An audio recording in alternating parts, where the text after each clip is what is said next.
Welcome back, ladies and gentlemen. I'm Matthew Fishwood. Joining me is Jake Small and Tiberian. Please raise your koalas because we're going to Game 5 again. All the games in the Koala is dead! have gone to Game 5. He's all right. He's sitting there in his little tree. He's good. Just like Legacy. Game 5 is fun. Monster! Who let me cast with this Singaporean? Just chucking my national animal everywhere.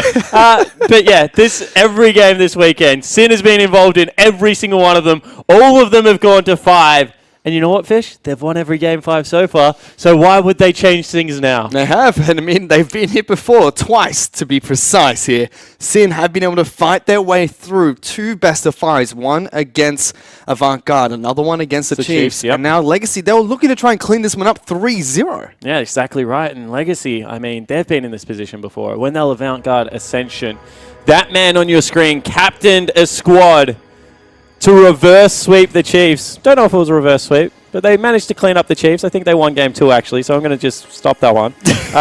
But they did manage to come back in a Game 5 series. And that guy on your screen made a call to just focus the turrets. Don't kill the Nexus in game number 3, which could come back and bite his team in the bum. I mean, you go and look at that play again. If they locked down Carbon, which they did, Rogue had a snare onto Carbon in that game. They kill him. Potentially they end the game right there. But you can't dwell in the past. Oof. You have to move forward into Game 5. They have to. And you know what? We got Dodo, Sin again here spawning. This is what I was talking about. When you go to Game 5, Sin, and they've got the theme song on their side. Except it says no Fido, and I think Sin are all about that Fido. And for now, Legacy, they've picked up Rumble in the top lane because Fizz has been banned out by Sin. So now Tally gets a chance to play the Rumble. Ooh. Do they give last pick to Ryoma now and just show hands top lane? No, they don't. They pick up Victor. So they're actually going to give Claire the opportunity to play the Orianna into a control mage matchup. And those are some huge comfort picks coming out as well. I mean, FBI back on this Ashe. Ryoma going to the Victor mid lane. And Ryoma looks mad. I mean, he looks like he's about to step onto Summoner's Rift and hurt some kids. Ooh, Orianna being picked up by here, Legacy. That's the kryptonite so far for Sin. Difficult for them to deal with. But still, they're going to have to take Cleanse on it. They're going to have to probably play Varus as their AD carry because otherwise they don't have initiation. And you have to take it here because otherwise you know it's being taken away. Ooh. And it's not going to be. Trundle gets locked in for Legacy. They said, you guys couldn't deal with this last game. What is this with Lucio and unconventional bottom lane supports? But it could be a little bit of a split push war in the top lane. Kennen struggles early against Rumble. This is spicy. Kennen's been locked in. Yeah, he certainly has. So they're going to take a legitimate 1-4 comp. Some big pick potential, but tankless lineups across the board, apart from potentially Cupcake. Varus being banned out here by Sin. I just hope that Rogue plays Valkos. Oh, that'd be great. Game 5, trying to send them into the finals against Direwolves, picks up Vel'Koz when everything's on the line. Whew. Couldn't have scripted a better spawn. I mean, I didn't script it at all. But you see that, as I said, if you don't take your AD carry right there, they ban everything away. So potentially a Lucian game going to have to come out from Lost. Let's see if he can pull that one off. He's got a Trundle as his support. Could do similar things to what Braum does. Karma's been banned out as well, so Rogue's getting pinched a little, like you mentioned. And Elise is the final ban that comes out from Legacy. I mean, Lulu's still available if he wants to go towards it. Yep. Do you take... Nami is still up. Does Juves take Lee Sin here and deny Carbon his 5th game of Lee? Yeah, potentially. I mean, that is on the board. I don't think he wants to, though. Seems like he wants to go back towards Kha'Zix, which has been crucial in their success. Makes a lot of sense. Has really good chase potential. You can see Rogue is actually there. Looked like he was dozing off, then the eyes snap back straight to being wide awake. Final pick is for Rogue. I love this from Sin. They do it every now and again. So Lost does go back towards a Lucian game. Lucian Trundle seems like a pretty alright lane to be in. When you're up against an Ashe, that pillar just cuts you off from the world. And 5 games in a row, the captain of Legacy, Carbon, picks up the Lee Sin. He flashed it for a second, but it's going to be Nami. Nami's picked up in the bottom lane here for Rogue to pair up with FBI's Ashe. How does this do against Trundle Lucian, though? Because that is an aggressive bottom lane. What is Trundle Lucian or Nami Ashe? Both. I have no bloody idea how it does, man. I haven't seen Trundle in competitive play for a year. Ooh, it's going to be a spicy game here. Game number 5, everything's on the line. Already things have been shaken up. But this time, a lot more mixed damage coming out. You're going to have a Blade of the Ruined King to help cut through Trundle. One of the things about Jin is he doesn't deal with tanks until the very late game well at all. Yeah. So I think that they have a better comp to deal with the Trundle. And also, no hard engage to start up a team fight apart from an errant Shockwave that if it gets to the backline, Carbon has to take it there. They've also got Rhymer on a control mage. As much as he looks like he excels on these assassins, he's had very poor games on assassins every single time they've played one during the gauntlet. Yes, he might pop off like he did on Zed last game or get ahead on Talon. They have not won a game with his assassin yet. Exactly right. And you know, control mages are in the meta for a reason. They just add so much wave clear, so much utility. And then you saw Claire flash forward in that last fight, and what was FBI was then just, gone. So that's why you play them, because late game, you may as well be an assassin. Because you can absolutely destroy an AD carry. So, agree with the Victor priority here, although leaving up Orianna. I mean, the desk said they could afford to do it, Fish. Can they actually afford to do it? Because they have not looked good against Orianna this whole gauntlet. They have not. I mean, even Triple was popping off on the champion, destroying FBI when Sin were about to get a 22-minute victory. Yep. It shows that they struggle against this champion. They just lose track of the ball. I think that when you're so one-track minded of going forward, that Orianna ball looks like a pebble, and when you step on it, it blows up. Fair credit to Juice, as well as the rest of the Sin team, though. They've been reacting very well to Shockwaves lately, and they have been able to trump the Claire Orianna a couple of times this time around. But we've done it once, we've done it twice, and we're going to try and do it again here, Spawn. We're going to game number 5, Legacy taking on Sin. The winner of this final match on Summoner's Rift will be taking on the Direwolves next week in the grand finals of the OPL. But for a date with them, you have to win this final match, and already Legacy are grouping up in the bottom lane, trying to show, is there a pillar? Yes, there is. That's an early flash from FBI. Exactly right. You do not want to die at this stage of the game, but now the level 2 all-in becomes all that more important, Fish, because you have an Ashe without flash. And wow, what a great early start for Legacy. Remember, this is for a spot at MSI. This is for a spot to try and take on the Direwolves, the top team after the regular season. And if someone said top 3 than everyone else, definitely been proven wrong. Because right now, Sin are taking everyone to 5 games. They certainly are. Even if Legacy are able to pick up a 5th game victory here, Sin, can hold their heads high. They made it all the way, the 3rd place in the OPL. Massive improvement for them. And this is what we were talking about them in their game against Avant-Garde. We said this is a massive improvement even if they lose and become 5th place in the OPL. 3rd place is a massive win for them, but they're not going to be happy if they don't get into the finals at least. I mean, I think that since we've seen Sin really grow this weekend, anything that isn't winning this game, they were up 2-0 versus the Chiefs. They let it slip, then they pulled it back. They were up 2-0 versus Legacy with an open Nexus. They let it slip. Now they have to pull it back because otherwise, I mean, there's no other way to put it. They definitely will think of what could have been next Sunday. And already Carbon, level 2 cheese gank into the bottom lane. Yeah, get the heck out of there, FBI. You're about to get ganked and you've got no flash. Pillar is a hell of CC. Flash early from Carbon. FBI gets tagged up and exhausted. They're trying to use the heal, trying to get it back, but no, Cupcake gets first blood. Really nice play. I mean, Carbon potentially loses a little bit of tempo on this. He went only 1 buff straight bottom lane. You can see Juves has gone from red to Gromp. That's a weird jungle buff. He can't capitalize on anything now. Yeah, exactly right. He can't Carbon's a camp behind. Yeah, can't dip. Oh, and now Rogue being caught out as well. Getting a lot of damage there. It seems like he was just trying to hold up the wave for Ashe, and FBI gets nothing from his shop as well. This is against a Trundle Lucian. He is not going to do well at all in this game. So they've got to try and pull him back somehow. Exactly right, and you can see that they're moving into the lane. I mean, if you were Rogue, if you're FBI, you just wanted that lane to push up. You wanted to be able to freeze it right here where it is now and just safely farm, but it was not to be. Lost is going to have a huge shop here. So FBI and Rogue will try to hold up this wave as long as they possibly can. One thing I do want to point out of Flares, he's had some really good game 5s, has gone for the greediest pickup I think I've ever seen. Starts with a Cull. Whoa! Hello. I like picking up Cull and AD cannon, even AP cannon, because you normally start with Doran's Blade. It just kind of makes sense that you get your what's it called, gold back after a while, but he's comfortable, it seems, against the Rumble. I mean, that's a really risky pickup. So Cull, of course, is good on AD cannon because you build a lot of attack speed, and it gives you life back on hit. So it's not life steal, and it still has a little bit of AD. Of course, then it cashes in, becomes worthwhile of a gold investment, like big time when you get to that 100 stacks. Gives you an extra 1 gold every time you get there, and it gives you the big cash in at the end.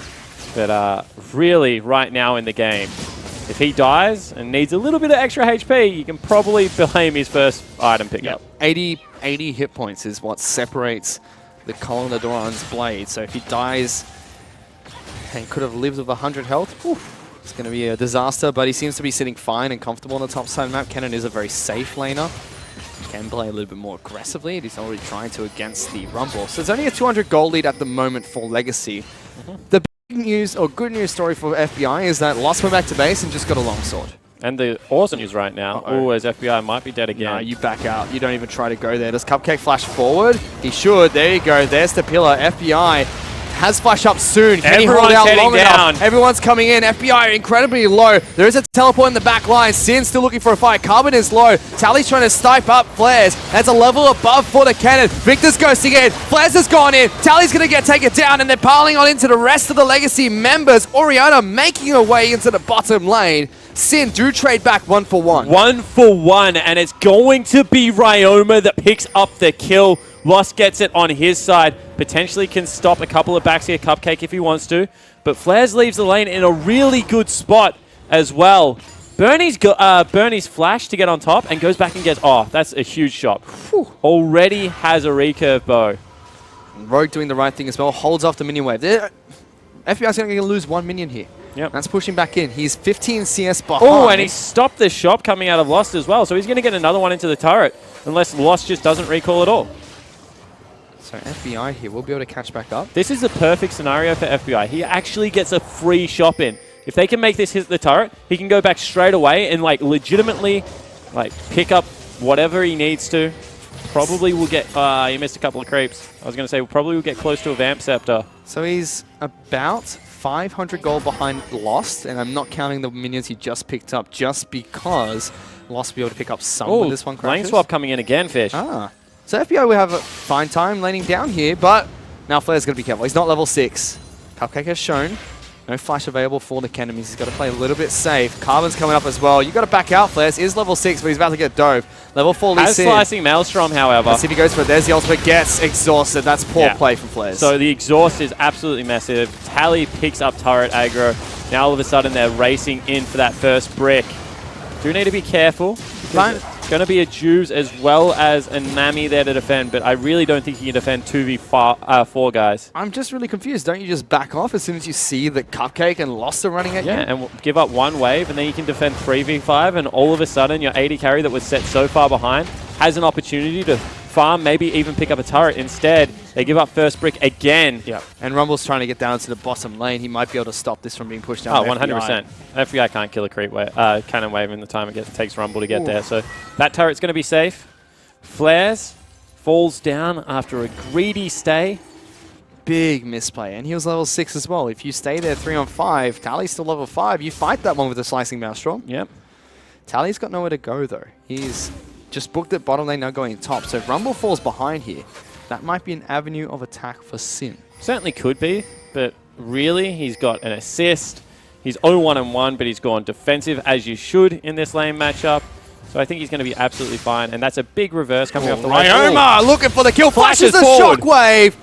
Claire almost dies there. He's forced to flash himself, still holding on to heal. What a big play. Ryoma stepping up and wants to pop off. You can see that right now, Blue Buff going to respawn. The call is, do we take it? Because there's going to be a lot of pressure coming into the bottom lane. Jubes is camping a brush right now. He's going to be able to pick up the CS that's just left there. FBI's like, please don't touch my wave. But it's still fine. It's pushing on the top side of the map. Lee Sin shows himself here. That's bottom lane priority completely gone. Flair's teleport's coming up soon, so is Tally's, but as much as Equalizer is a big ultimate to have, Slicing Maelstrom teleports are devastating. Yeah, but you're not really looking for the engage with Slicing Maelstrom on AD cannon. It's more used for if people rush onto you, then you can use it for self-peel. So I think that Equalizer at this stage of the game packs a little bit more punch. So, second stock of CS, Ryoma, even though he's a kill up, is 10 CS behind Claire at the moment. Bottom lane has picked that up at turret. Bottom lane has equalized as well. But Lost is still sitting on that Berserker Greaves, and he's a great Lucian player. Synergizes really well with Cupcake, and very similar champion to Braum-ish. Has a lot of slows, ways to lock people down. Yep. More importantly, something that's overlooked a lot is Trundle's Q does steal the damage from his opposition, and having a good trade solution. Yep. Takes away AD. That's why he's so potent in top lane matchups. And speaking of top lane, Cannon's just going to continue pushing in. It's hard for Rumble to farm underneath his turret. The Harpoon charges have helped him a lot, which was the recent buff to him. But you can see just under 30 CS is currently the lead that Flares has. He's about a level up as well. And he's about to cash in Cull as well. 28 CS off, so going to be there in absolutely no time. Next 3 minutes we'll be able to pick that one up, which is going to be a huge power spike for him because he'll be able to go back. He's going to be able to pick up his boar. And really, even though it's 2,000 gold right now, an arrow play into a teleport is still going to be able to get you a couple of kills as well as that bottom lane turret. But look at the wards from Legacy throughout the bottom lane river. There's nothing that's pushed past the jungle of Sin. They're blind at the moment. They have Kha'Zix top side of the map. Oh, Flares took a lot of damage there. Took a turret shot. If Flares isn't careful, Tally will drop Equalizer on this wave and try and fight him. Yeah, exactly right. You can see that Tally's actually looking out for Juve. So all the pressure that's on the bottom side of the map, Tally's kind of feeling on the top side of the map in this game 5. Knows that Juve likes to get up here and help out his top laner, and they've just backed so far away. They're not even going to try and attempt to defend this one, and for no reason, because no one from the side of Legacy are down here. FBI kind of spots this out, returns, so making the safe play. I mean, he just didn't have Juves anywhere near his side of the map, and they hadn't seen Carbon in so long, whilst controlling top side, that they knew something must be amiss. Carbon now looking for a blue buff steal, or a cheeky kill. Well, gets popped down there. Good use of the blast cone, gets him back to safety. FBI still struggling in this lane. 2,000 gold, Legacy's lead, which is quite a big lead to have 11 minutes in. Especially given 1,200 of it is on the 80 carry. But again, 1,000's on Cupcake. Here's the gold goblin. Cupcake stealing it from the rest of his team. But to be fair, having it on Trundle isn't bad. Yeah, it gives you a very tanky front line. I was about to say, especially given the fact that he's going to be the only real tank for a portion of this game. Juves is waiting in the wings, and he kind of has to because FBI is just a sitting duck in this lane. Equal in levels, about 7 CS behind, so that's too bad. Tally's taking a bit of a beating top side of the map. One more wave and Cole's cashed in. Yeah, exactly right. So you have to think that Flares, who's already up 600 gold, is going to probably get back close to 1,000. Also the fact that he's maybe going to be able to take the turret here if there isn't a teleport play to be made on the bottom side of the map. So we've seen a couple of Legacy games go late against Sin. Who wins this late game? I mean, I have absolutely no idea because it really depends how far ahead the Cannon is. He's 30 CS up at the moment, but no one can really rival split push Cannon. And you can see Tally is just sacked that side of the wave. He's actually going to lose his top lane turret. Flares can recall right now. And look how much gold he has, 2,700. He's got to go back to base though. If not, this play coming out from Legacy is going to brute force bottom lane and Cannon cannot respond. Juves was already back, so there's no way that they can respond anyway. So that's not even on the Cannon. They trade a turret for a turret and keep their gold lead, which is a good play. They're getting, so this is about trading sides of the map. You're getting Flares ahead. On the other side of the map, you're getting Lost ahead. Lost is a 500 range 80 carry at the best of times that is going to be playing into Victor, who builds Lichbane and can actually just one-shot you off the map. Whereas Flares, probably never going to be fighting anyone. He's just going to be looking to split push the side lanes and continue to exert really obnoxious pressure by picking up, like, if they go towards Rift Herald right now, like, it even gets worse. Carbon's looking to try and take down an elemental Dragonfly himself, but look at Juves. He's just like top side of the map's where I'm meant to be. This is my home now. I am the top laner too. We're back to no jungle meta. His Chaos Storm was used mid lane by Aroma. He ghosts as well. Yeah. So Shockwave was used by player, yep. So a cheeky Mountain Dragon pick by Carbon gives his team an objective. Also really big, given the fact that Baron will become contentious at some point in this game, I'm sure. It's been a huge vocal point this series. And they've got the Blade of the Ruin King user on Lucian already. Yep, Ash has picked up her, so she's Berserker Greaves behind Lost. So that's only going to come into play if she needs to kite. If Ash can't kite effectively, that Berserker Grease would have costed her a lot. Arrow's available, and Claire does not have cleanse this game. So mid lane's got to be careful. You can see FBI just sitting pretty mid lane. But they really are just trying to hold. There it is. They actually fire it. They nail Claire as well into the gravity field. That's a dead mid lane. A tidal wave thrown out for good measure. That's actually a super risky play because even though they pick it up onto Claire, he had flash still available. And if they miss that, they cannot threaten against... Ooh, here we go. Tally being dove. Flares wants him. Good equalizer. Flares will pick up the kill. Does he get out alive? He does for now. And now Legacy actually have to collapse on towards the hamster. Can he execute? It's been about 5 seconds. You need 7. Or is he just going to book it? Get out of there, Clares. He gets out alive. So what a he's hamster. able to bait them in. He was just waiting for the creep wave. He has a slight chuckle to himself. But one more time. This is why they brought him over from North America, Fish. I feel like I say it every game 5, but Flares is stepping up for Sin. Get out of my lane, he shouts as he takes down Tally, avoids the cupcake, avoids Carbon. Look at the goalie now, 700 only in Legacy's favor. And you have to think that that's just swapped on the side of the map. Sure, lost 2 kills, is up 11 CS, but Flares cashes in a cull, has now picked up him solo kill underneath the turret. And he's moving his way towards a Phantom Dancer as well. As much as lost, 500 range, 80 carry. Actually, it might be a Hurricane. Potentially. Who knows? I have an obsession with Phantom Dancer at the moment, so I just say it all the time. But probably going to be Hurricane. So you were mentioning, lost on Lucian, 500 range, 80 carry, who dashes in and he's up against everything that likes to shut him down in that range. And the other thing about Flares is he's picked up solo turret golden experience on top lane.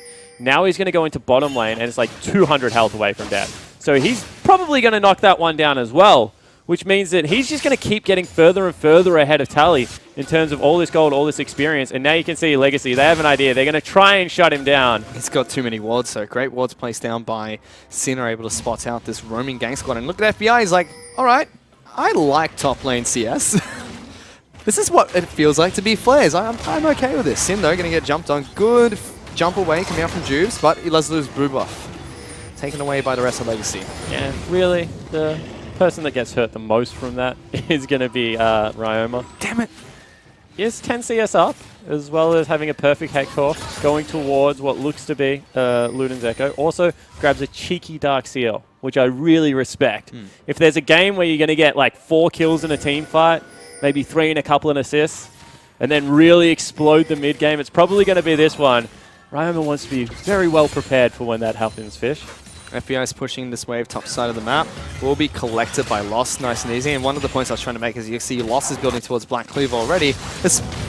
Can't talk about it because Ryoma's getting jumped on mid lane. Claire going to take a lot of damage. Flash from Carbon misses. Now he's the target. They're trying to collapse on towards the jungler. Juves jumps in. He gets kicked back but gets the kill immediately. And they counter the gank mid lane. Really nicely played. You can see the Ash Arrow was also flying across, trying to pick up Claire. Almost hit Tally on its way as well. Yeah, instead it's just going to be Flares. Still like a dog with a bone, sitting in the bottom lanes. Keep split pushing, baby. Love me some turrets, says Flares as he continues to harass Tally. He's got a Zonya's first item. Didn't even pick up Ninja Tabby. You kind of need those against a cannon. This turret's going to fall nice and easy. The rest of Legacy will try to collapse, though. Yeah, exactly right. So you see Flares. He's actually not in any rush. He Wow, says that patient. turret's going to be there the whole game. Patient man, You Flares. cannot deny it from me. You have to defend mid lane. Top lane's slowly pushing in your favor. I know that you can't stick around here forever.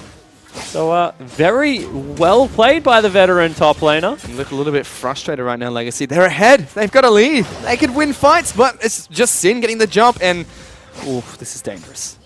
Certainly is, Tally's because gonna be you careful. know that people are going to come down here. Oriana is coming. Flare's going in. He wants to get it nice and early. Gets the stun flash in from Juves. Good Zonyas. Claire looking for an ultimate. Will Tally get out alive? He does. Shockwave comes out into the equalizer. Juves is low. Tries to set and deliver. But even Karma's down here and nails Flares. Will get a shield as well. Big play from Legacy. And a double kill picked up for Claire. All of a sudden, the Oriana is starting to come online, and flashback for Sin. They do not like this champion in the gauntlet at the moment, and they successfully defend mid lane as well. Cupcake and Lost able to use the pillar as well as the culling to deny Sin from pushing down the mid lane. Bottom lane's in trouble now, though, as the rest of Legacy are looking to try to take that one for themselves. Cupcake gets pushed out of the lane, but That's going to be a turret being picked up by Legacy. There's Arrow. Arrow into Cupcake. Not the right target. FBI is still looking for it. He's cutting him down. Gets so much damage now. Subjugate and Exhaust to keep him alive. Chaos Storm not going to be able to pick up the kill because Cupcake flushes out of it. Really nice play there by Cupcake.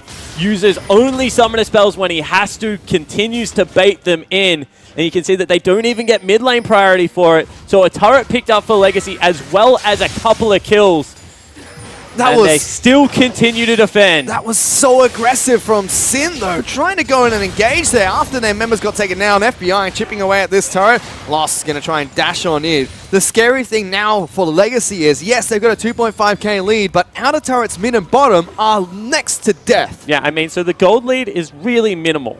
But the big news is Claire going towards that side lane. Now he's equalized. He's going towards Luden's Echo. We've got, once again, a tankless squad. So all the things I was saying about Ryoma, you know, we can blow someone up. Now take that and put that onto an Orianna, who we've already seen FBI, Ryoma, fail to play against in the mid to late game. And Claire is huge. He is 2-1-0. They need the rookie to step up this game, and he's definitely trying his hardest to do so. Tally, the vice captain, the brick for Legacy, not having a great performance up against Flair's split-pushing monster of a cannon. I mean, he's doing what he needs to do, though. He's not seeding turrets. He died once solo. And apart from that, has had a pretty decent game. And late game, the equalizer is still the equalizer. He's still going to be able to shut Cannon out of a lot of fights. And one more time, this isn't a team fighting pick for Flares. That pillar is disgusting from Cupcake. This is split pushing only, and AD Cannon, I mean, unless you start going things like Infinity Edge, isn't always the best late game champion. We've seen some things you can do with the champion. Flares put on a show against Swiper, getting a double kill bottom lane.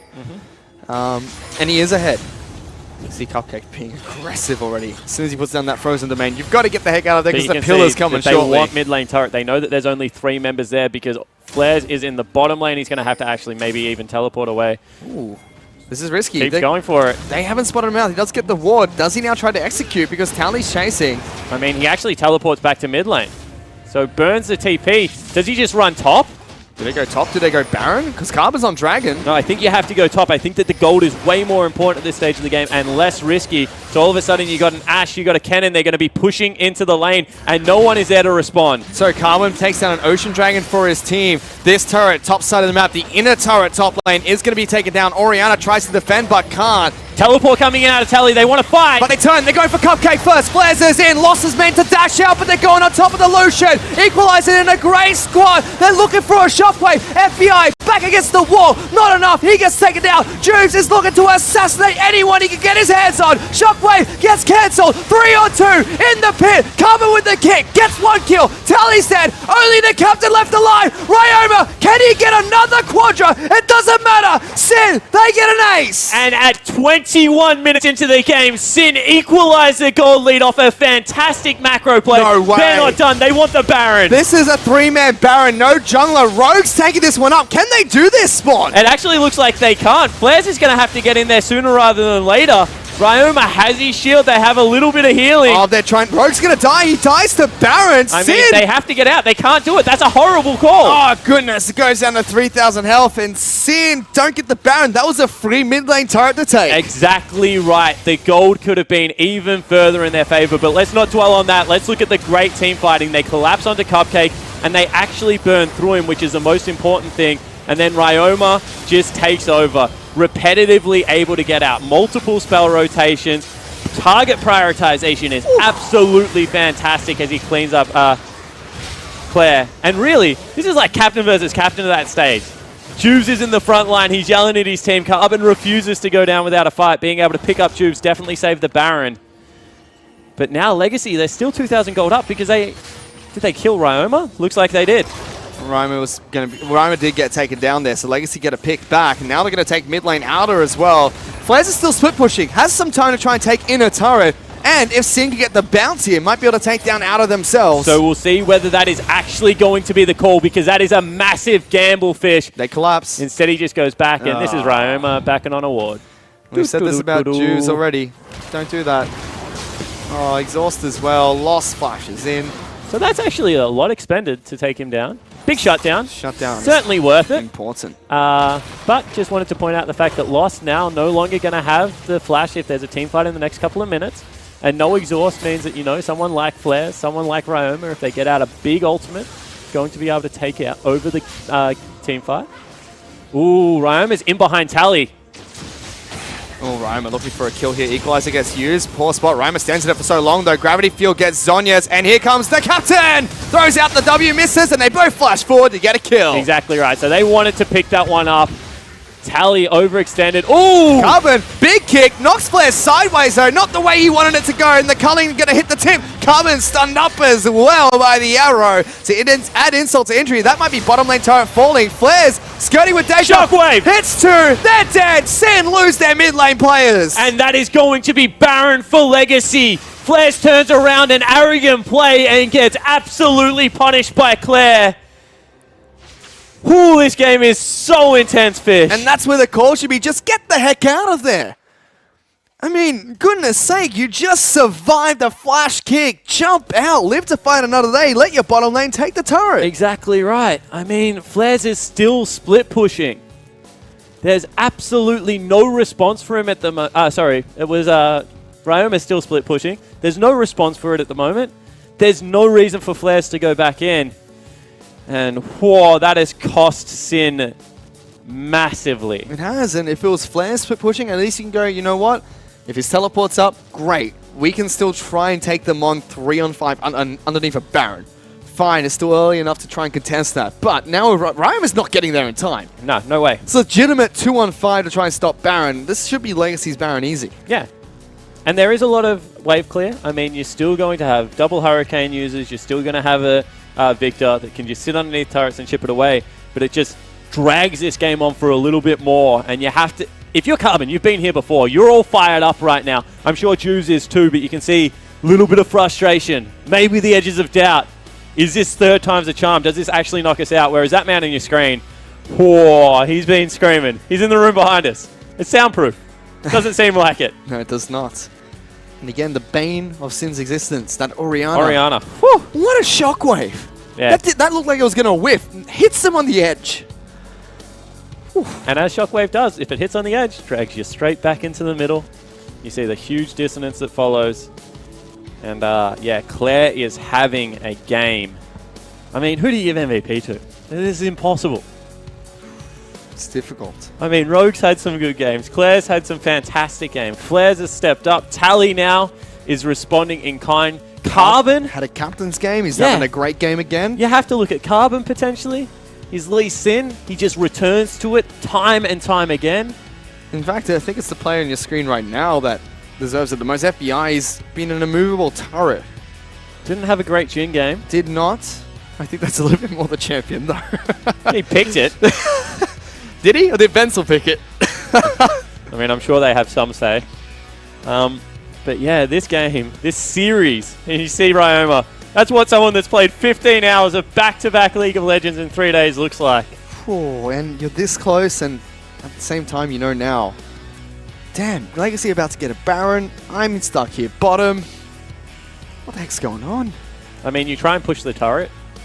You try and get it in a good position, then you hard reset, you get your maximum shops in, and then you just batten down the hatches and survive for the 3 minutes. But isn't this lights out for Legacy for Sin? If they get a Baron here this early, on top of that, they got 2 picks already. That already had 2,000 gold. I mean, maximum you give up is 2 out of turrets. You don't feel like with their composition they can actually get an inhib because there's no way they dive at this stage of the game.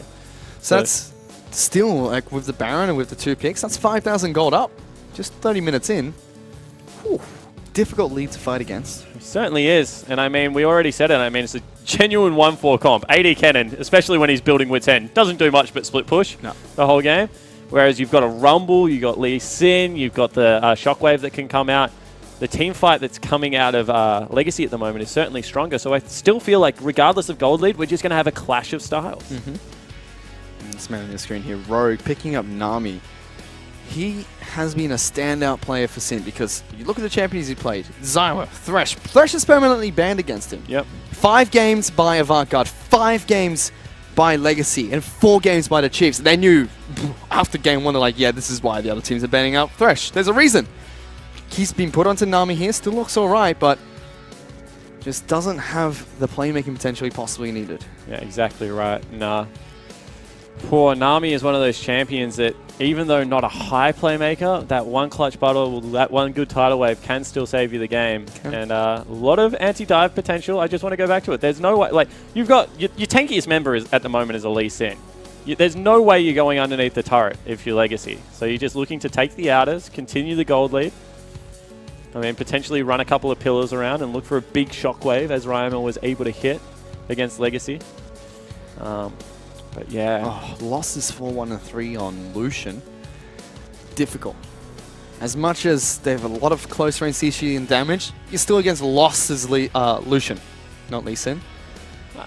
This has been banned against him sometimes. Yeah, it has, but I just want to reiterate the fact that if Lucian dash forwards in a late game team fight, Victor just goes and then he dies. Is that what he does? Yeah. You just wave his hand. He's a magician with a metal claw on his shoulder. What do you want from me, mate? I don't know what else to say. Trying to show him what the glorious evolution is, but we are back into this game. Now, let's take stock of things. Ryma's getting this turret, but look at Legacy. They're going to start another pause. Exciting. I mean, we just wanted to see the turret go down. It was an inevitability, really. We get our elevator music back. This is great. I love the addition of the pause music. We're on about 360 right now. Just going up. Just going up? This is like my trip to that Westfield dining place. You're just waiting there. It never I ends. have no idea. I love when you say you know to a story I have not been a part of. That's right. Heights don't do you too well. They do not do me well. I hate Heights.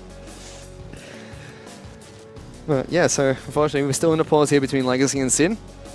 And hopefully be able to get back into the game shortly. I mean, everyone wants to get back into this game because really it's coming down to the wire. 30 minutes in, game 5. Sin have pulled, like, they've stolen so many series. I just want to blame Benji here. I mean, 3 days of game 5, he just doesn't want it to end yet.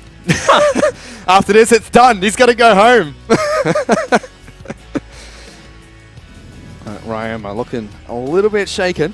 I mean, I think at the moment you're just trying to chill out. You're just trying to take that big, deep breath. You realize you've still got at least 5 to 7 minutes of League of Legends to play. You don't want to be sitting there at your keyboard shaking like a maniac, as I would be. In fact, I'm sitting here casting shaking.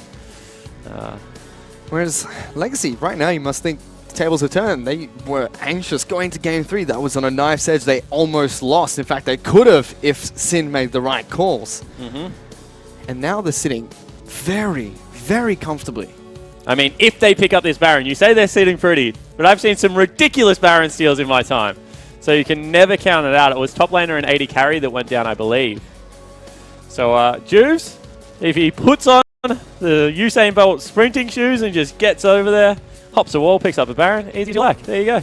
If, yeah, I mean, of course. Legacy have gotten, what, 1 Baron? So that the odds are in Juve's favor. There is potential.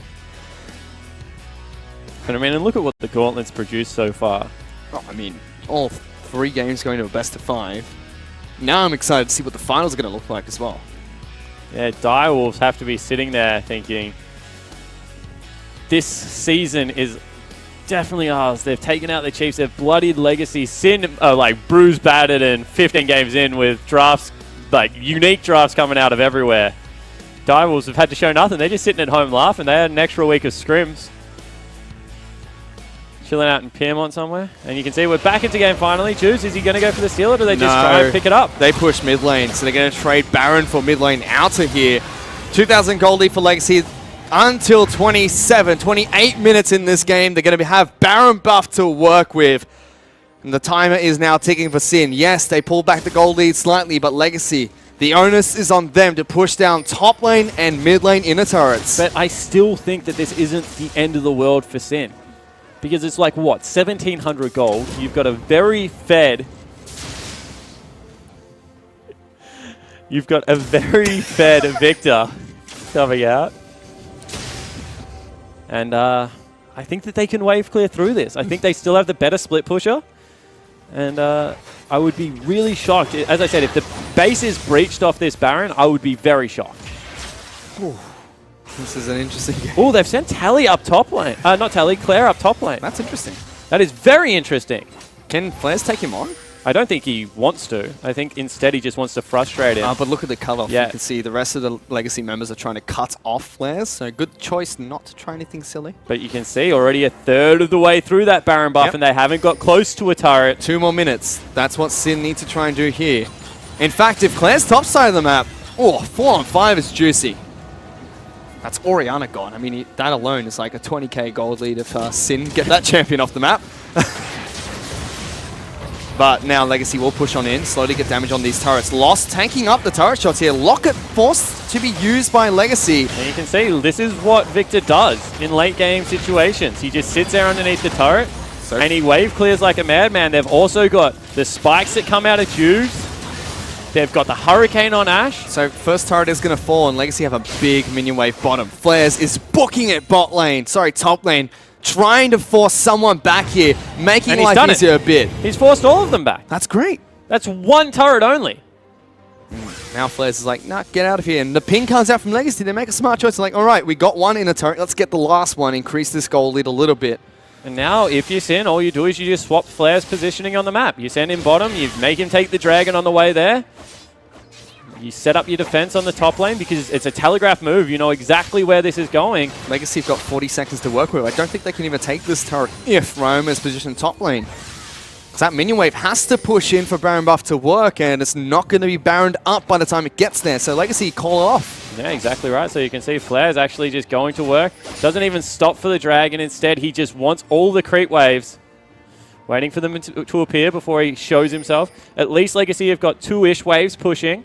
Mid lane will push because they cut it off. Baron is expiring. So they will have a slight moment with this Baron buff wave, and that's going to be able to take down the turret. So Legacy stick to the plan, and they get it nice and easy. All the outer turrets are gone. That gives them a 4,000 gold lead to kick these off. Flares in the base, though. Legacy going to have to be careful. Yeah, because Arrow can engage here.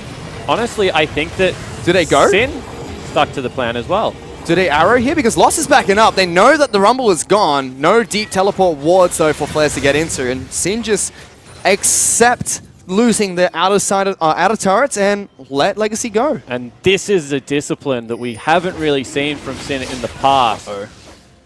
Potentially Flare's going to be caught on a dragon here, although if Carbon comes alone, there is a Victor in the wings as well. Rima is here. Carbon's got to be very careful. He can get burst down. He can also still give it up one more time. Like, it's just not worth it at this stage of the game to give up your life for a dragon that's level 16 accomplished on an AD cannon, so not really all that much of a big deal. Instead, they're just going to send him back bottom lane. This is where it's going to be won or lost. Tally needs to be able to get into the team fight, or Claire needs a huge shockwave. And Flares just needs to continue to chip away. Let's see if he can do just that. One outer turret's left standing for Legacy. They're still sitting on a comfortable 3.5k lead 30 minutes into the game. That lead is slowly shortening as items get picked up across the board. I mean, Victor's 5-1-3. He's got 3 items picked up. Ashe is caught back up. She is, however, an item behind Lucian, which is the goalie that separates the two teams right now. Exactly right. It's massive, but if Lucian gets popped at the start of the fight, it means absolutely nothing. And the other thing is that Ashe just has the utility. She has the arrow, big anti-dive threat, has slows Hurricane, slows. Roma, what are you doing? Just drawing pretty shapes. Yeah, casual lasers over FBI. Just so if this is the line you do not cross, you flash over this, you die. This Lost will pick up red buff for himself as well. Ardent Sensor has been picked up by Cupcake. How does that even work? Lock it. That's the only way you can pop it, but I guess I can. I mean, technically it goes across everyone. I mean, it's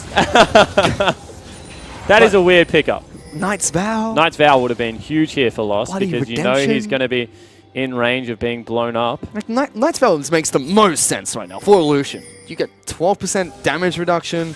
You heal your Trundle back up, and he's giving you Bond of Stone as well. Bloody hell. Ardent Sensor. Bizarro. But you can see right now that Flares is waiting in a sideline, waiting for them to show mid. And now he's going to go back to split pushing. What does Tally do? I think at this point, do Legacy try to force a fight? I mean, they have to try. And we've talked about on the desk, Rogue's vision control is great. There they go. Going for Juves. There's the pillar. He hops away. Easy disengage from Sin. And as the desk has mentioned, Rogue's vision control is great. He's already got 2 pink wards in his inventory. Flares has taken blue buff away. He's going Frozen Ballad as well next. Oof. So they actually disengaged. They wanted to pick off the blue, but they're not going to be able to get it. And if they keep doing this, yes, Flares is not going to be able to get towards the turret because the final inner turret is mid lane, which is where Legacy are going to try and group up. But once they see someone go back to base, that's an Ash arrow into a fight. Yeah, potentially. So they're trying to catch someone in rotation, as you said. That's how a pick comp generally works. But at the same time, Legacy have a genuine 5v5 team comp. And with no waves near the base and Baron coming up in 30 seconds, they can force Sin to come play on their terms. Baron in 30 seconds. Do Sin position aggressively for it. Flares is still pushing bottom lane. This will draw Tally down at least. And there's always a potential for a 1v1 to take place between the Rumble and the Cannon. Cannon looks like he's going to be able to win those I don't think he actually goes down. It's 10 seconds. The creep wave's going to be very close to getting there. But if you are able to win a team fight and get the Baron 31 minutes into the game, you win the series. Tally is not going anywhere. This is where Legacy force Baron, force the teleport and say, you have to try something, Sin. They're on it. Baron is getting melted, already at a half health. Do Sin get position they want? Rogue looking for a tidal wave. It's out. Teleports in. Big Chaos Storm coming out there. Everyone from Legacy taking so much damage. But Juice looking for the smite. He gets it. Sin steal the Baron. Juice gets out alive. And Carmen is dead as well. I cannot believe it. Juice has jumped into the pit and outsmited Carbon. Bottom lane. And with that, his whole team is streaming towards the base. Bottom lane is being pushed aggressively by minions. Sin will take mid lane in a turret. This is gonna fall.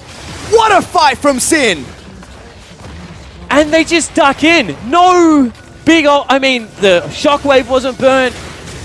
Oh. It was over the ball by Ryoma. Big gravity field, ultimate as well, and Juice just sat there. And now who stops Flares? I mean, he's an absolute menace. Shockwave is available for Claire. He can try and pull off something cheeky, but this is an inhibitor that's going to fall. Claire stepping in aggressively, throws out command attack. But look at mid lane. Sin take that one down. Ryoma being so aggressive, stopping Lost from getting anywhere close to his back line. Cupcake's going to try. Carbon is up. There is the wall, but it's not going to do much, and Flares gets an inhibitor. And all of a sudden, you've broken the bottom side of the map. You have Baron still for such a long time. You recall, and you set up the 1-4 again. Huge play out of Flares being able to teleport in and extend this pressure for so long. But also, you just got to take a bow if you're Juice. He jumps into the pit and just steals a season away from Legacy, potentially. My goodness, they're now with the gold lead in this game. Tally is forced to deal with super minions in a bit as well. On top of that, if you're watching the player cameras there, as soon as Baron left and Carbon died, he had his hands on his head. He was just shocked. What a play. And Rogue with a big tidal wave as well. We talk about how this guy stepped up. You said one big tidal wave from him secures a game for Sin. He did just that inside the Baron pit. Now we've got Ryoma and FBI pushing top side of the map. The last inhibitor turret that's left standing is in the top lane. Inhibitor mid is open, but difficult to push for Sin. He's still going to try. Juice cutting inside of the blue side of the jungle. The rest of Legacy, you can see them skirting around their base, looking to try and defend against Sin. Flares teleport halfway off cooldown. Tally still has his teleport, so there is that slight advantage for Legacy, but he's not a tank. He's a Rumble, but they're going in. Carbon looking for Juice, does not connect the Sonic Wave. Ryoma is standing on top of a Shockwave, flashes into Redemption, Lost is on top of him. Ryoma gets shut down by Tally. Carbon is in trouble. Shockwave flashed by FBI. Is there going to be a cannon coming in? No, he's not. He's in the base. He just took down one inhibitor all by himself, and Claire's caught. Do they go for it? Juice is jumping in, but Flares wants to end the game. Juice is being taken down. Is Lost going to dash forward? FBI's in trouble, tries to take him on, but he can't, and now it's going to be Rogue that gets taken down as well. The base is being battered by this cannon. He's killed Tally. What the heck is going on? Flares is a monster at the moment and is escorting a huge creep wave into the base. He's still not done. He wants the last turret. Oh, he's trying to end this game all by himself. 1 on 5? Can Flares actually do this? He's got the base turrets. What the heck? And Flare's able to get in there. He pushes the second inhibitor, gets both Nexus turrets, and then is able to get out with his life. Sin fought the 4v5 to buy him the time he needed, and he might even be able to pick up an Infernal Drake on the way out, if you don't mind, Fish. Oh my god, it's on a knife's edge again. Gold is completely even. If he gets this Infernal Dragon, Dragon's going to be tied up as well. Baron Buff's going to expire, and we're going to reset the map again, Spawn. I mean, is the map really reset? The Nexus is open.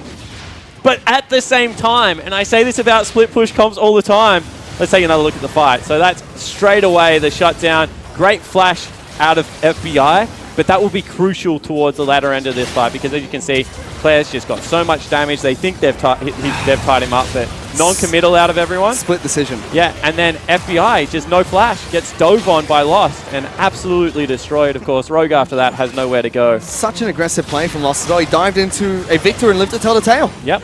That crucial first kill changed that team fight for Legacy. Definitely agree. I mean, you need the Void Staff at this point if you're Ryoma. You've got so much AP, but you still have to be able to get through that more. And what I wanted to talk about is the fact that if... Ooh, this is cute. Flares, you've got to be careful. This is a Cupcake and Lost looking for it. They're going for it. There's the pillar. Flares incredibly low. No flash available for them, but they're still chasing him down. The pillar has such a short cooldown, and it burns Flare's flash nice and early. But can Sin capitalize now topside? They have teleport from their cannon. Do they use it?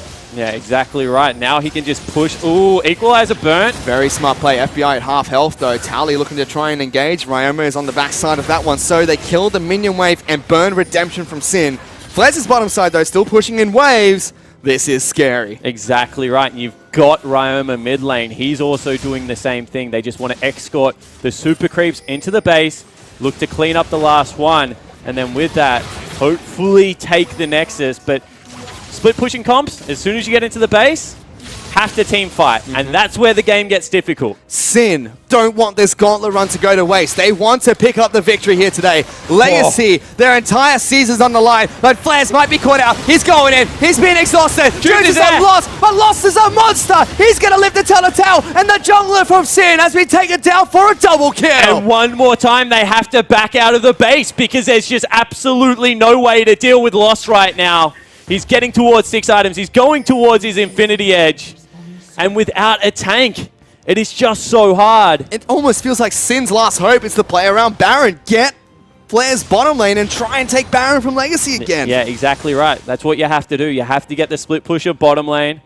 You have to make sure that he's knocking on those inhibitors and threatening the Nexus with just Tally there to defend. Because they can't do it. They can't just leave Tally down there with him because he will kill Tally at this stage of the game. And the timing couldn't be worse for Sin as well because bot lane inhibitor just respawned. If Flares is playing a little bit back, that might be the inhibitor going down while they see its top lane, but that's out the window now. Yeah, exactly right. And you can see that they're keeping 2 members over there.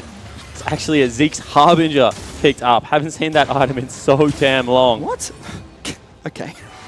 I mean, it adds that crit that he's missing from the build. He's only got himself 1 zeal item. Not going to have 2 as the game progresses. I'd like it if he had a Night Spout as well. He's got 106. I just don't... Cupcake's a weird man. Yes. But he does something right. But all of a sudden, you know, bottom lane is going to be shoved in now. You have to also think that they're going to go back top lane. I mean, Baron's so quick for Sin, though. You've got Blade of the Ruin King FBI, Ryoma, with 5 items, and a Kha'Zix. Flares is going to sit bottom lane. He's at 6 items. Witsen was the final one. And if you're in Legacy, what do? Your 80 carry and your mid lane are back at base. Baron's up. I mean, I wonder if there's ever a world where the Kennen sells all of his items. It just goes ability power. Just goes AP. How much gold do you need to make that work? Did you want team fights Legacy? I've got you. He's only got 800 in his back pocket, though. Probably going to spend them all on his Sin need to really push that top lane wave. It's a little bit too big for my liking right now for them to even give this a shot. That's a teleport in the bottom lane. Yeah, they see 2 people bot. This is big. Carver's got to try and do the impossible, but look at his health. Oh, Ryoma! He's dead. Can't get the Chaos Storm off either, and the Equalizer goes through. Can Sin do it? There goes Flares onto Carver, taking so much damage. Tally is melting Flares. Drews will pick up the Baron, but at what cost? Because everyone's flashing out, and that's 2 big kills for Legacy. It certainly is, and one of them is onto the split pusher. Top lane is so huge. And with 2 members dead for 40 seconds. This could be game. This could be game. They have to try and put up a defense here. Cupcake is so tanky with those shields. No minions to help out Sin. Lost! He's going in! He wants it! He wants this game! Lost says that Legacy cannot lose today! He's taken down the 80 carry! Legacy, they're gonna try and stop the Cinderella story right in its tracks! They're pushing for the Nexus! Yeah, 10 seconds. Jubes is being tagged up. He might fall down. Ryma's coming up. Who's got in the back lines? It's gonna be Rogue looking to try to hold up the minion wave! Rogue! He's stopping Legacy Legacy will push it in. Ryma's up in 3 seconds. Ghost and Flash are available. The Victor is going to try and start his glorious evolution. And now it's better than ever because they're going in. Cupcake's on top of him. Exhaust has gone down. But Nexus turret's gone. Shockwave on Ryoma. He is still going to pick up kills. The Nexus, it's so low. They get it. Legacy have done it. They're going into the grand finals against the Direwolves. And I cannot believe it. Finally, the Sin hype train is over, and Legacy, behind that man on your screen, are going once again to an OPL final, but this time against the Direwolves. My goodness.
Hello and welcome to day 2 of playoff week 1 of split 1 of the 2020 OPL. I am Nick Boy Richardson. That is far too many numbers to hear said in a row. I am joined by Spawn, Rusty, and Skimmy. Gentlemen, welcome back to the playoffs. And Spawn and Skimmy, welcome back to the show. We barely saw your faces yesterday. Did you miss us? It was a welcome change, Nick. I really enjoyed it. Just getting to sit back and cast some games of League of Legends, not to have to be on these segments. Of course. And what games of League of Legends we got to cast yesterday? They were actually super fun, and I'm so excited to see today's games purely based off the Chiefs' form that we saw yesterday. Skimmy, you obviously were a part of all those games yesterday. What did you take away from Chiefs' form yesterday that excites you? I mean, I think we just coined the term, right? It's angry gaming. Is he not in the right channel? He's definitely done something. So that's fine. Can you hear me again now? There he is. Hey. There we go. I think the stream could have heard me, but you guys couldn't. So there we go. You know, you always got to add something spicy to the mix. My point was going to be that angry gaming, really. That's really Chiefs' mantra. They came into it and it was just like, we actually hate you. And they were just killing everyone. And then Katsuri just comes in with the first pentakill and is like, I am the king, bow down to me. Your Honor, before we continue, I just want to point out to everyone that we use this software. I won't give you the software name, but it has different channels, right? And we have, a great PA that comes in and says, hey guys, you're about to go on air. Like, you should move into channel 6 because that's the on-air channel.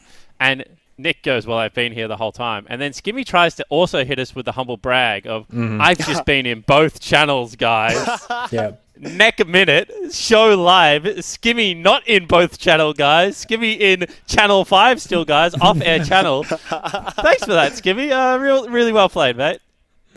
Oh, we've always got to spice things. We've always got to get at least one person at the start show, get all that out of the way, and then we can crack on with some good games, eh? The only disappointing thing that's happened so far is that all the furniture in Rusty's room is the correct way up. Yeah, and the shirt strobing, Nick. If you want to talk about what's really disappointing, I'm actually quite annoyed at this shirt right now, looking at it on camera. It didn't last time. And Well, I reckon look, it's the background. We're just full of problems today. Oh, look, in the full screen, it's much better. It's That's when you fine. just We put just it on need a to smaller screen, it gets stay full compressed, the screen. strobing Yeah. happens. We'll just stay on full screen Rusty the entire time. You guys don't need to see the games, you just need to see the shirts. Of course you want to see the games, because even though we've only got one series today, that series is Chiefs versus Legacy. This is basically the OPL Grand Final. At least I assume. Shout out if you think that that there is a contender, as long as you're not the GM of Order. No, even I would say at this stage of the season, if Chiefs and Legacy play their best League of Legends, it is the expected grand final. No one else in the league has a winning record against either of these two teams. They were neck and neck for first and second.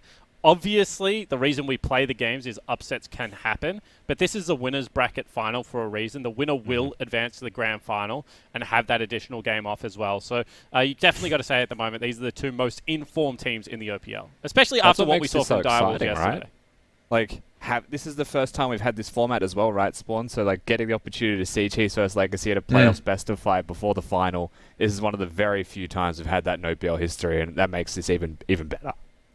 And so obviously Legacy have not played in the playoffs yet, but we saw Chiefs yesterday. Rusty, what is it that Legacy could have taken away from the Chiefs games that they saw yesterday to prepare, or is there something that they saw that could have scared them? Well, so first of all, they only really had one game as a sample size of like a way to take down the Chiefs. I think what was interesting from that game, though, and this is something that I've just universally thought should exist perhaps even more in the OPL, was early game or like level 1 strategies. Something as simple as a late invade can throw an entire strategic plan out the window. And it was surprising to me that through this split, even for like the 7th and 8th place teams, we saw very little of that. And I would continuously say that like, it's true that if the Chiefs fall behind, they tend to rely on Croc. But last set, like yesterday, showed me that that's not as entirely true anymore, and they're starting to draft carries again for Claire. So I honestly take away, they're a scary team, and you just have to be better on the day. That feels about right. Chiefs are a very scary team. Spawn, who are you picking to take out the series tonight? I think that it would be unfair to just take recency into account. And the last time we saw these teams play, Legacy smacked the Chiefs. I would actually say this should be a pretty handed Legacy victory. I think they're the best team in the OPL so far. Obviously, I have a little bit more information from behind the scenes that I'll try not to give away. But they're a really scary team at the moment. And one of the reasons I like the Legacy lineup over the Chiefs is they have some of the best of 5 players in the OPL. Tally is absolutely clutch. Raze is a big best of 5 player as well. So I think that this team has experience in all the right areas. They've got people that have won an OPL title before. They've got people that have been to multiple finals. And I don't think that the Chiefs, in their first best of 5 against a veteran team like that, will be able to go toe-to-toe. But I think that this is a really valuable best of 5 for Chiefs if they are going to run it back in that grand final and have a serious shot at winning the whole thing. I think actually the Chiefs might want to lose this, because the additional best of 5 for all their young players is actually really valuable in my opinion. Obviously, no one wants to lose. You just want to win everything. Like, just win everything, guys. It's that simple. But best of 5s are so much different to normal. And also, CL needs more best of 5 drafting experience, because some of his drafts yesterday, the gameplay was good, but the drafts were a little bit stinky in some areas. Nick, let me tell you that. Rusty, who are you tipping? I'd be tipping Legacy as well. I mean, recency taken into account for the way Legacy were playing in their last weeks, it felt like they had a point to prove. They were dominant, and they honestly, I would be shocked if that didn't continue through with, like Spawn mentioned, the veterancy of the players on that roster. And Skimmy, you're going to be doing most of the talking for most of the evening. Who are you most excited to see, and who do you think is going to take it out? I'm really excited for the Raze Katsuri matchup in particular. We talk about Chiefs having this foundation of just star members in that lane, right? And Raze has always been that consistency, that factor of you can really rely on. And it was quite apparent, especially when Eminez left the roster. After Katsuri sort of popped off yesterday, you're really hoping he's in that hot form to make that matchup in particular very exciting. Not only from a laning phase, but also just when it comes to team fights as well, if they can really use them as a beacon of hope. I obviously have to go for Legacy as well. One factor being that I live with Carbon, so I'd probably get evicted if he said otherwise, and I'd probably go back to New Zealand, and that wouldn't be fun. But based on how they've been performing recently, especially with that 25-minute slapping in the final week 10. And as Spawn alluded to earlier, this whoever loses tonight, this is not the last time we're going to see them. They're going to head down into the losers bracket, which is a very unfortunate name, but let's call a spade a spade. And they're going to play off against the winner of Order versus Direwolves, if my math is correct, and it is. How exciting. As Spawn said, potentially a practice run here. It's a bit of a tainted chalice, I guess, poison chalice to lose and then be able to get in some more practice. But, you take it where you can, and some of these younger players might benefit from that. Order certainly are beginning their gauntlet run, as we are well aware of. We're well accustomed to this. So things are all shaping up the way that they should here on the OPL. You've got Chiefs up there, except for the last couple of splits. Legacy are involved as well, and Order doing that thing where they just suddenly get good. We're excited to be here for the rest of the night with you guys. I think we're all hoping for 5. We want 5 games, right? We want 5 games for this. absolutely. We want a slugfest. They should be 70-minute games each. Do you know who put on really the wants hot 5 chocolate. games? Huh? Order and Direwolves. Order and Direwolves both really need 5 games because I feel like there isn't enough game footage of Chiefs and Legacy playing against good teams where they actually have to do anything strategically complex. Like, even yesterday, there was nothing strategically complex about the way that the Chiefs beat Direwolves. So it's actually really hard to play against these teams because if they never get pushed outside of, hey, we came out of laning phase with a 5,000 gold lead and then we rolled you in every team fight, which generally is how both of these teams play, it can be quite complex. So I'm hoping for a really good series to actually be able to see what these teams at their best look like. Yeah, we're hoping for that, and also every other team is hoping for that just so that they can get some cheat sheets on these two teams. But it's enough stalling. Let's get into game number 1. It's Chiefs versus Legacy, and it is the Macca's Champ Select. If you're craving the taste of your favourites, head to Macca's for a fast, safe and contactless drive-through experience. For your Macca's run, contact-free, we'll be here.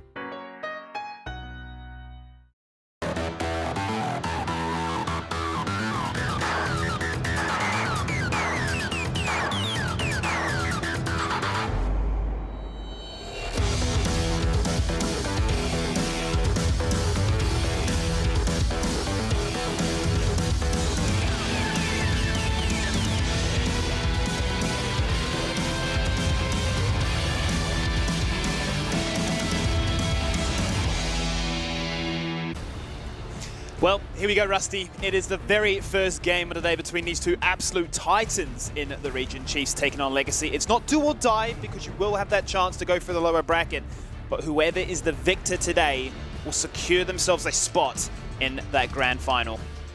Yeah, very big game here for both of these teams. It is the winners bracket final. It's exciting because not only is that the case, it's first versus second. They've played each other 3 times. It was a 2-1 record. There was some close games in there. We get to see this potentially twice. If they are the best teams in our league, this is the first best of 5, and then they meet again in the finals and they get to play again. And that's amazing. The more opportunities that you get to watch the 2 best teams play each other, the better for the league. Absolutely. And what's interesting already right off the bat is that Chiefs have got blue side and they've gone for that insta-pick on towards the Ornn. Now this is something that actually happened yesterday. They got blue side 3 out of the 4 games when they went up against Direwolves. Very comfortable in that position and obviously very comfortable with that champion as well. Now the bans have come out, Syndra, Callista and Jarvan. So a bit of a hybrid around the mix. We've seen Raze actually play the Syndra in their very last outing. Definitely a pick that they can flex in many directions, but they had a bit of a priority in Week 10 to deny the likes of Wukong as well as the Yuumi, and that's why now we're going to see Yuumi come in as a first pick and a reworked 10.7 Galio. Yeah, Galio's kind of in a spot where the change you want to say is small. I'm going to stop moving because I'm actually just causing a disco in my camera, so I'm just going to lean forwards. Sorry, it's really it's hard You've to got too much eye candy going on. They're going to distract you from the draft. Yeah, Galio locked in a little bit more tanky for the rest of the team, right? Applies the W passive shield when the ultimate lands for 5 whole seconds. That's not an insignificant amount of time. So they're going to lock that one in very early. It looks like it's a blind pick. You don't know what the rest of the composition is going to be, but what we do know is that the Jarvan is already banned away. So you're looking at other champions that can complement that Galio to round out through maybe the jungle or top lane positions here from Legacy's side. But first things first, they've got the Yuumi, so they need to pick their bot lane. Yep, that they do, and they've obviously secured it now with the Aphelios, so you're looking at a fair bit of damage, some follow-up to the taunts that can come out here from their Galio. We had to look towards how Chiefs want to deny that. They've gone for, once again, the Varus and Time Kench, which they found a lot of success with. Katsuri, quite honestly, smurfing with some of those chain of corruptions that he was landing and able to find incredible value, especially if teams are piling up. So they're going to have a lot of safety, and obviously compliments to Korea CK on the back of that as well. The man was playing out of his mind to allow him to find so much prio in that laning phase.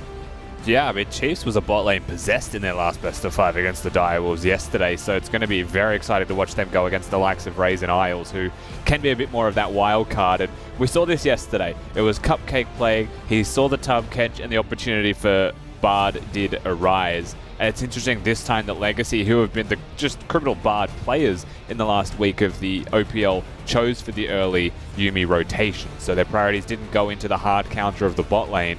I think they're just looking to, it's a decent lane. A Tahm Kench lane's never going to outright murder you if your jungler is playing towards bot side at all to help reset waves.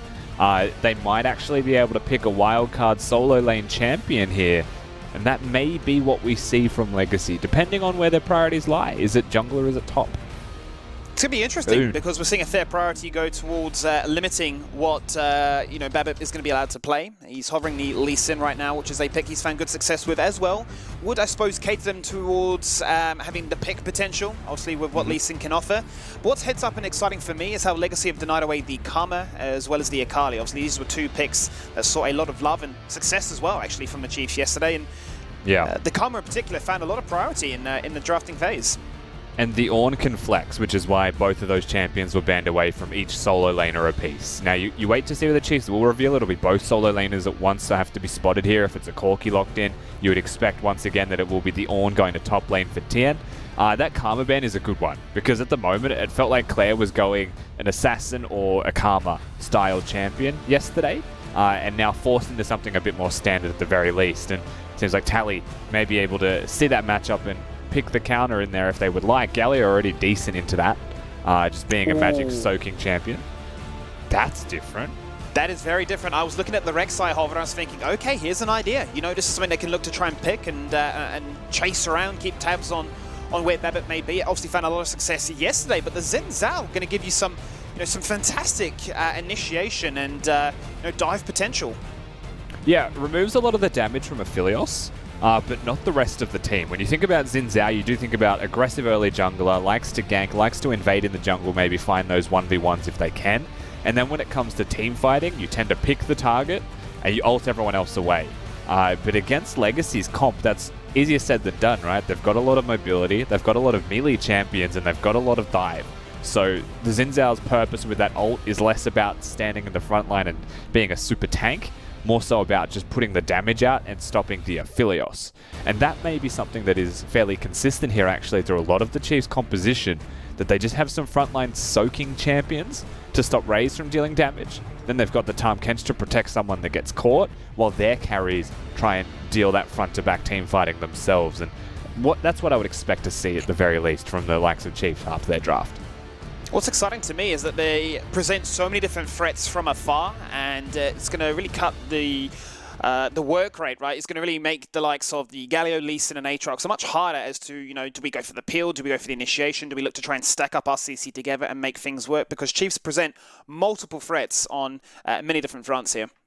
Yeah, for sure. They've got, once again, a similar style of jungler, very aggressive early game jungler in the Lee Sin against that Xin Zhao. Galio has a lot of kill threat, particularly from level 6, because you can influence the rest of the map brilliantly. So you're looking at someone like Raze or Topoon even on their bottom and top sides of the map to generate kill threat themselves, just when Tally has lane priority. So that's what you expect from Legacy side, if you asked me, is probably Babip being active on the map, and then at a certain point, he just ensures that Tally has freedom of movement from his lane so that they can make map plays elsewhere. Well, let's jump into Summoner's Rift for the very first game of the day. It's only one best of 5, and boy, is it a big one. Legacy taking on Chiefs. The victor here today will give themselves a spot in the grand finals. The loser today will be put into the losers bracket for a chance at the gauntlet run. It's a big one. It's a massive one, and we're straight into the Rift with some very interesting drafts here, Rusty. I'm very curious to see how the Xin Zhao finds value, because it's Croc, after all. Yeah, the Yuumi would have been nice on the Xin Zhao side if you were a Croc in this case, but yeah, it's Croc, it's the carry player of the Chiefs. If all's said and done, if the Chiefs fall behind, it does always feel like they have Croc to back up on.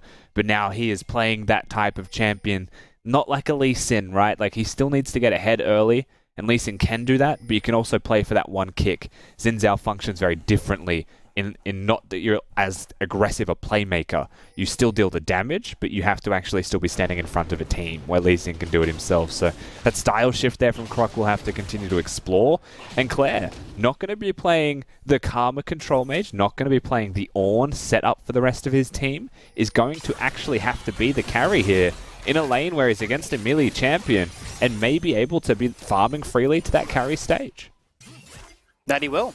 And we're going to see that both junglers are starting on the top side of the map. So we'll be pathing down bot side, and that seems to be where we found most of the influence. That's what we highlighted during the pre-game show, during the lessons, I suppose, of what we discovered was a strength here for the Chiefs and how they were able to find that massive lead from the laning phase alone. Now, obviously, we've seen it be a much closer affair when these two teams have taken to it, but I'm really excited to see, the matchup between, Raze and Katsuri. Raze obviously so consistent, so strong, but if Katsuri, if he's at a great sleep, if he's all rested, recovered and prepared for this one, it's really game on. You know who did have a great sleep? It was Tia, and he was in bed at normal gamer hours this time. I saw that tweet. Raring to go for this game of the OPL. Nevertheless, you mentioned bottom lane. I do think this best of 5 may be a part in determining who the best AD carry in our league is. Because right now, I would say these are the top 2. Katsuri has been in ridiculously good form. Vital has been in that conversation, and you'd say is in that top 3 to round it out. But I think this best of 5 helps to determine who number 1 is. And I think it's interesting, right, when we compare these two teams and we've said, look, what is the best way to try and take down the Chiefs? Well, you should play a little bit slower, maybe try and bore them to death, as Spawn's coined it. But, that's not to discount Legacy as a macro boring side. They've definitely got incredibly strong team fighting ability. Yeah, no one team has a strict advantage draft-wise for that team fighting ability either here. That's what's so interesting about this. The style clash between Chiefs and Legacy. Chiefs are always going to take those skill checks. It's something that we speak about to no end. They do like to have their individual lane strengths and translate that into team fighting prowess. And if they get the slightest advantage, that carries through. They like that momentum and build up very successfully. Legacy are a little bit different. They feel like a more cohesive 5-man unit at all times. Their plays do seem to be like Topoons with a big teleport more often than not is going to be an instigator, or if Isles is playing the Bard, then he goes to Topoon's lane. Things like that happen as a group more often. That late game team fighting still going to be a big deal with Raze sitting in a roster as well. They've almost won games from just him alone in those team fights. So the fact that the styles of these drafts are quite similar, but the styles of the teams are not, makes this game wonderful to watch. Absolutely, and we're going to see a fantastic trade go out, favored Legacy side. As you see Raze take a fair bit of damage, but will obviously have the Yuumi to top himself up. It's going to be interesting to see where the priority goes to. We've seen both Scuttles already achieve so far with, for the most part, Croc hanging towards the bot side of the map, maybe keeping his eyes firmly fixated on getting him online. Babip always hanging in the area, and they may cross paths right now. Trouble goes down, the recall will complete. You should be aware that that was a recall as well. You could see the ward just above Croc there to the right. Most likely would have walked out that way, given that his mid lane has no priority. So they should assume that he's gone back to base. Croc now gets an opportunity, completely invisible to the enemy team, except for when he was just spotted with that ward as to where he is. You'll watch top lane have to be careful. Mid lane fresh off a reset. Nowhere to go, unfortunately, for him, except for towards the Drake. And so my eyes shift that direction. Is that something that's going to be looked at early here from the Xin Zhao? It's certainly possible. It certainly would be, as both junglers have gone back from a fresh shot, and they now have that tier 1 jungle item complete, so clear time's a little bit better. Ganking options potentially open. We're going to see pings go out as the control will start to go down, establishing some control of where people could be at and what the play may be. We see both junglers complete their camps and now start to hover around that bottom side. Another Scuttle will spawn. The first Mountain Drake is available. Yeah, waiting to see that real first big defining move of this best of 5. Who wants to take that first step? Who wants to gank? These aggressive jungle champions not really finding their mark at the moment for ganks. They have found each other, however, to be able to be more of a preventative measure for their own team's success. Still waiting for that Drake as well, like you mentioned. It is a point of contention. I think that you're looking at mid lane priority as one of the bigger factors for that. You could choose to wait for something like the package timing for Corki once his passive's up to force these objectives, or you can use the priority that you're consistently getting now to try and force it earlier. The risk is that Legacy, obviously aware of this, would be there to respond. And so they're going to err to the side of caution right now. Yeah, it was looking promising. As you say, mid lane was getting pushed in and bot lane just got completed too. Scuttle achieved. They had the vision around to dictate if they decide to make things happen in that river. But as you say, caution is the play. Xin Zhao may now be looking for a potential gank. He's been keeping around this bottom side of the map for a fair few minutes now. May just look to start things off now as Lee Sin's gone back off a fresh recall again and is sitting topside. We passed that level 6 point as well here for the solo laners of Legacy and Chief, so that Galio now can be very active around the rift, use that ultimate and get into the heroic entrance, something like that. What's it called, Skippy? Is it Grand Entrance? Heroic Entrance? For Galio, it's called Hero's Entrance. Hero's Entrance. He has that. He has his R button. Analysts don't use names. No, neither do I. I just make up things that sound like you understand what I'm talking about. I was I'm sure you've noticed talking that. I was talking to Jules about this yesterday as well, because he's been co-streaming alongside the OPL for most of the split. And he's like, you know, names are important when you're casting, and that never occurred to him, because we both came from being players. And like, why would I say the name of the spell when I'm communicating to my team when I could just say Q? You know, because that's always going to be faster. It doesn't matter what the spell's called. It's interesting though, right? Because there are so many times when you're casting and just adding in the actual spell name, it just sounds forced, doesn't always roll off the tongue as easy. But yeah, if you just chuck in, you know, QWER, everyone knows what you're referring to when it comes to that. So it's very case by case, the nuances really of the casting here. Just means Chiefs the do get brain's that still dragon trying in the to end. catch up. So something has happened from an objective standpoint. Still waiting for that fight. And I think this is kind of what we expect really out of a game one, right? It's no longer a best of one. It's a best of 5. We're kind of seeing what we had when Avant and Order took on each other. A very slow start. Yeah, Chiefs didn't really have any playstyle issues yesterday, so it feels like this game one is about testing the waters versus your opponents. It could be considered a form check. And, you know, letting a game just go to a 5v5 team fight is definitely one way to accurately test your team, your opponent's ability to team fight and their nerves on the day. But it does also leave a game open, you know, to like being a one-punch victory. If you don't do anything when you have opportunities and your opponents win that one team fight, then you kind of throw away a game from that single moment. So the risk increases with every passing minute where you don't make plays. But I guess that's the one major difference here between Chiefs and Legacy is we know what one team has been doing as they performed yesterday. Yeah. So we still need to really look at Legacy in comparison.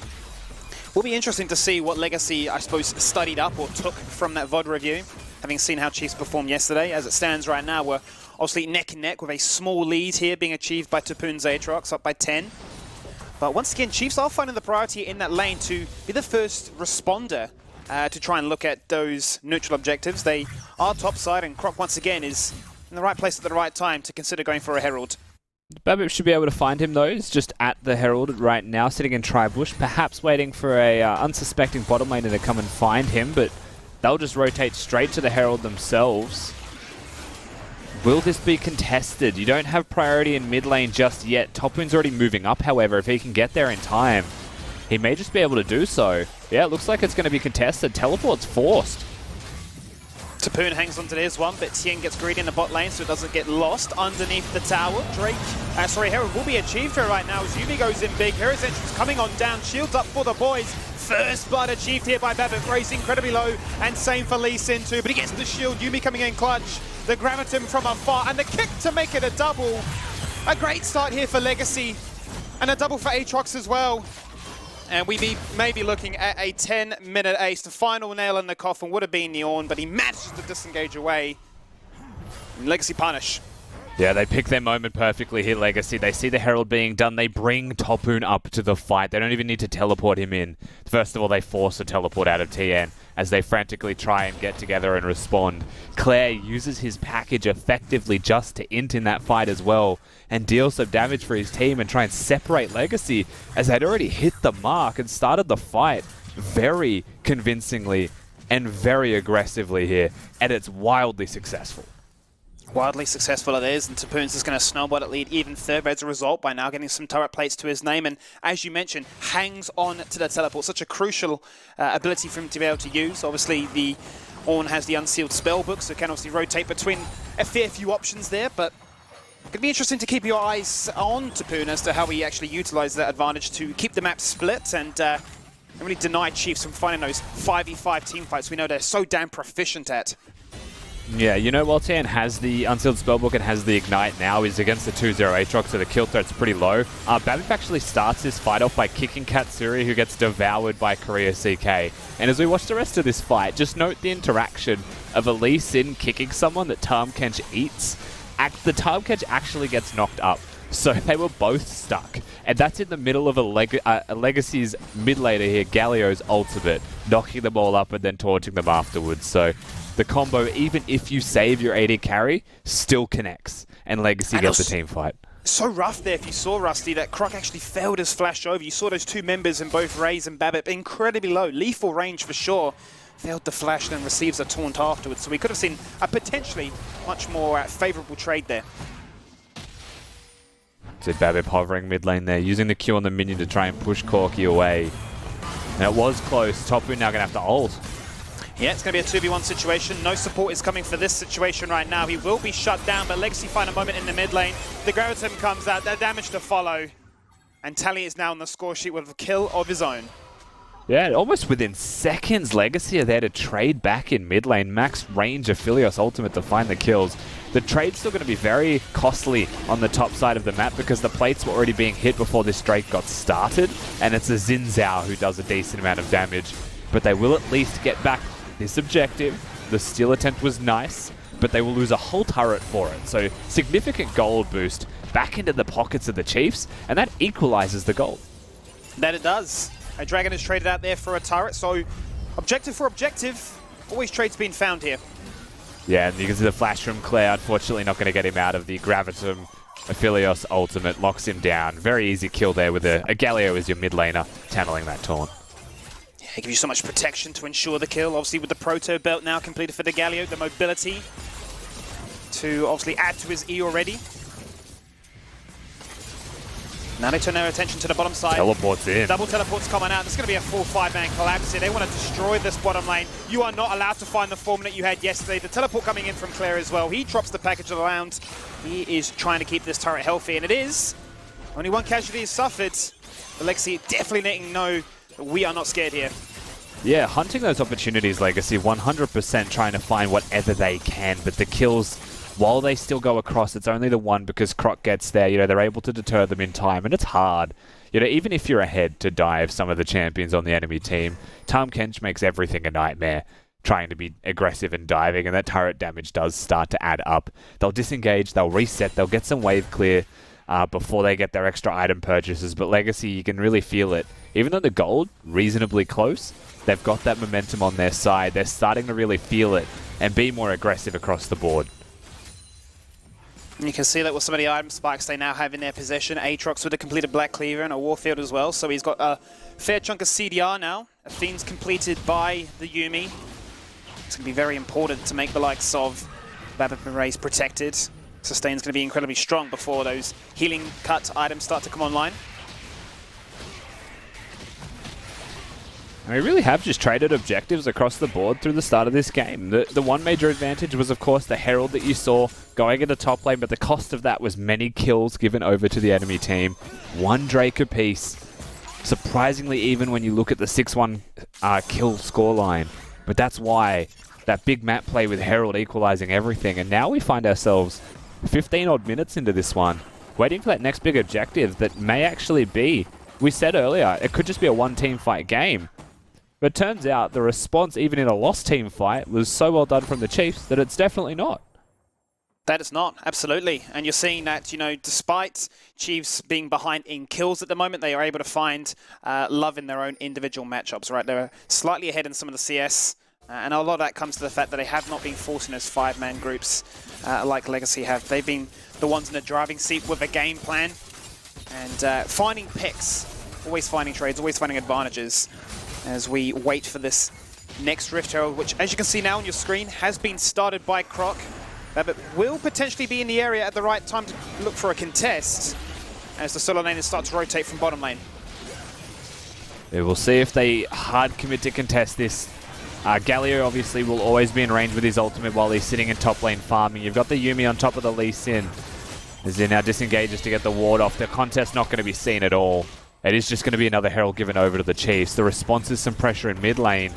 But I don't think they'll be able to get the turret with a Corki being able to throw rockets onto it. And Tahm like you can see, having that ultimate to get there. Big win there for Chiefs as far as objectives are concerned. That it is. And they obviously don't fall victim to a rotation from the Rift Herald into mid lane. Abyssal Void used there as a security. Legacy continue to mount up the pressure here in the mid lane. A lot of the CS now being donated across to Raze.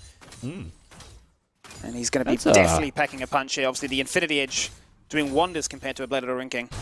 Yeah, we're looking at those item spikes, and there's actually the Executioner's calling for Croc pretty much rushed here after his jungle item, and I like that. Right now, a lot of the other champions on his team are so item reliant. You've got what is the Manamune Corki. It's the new hot thing. Corki's AD that he gets from the Manamune when it's charged is more than an Infinity Edge relative worth amounts, and then you have the IE with it, so your crits are obviously extremely significant. So that takes time, and you can't afford to go for something like an Executioner's Calling in that build if you're so item reliant. Similar thing for rushing that Blade of the Ruined King from Katsuri, and top lane it's an Ornns. Obviously you want to have your 2 items as fast as you can. Maybe you go for the Bramble Vest in there, but the Yuumi's the problem more than the Aatrox early. I think he'll start to build that after he finishes the Abyssal Mask, and I mean, that helps the Chiefs a lot. It's about tiding them over to where all of their champions can either get it or their team fighting is strong. He keeps them strong in the meanwhile, in the interim, basically filling the role of Xin Zhao through items. Absolutely, it really fulfills what the purpose, I suppose, of the Xin Zhao is to find a target and to make sure that they die. So with all the healing that is available on this Legacy roster, would make that a lot harder if the healing cut was not there. Now what is interesting to note is Rift Herald was summoned in the top lane trying to actually grab the attention of Legacy to respond. They say, that's cool, you can go for that play, we're just going to pick up a dragon. So once again, still 18 minutes into this game, trades continue to happen as teams wait for those power spikes before we see that potential team fight again. We are hitting those 1 item spikes though, you know, if they were going to start looking for their fights. And I think what we should look at and really contrast it between these teams is how they team fight or play the game out as the game progresses. Because the one major difference is in that mid lane.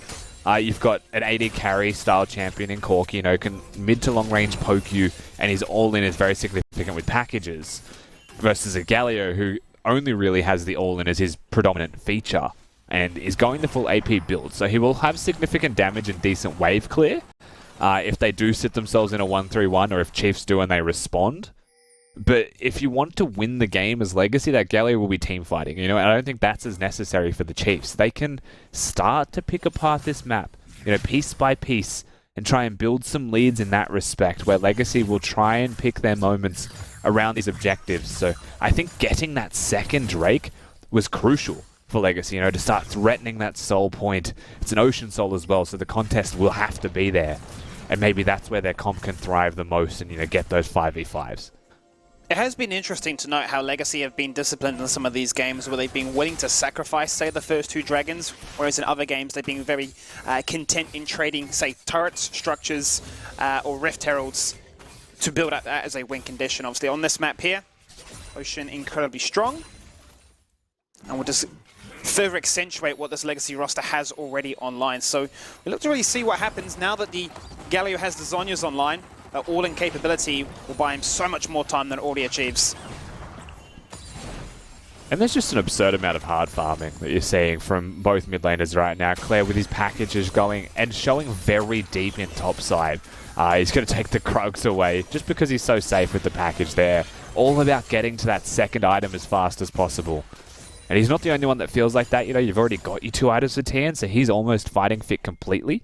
1 more level, and he is outright ridiculous. And I think this wave might actually just be his level 13, so getting ever closer to that mark. It should be. He'll tick over after that cannon. There it is. And now he's got his items upgraded. If ever there was a time for the Chiefs, that Trinity Force may be the last thing that they're really looking for. Yeah. That's what you'd imagine. Muramana has now just completed, so that's another spike, but Imagine they really want to, if possible, look to get that Ginsu's online, look to get that Trinity Force on, and then look to contest with the next Dragon up in 2 minutes. Obviously, Baron is available. But a stopwatch had to be burnt there, however, by Korea CK just to make sure that he did not fall victim in the mid lane. It does feel like a little bit of a waste. Yeah, definitely. I mean, when you're going for the Gargoyle Stoneplate, there has to be a time to use the stopwatch, and it's weird to say that like that was a wasted use potentially, but he's got the item upgrade anyway now, so who cares? Yeah. We are still waiting for the objective-based fights, and any opportunity to give a pick over, you don't want to let that happen. So he denies it with the stopwatch, and he's fine. Better safe than sorry.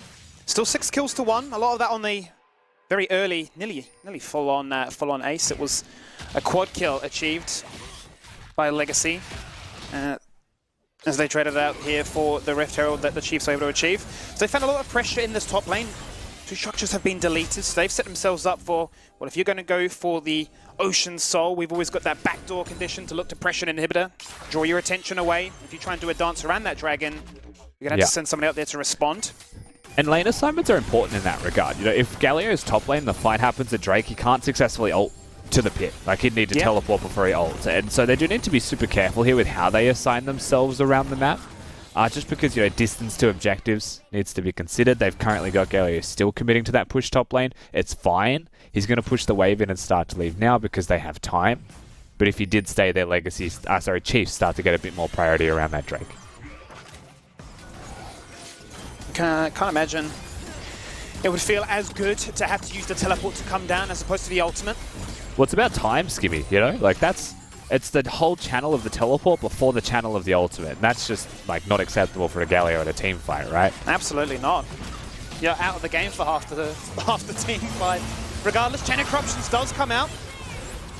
He survives in the meantime, the team spread away, but now they look to re-engage in that shrub. The fight comes with a Moonlight Vigil landing on top of many members. Raze is incredibly protected in the backline there, no threat on towards him. Out comes the Zinzao with the Crescent Guard. He looks to try and do whatever he can, but he's incredibly low. He chucks out the spear, and he's unable to find the kill. Everything lights up Legacy. Nobody falls on down. A triple kill achieved as they can look to pick up another dragon. And that's 2 back-to-back significant teamfight victories for Legacy. They have absolute control of this game as a result of that. They're running straight to the Baron buff itself, and it was Chiefs that threw the first punch, Skimmy. It was Chiefs that said we want to win this teamfight with an Ornn ultimate summoned. And the immediate response, Katsuri in a whole world of hurt here as well. He dies. So much.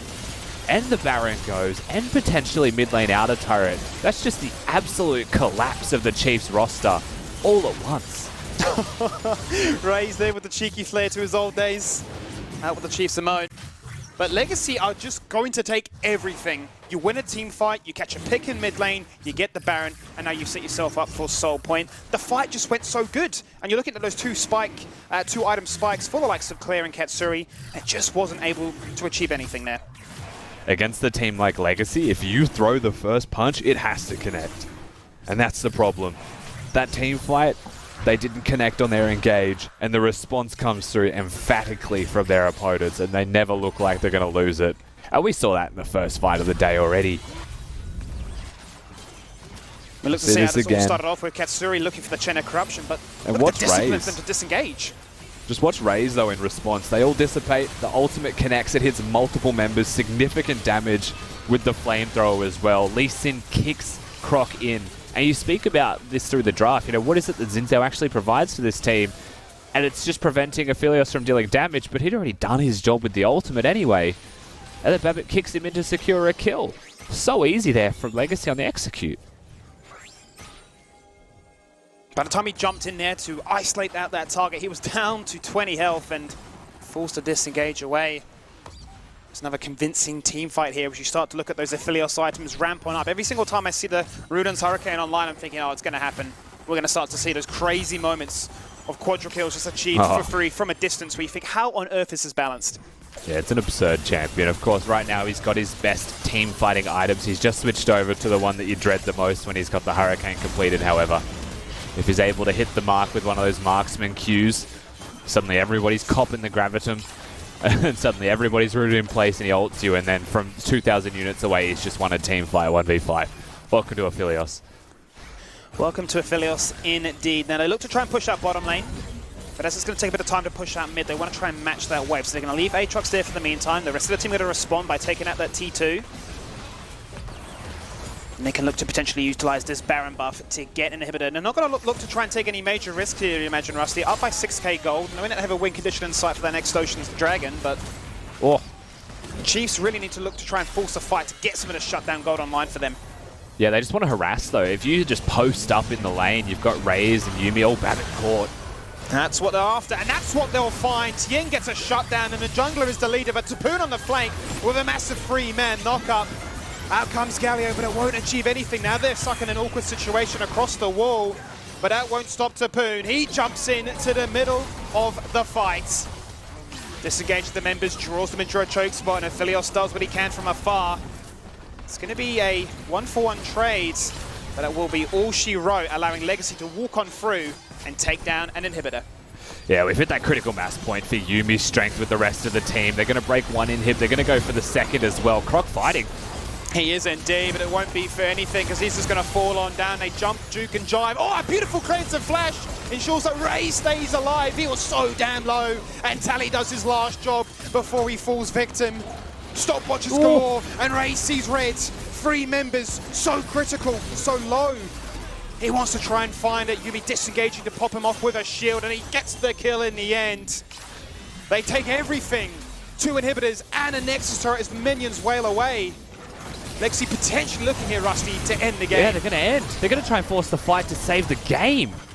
Oh, they just get a shutdown raise. He doesn't have anything left in the pocket for that one. He falls down eventually. Now Tapoon and Yuumi try to make the 1v3 happen. There is no healing cut. There is no dream. Babbitt has respawned during this entire time. Instantly comes into the fight and says, I can do this, and you cannot respond. Tien so low, zoned away, essentially dead, and a double kill is achieved. Everything is happening in this base right now. 2-minute complete refight. Oh, take a chance to breathe and relax here. I think that was a conveyor belt of just inting to save the game from the Chiefs. But you know what?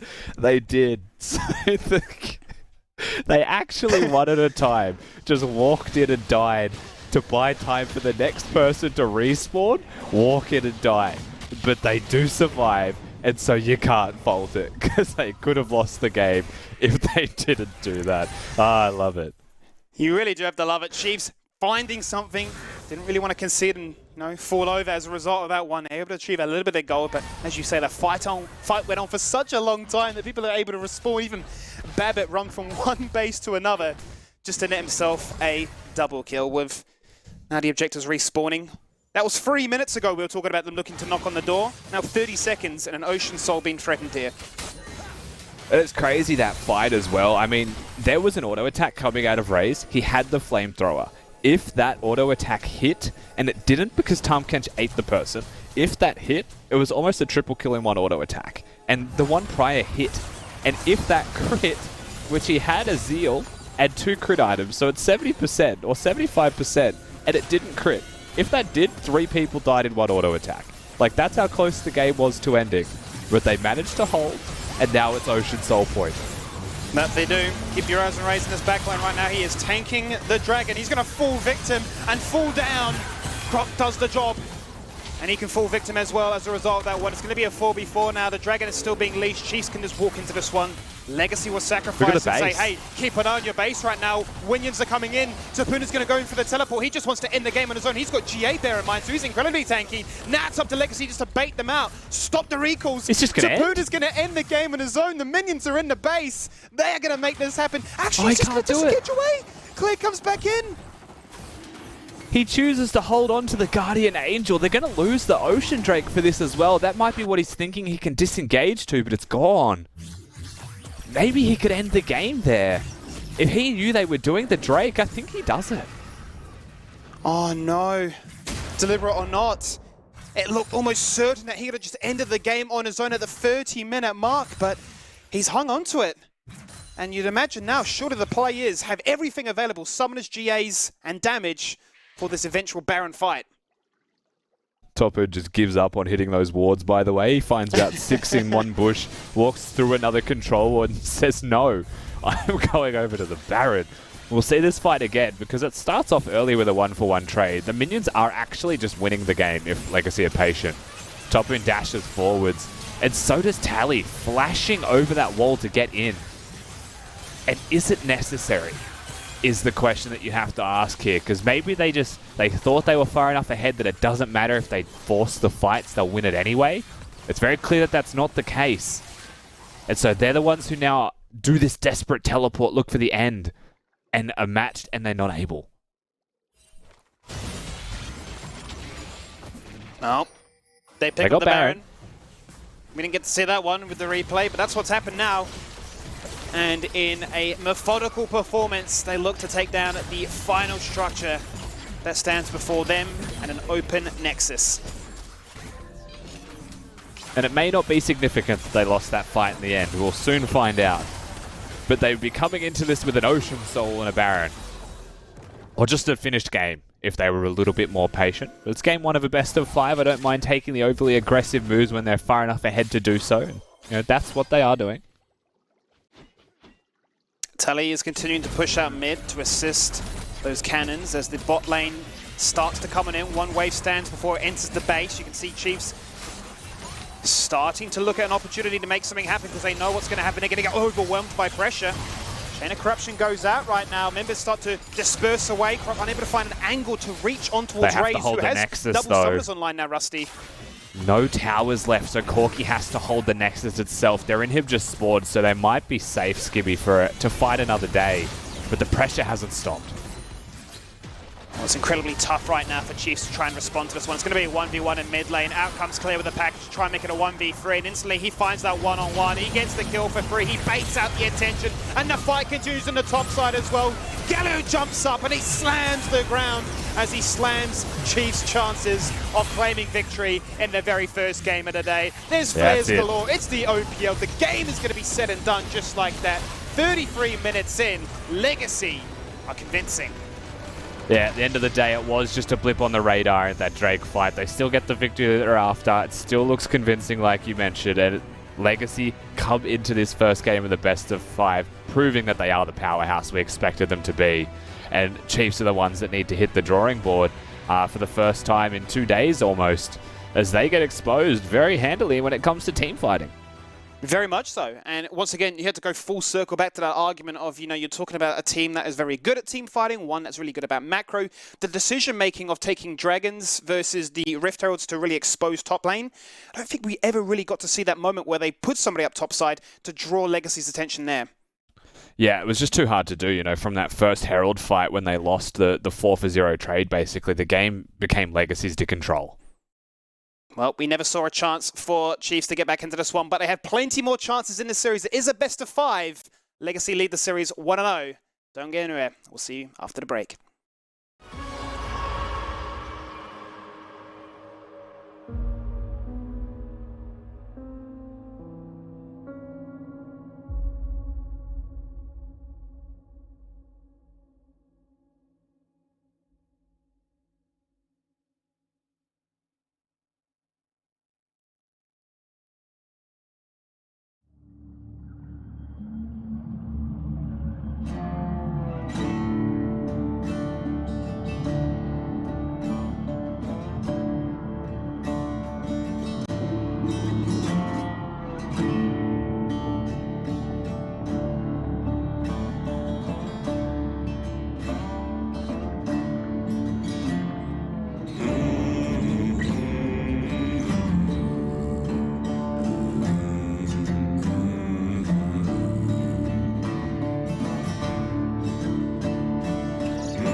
Welcome back and welcome Legacy to the playoffs. My goodness. I mean, definitive spawn. It's like we were back in week 10. Yeah, absolutely. And I mean, that's the thing about this Legacy lineup is the more things change, the more things stay the same, Nick. And Legacy are very good team fighters.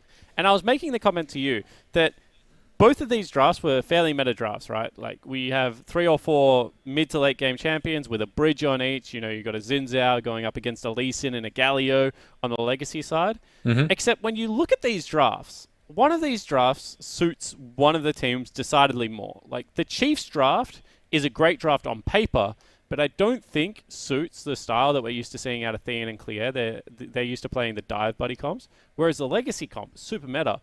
And it looks like that it just suits them down to the T. So I raise the question to you, like, is Legacy versus Chiefs actually a skill discrepancy at this point? Or is one team just a much better late game team and one team way more comfortable on a meta that is just absolutely flown by? And do you actually just believe it's a meta situation? Like, if the situation was reversed and Legacy are playing on champs that they're not particularly comfortable with, do you think that they don't have the skills to be able to take it down? Because the way they play the game as well, it's not just the meta. Like, you were talking about how they allow for the Chiefs to set up a lot. They go and take their resources because they know that they'll just be able to come in and punish. Yeah, absolutely. And I think, like, I've said absolutely so many times. I completely agree with you, Nick. Absolutely. You're a very smart man. No, the thing is, right, is that Legacy just don't play the game in a rush. We've seen that they are like one of the only teams that is actually willing to give objectives on Summoner's Rift, right? And so what they do is they actually will set up the proper time before an objective, 30 to 45 seconds. The Chiefs were sacking hard in side lanes and other areas to actually be early to these Rift Heralds and early to the Dragons. And I know that if you set up really well versus Legacy and you don't make a mistake, they actually just give it to you. It's like golf clap, like, good job, here's your Rift Herald. Sure, you lost 600 gold elsewhere because, we crashed a big wave top lane or we took a turret or something like that, but they actually weren't challenged. But the problem is that the Chiefs were sacking, they were setting up, and then they were going for really dumb engages. And that third Ocean Dragon was like the stupidest engage I think I've ever seen. They just overreached so hard onto a Lee Sin that was never in danger. And then they just give you enough rope to hang yourself. Like, they're a really frustrating team to play against for sure. And we liked what we saw out of Katsuri yesterday, but you weren't keen on the item build for him today. Yeah, I mean, the thing is that in any other game, that's a very standard item build. You're going to go Blade of the Ruined King into Rage Blade into probably Hurricane as your third item. When the team is playing triple divers, I think that you need life cut much earlier, and you can't build life cut after Ginsu's because it just feels bad. So generally what I would want to see is I would want to see Bork into Hurricane, which is Hurricane is 600-ish gold cheaper than Rage Blade. Then you can pick up your healing cut, and then you can actually build Bloodthirster super early, and it's a DPS loss, but it's a huge survivability gain. And you just are kind of a life steal tank if you've played other games that have kind of those drain tank mechanics. You do a lot of damage to tanks just through your blight spread. You have great utility in your kit. You obviously have that healing cut for the Yuumi and the Aatrox. And you can actually survive. Whereas his damage, like, might have been theoretical highest DPS if he played perfectly, but I just don't see how he played perfectly versus Triple Diver and Yuumi. That's an impossible game plan for me to execute. I am both listening intently to your cogent analysis and also reading Twitch chat. Loki Cat says, yeah, absolutely, is easily the most spoken phrase in the OPL. And then Best In says a close second is, 100%. Well, the thing is I can talk about this quickly. So there is like this, like, kind of, it's the yes and thing, right? That you get from improvisation. When you're talking to people like yourself and Skimmy Nick, where you've pre-prepared points, it is very difficult to like not be affirmative when you pick up, because most of it is actually just my point. So I will try and find a different word, Twitch chat, but it's just so I can make my host and my co-caster sound smart. From my perspective, it's very satisfying when I hear you go, yes, what you said was 100% correct. But generally, if you really listen closely and really pay attention, the yeah, absolutely is at least 50% of the time followed by a total pivot of what the question is. So it's like you can set up the question and go, okay, so this is what I think we should talk about. Yeah, and I go, so what do you think of Katsuri? Yeah, absolutely. Now, the thing with Legacy is that they're just the best team in the OPL. And you go, oh, right, okay, so you don't want to talk about that at all. This is just your way of I mean, it's like dealing with a child, right? You just, I'll give you a positive affirmation and then I'll make sure that we're just going to talk about what I want to talk about. I completely agree with everything you're saying, Nick. And for that case, I want to get back to the game right now. What we did see towards the end of the game, though, is that Chiefs Chiefs are still very good late game team fighters. If I put my caster hat back on for a second and actually break down that last dragon fight, that was an outright 5v5, and they actually used Ornn in his assassin capability. You know, we talk about him as a tank, but he does a boatload of damage, and they blew up Raze. And if you're able to get into the back line, I think that you can do damage against this Legacy lineup because they are going to generally run double damage dealers. This game, it was, the Aphelios as well as the top laner. Top lane was playing Aatrox. Galio's not really in the comp for his damage. He's more of an initiation follow-up.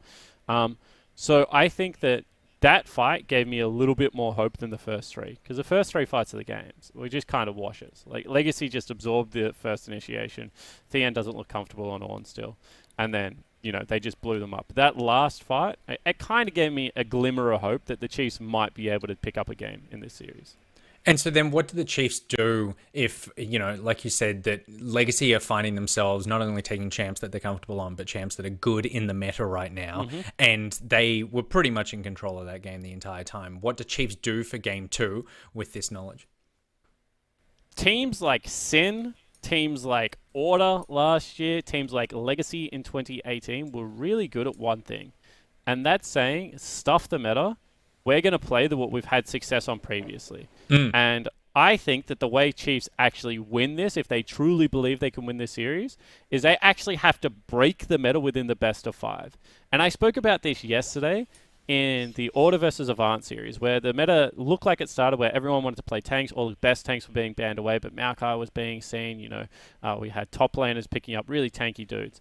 And then by the end of it, Avant just kept picking earlier and early game and kind of forced Order to play this heavy skirmish, no tank style game, because you don't want to get blown out in the first 15 minutes in the game if you're playing purely scaling, right? So I think what you actually have to do, next game, you have to go super early game. Like pick an Akali, pick Diana in the mid lane, pick something that's going to fight really, really heavy. Pick a Pyke bottom lane if that's what you've got. And then try and gain enough respect from Legacy that they have to drop something like a Yuumi. Or they have to drop the Galio. They have to drop something that's better late game. And then if you get enough respect in back-to-back games, maybe you've bent the meta enough that they're only running like double front line or single front line. And maybe there's actually a way that you can play your game plan a little bit more successfully. Because right now we know if it goes to late game, if this series goes 35-minute plus 3 games in a row, I guarantee Legacy has won 3 games in a row. We said that this is like week 10 where Legacy took our Chiefs, but this is not like week 10 because this is a best of 5. So we've had the temperature check for game 1.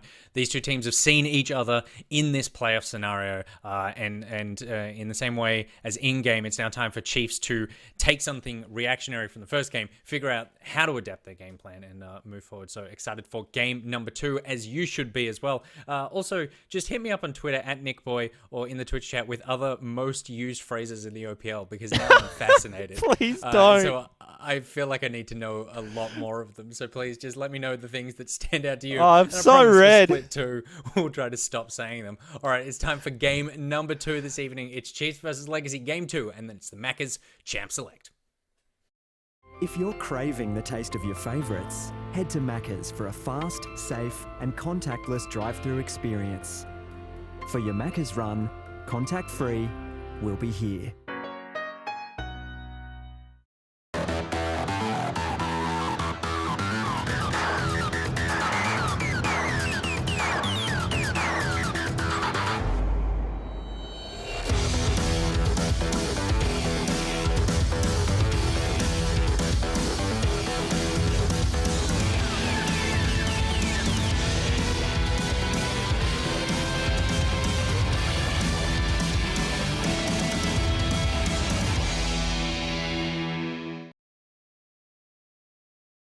Strong start for Legacy as we get ourselves into game number 2. Chiefs really looking to try and change things up here in this next draft, you'd imagine, Rusty, because that looked like a trading of objectives, a trading of ideas, but in the end, Legacy just getting the much bigger upper hand there.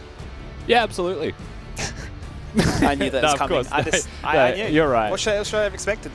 We come into this next game. I think it's very important for Chiefs to try and adapt. I do think that there was a couple of points that Spawn mentioned, and I do want to highlight one of them. It's, Are you playing your style as a team, or are you playing the style of the world right now? And are they just playing too meta? And I think you can get away with that against certain teams. Like, just meta exists for a reason, right? Because it's good. Otherwise, it wouldn't be meta. But is that the way to beat Legacy, who have already proven from this best of 5 alone in a single game that they can just out-team fight you if you're going to pick meta and play team fights. So I think that the Chiefs do need to attack this draft and genuinely look at it and say, what can we do to beat Legacy? Not how do we just beat them at their own game, because that's not going to work anymore already. What's interesting already, that'll be flip sides with Legacy having the first pick. They have denied away the Diana. One of the picks that Spawn mentioned could have been a power factor for them to play around with. The Karma ban still stays relatively prevalent here. And the Chiefs will deny that all away. We've seen Tally have so many fantastic performances on it. Every single time he's on the champion, he's always getting multiple knockups. Now, the Jarvan denied away as well again. I feel like that might be a consistent ban throughout this series, as we've seen how proficient Legacy are, combining that with the likes of an Equalizer on Rumble too. Yeah, and the red side Ornn takeaway here from the Chiefs is interesting. You know, they were able to pick that one up on the blue side when they were first pick. They don't want to give that one to Topoon. He's such a diverse player right now. It really is hard to beat Topoon's skill in the top lane 1v1. Just because he can play things like the Soraka, or did even like weeks after people stopped playing it. He's got the really good Aatrox that you just saw from him, but his tanks are nasty. So it's just so hard to deal with him. And so taking away some of the best free pick champions to make Legacy's draft just a little bit more challenged, I do like that. Yeah, Topoon's been the player on Legacy that's played the most. He's played at least 4 more champions than his teammates, so he's very flexible in his role to be a tank, carry, or an enchanter, like we saw him go for the Lulu and Soraka on a fair few occasions during the regular split. Now, what's interesting is the fact that both teams are just going to reveal that they want this high priority onto those AD carries. We obviously spoken at great lengths as to how proficient Raze and Katsuri are and how much of a big factor they are in this team. And Croc is going to say, this time I want the Lee Sin. The Xin Zhao was an idea. It wasn't able to find as much value as we were perhaps looking to achieve, but this is a pick that I can really display my mechanics on and get the ball rolling with. Yeah, he's actually just 1v9 games, Lee Sin, so it's nice to see him back on the pick. It's much more Croc. You've gone for the Varus again here. You would expect the Tahm Kench to be seen, and I highly doubt it will be taken away by Legacy unless they've got a trick up their sleeve, This early priority on Galio doesn't need to change. It was proven to work, and the question beyond that is, I don't think you can go for a Tahm Kench in a Galio comp and say this is the perfect comp, right? You want to have something a little bit more aggressive if possible. Yuumi actually couples nicely with it because of the last chapter, the ultimate, rooting everyone in place, slowing them, setting them up. And Philios is the same. When you've got the Gravitum, your long-range engage and AoE ultimate is valuable for the team. The biggest thing, though, is the last remaining 2 members in this draft, because we know this 3 works. The Lee Sin's already been removed and has to change. And you expect potentially a blind pick for Topoon, maybe for the comp, and I do wonder where he'll go. Well, Legacy get the dream start with the 3 most important picks that found all the value in that last game there, and obviously very flexible into how they can adjust it with those last 2 picks, as you say. Senna is going to be the response for that supporting role to couple with the Varus, and we'll have a nice little chance at stacking up those souls to be a very much relevant factor scaling into the late game to match what the Yuumi can bring, but we want more aggression, right? We want more things to really assist this this Lee Sin when he jumps into the fray of things. Yeah, you want to see what was working for them yesterday, which is playing around your jungler's strengths, but not making him carry. He can get vision control if you win your lanes, if you're aggressive, if you fight for the 2v2s. If your solo laners are teleporting back to lane because they keep building leads, that's fine. That's the way the Chiefs operate. Croc then is the linchpin or the hinge with which they continue to succeed, and he's got one of his better champions for it. Well, Legacy have denied that second crucial pick with the Akali taken away, so Tien's going to be forced to dive into other options again as to what he can look to try and use to, create some of that space. Set denied away, and then after that you start to get in 1-1-1 picks, very sparing performances on the likes of Riven's, Fiora's, Camille's and Aurelia's. So we wonder where that direction goes. Aatrox otherwise is only other most played champion this split. So going to be interested to see what CL's got lined up here to sort of respond, given that they've got to be the first ones to reveal their hand. And the Olaf and the Trundle bands away from Babip, I really like them actually. One, Olaf is an odd combo that does work quite effectively with the Galio. Trundle kind of similar. His team comp right now, being a Varus and a Senna, have very low mobility and are all about using their crowd control to lock you down. Getting rid of the Pillar and the Olaf ultimate are very crucial things there. So the second ban phase very nice here from the Chiefs, waiting for that fourth pick to see how they continue to round out that composition. Because with low mobility, someone has to stand in front. And how cool is it the fact that they've denied so many mobility picks and picks that can provide mobility to your team? Obviously, Azir, fantastic at that, another scaling champion. So Chiefs are saying, look, hey, if you want to play that late game style, we want to match you and have that power to bring into those subsequent team fights. We were imagining it would have been the Aatrox, but they are going to save that pick for Tien so we can find it to be as desirable as possible. Now we see what Legacy have to round out this 4-5-man squad. We saw what these first 3 picks did in the first game. What do they look to try and use here? Do they want more damage? Do they want more protection? I mean, it could still be the Aatrox. I think they're going to take more time to think about their top lane matchup. In response to that Aatrox, something like a Gangplank is available from Chief's side, and then they could actually play the approach of just kiting constantly, outranging them, and just being able to win that. So Nidalee throws a spanner into the works here compositionally on Legacy's side.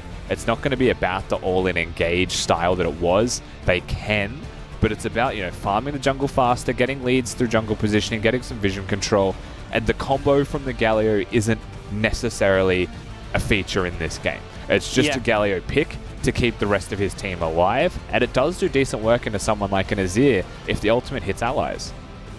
Well, more shields, more heals, more protection is what obviously the Nidalee provides with the mobility the kit has. The final pick will be that Camille, so Tien is going to dive deep into that champion pool that he has and find himself with another option to give him that scaling and to give him that ability to match them in the late game. That was, Spawn's call. If you take it to the late game, we feel like Legacy win it 9 times out of 10. You're looking at this one here. Are there any sort of glaring nightmares of it feels like it's the Croc show, or do you feel like they have 3 strong, reliable, engaging champions here to really alleviate the stress and the weight on his shoulders? It's compositionally, it's just odd. You've got Varus who can engage with his ultimate. Camille can engage as well, but usually needs some backup. And Senna is like a soft engage tool as well, has the capabilities there. So even Azir can Azir sec. So it's not like they're wanting for any kind of engage tools in a vacuum. It's just that they don't have the tank. They don't have someone to stand directly in front and be that hard engage source. It does feel like much more of a, I want to say 1-4 comp.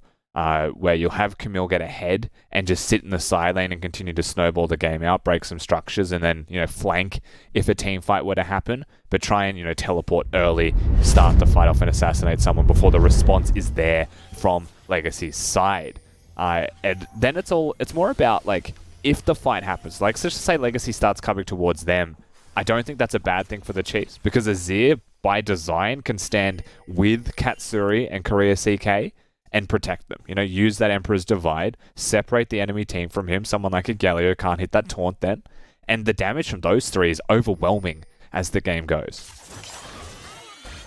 Well, the game is going. It is game number 2 here in this best of 5 series between Legacy and Chiefs, with Legacy currently leading 1-0, as you see on your screen right there.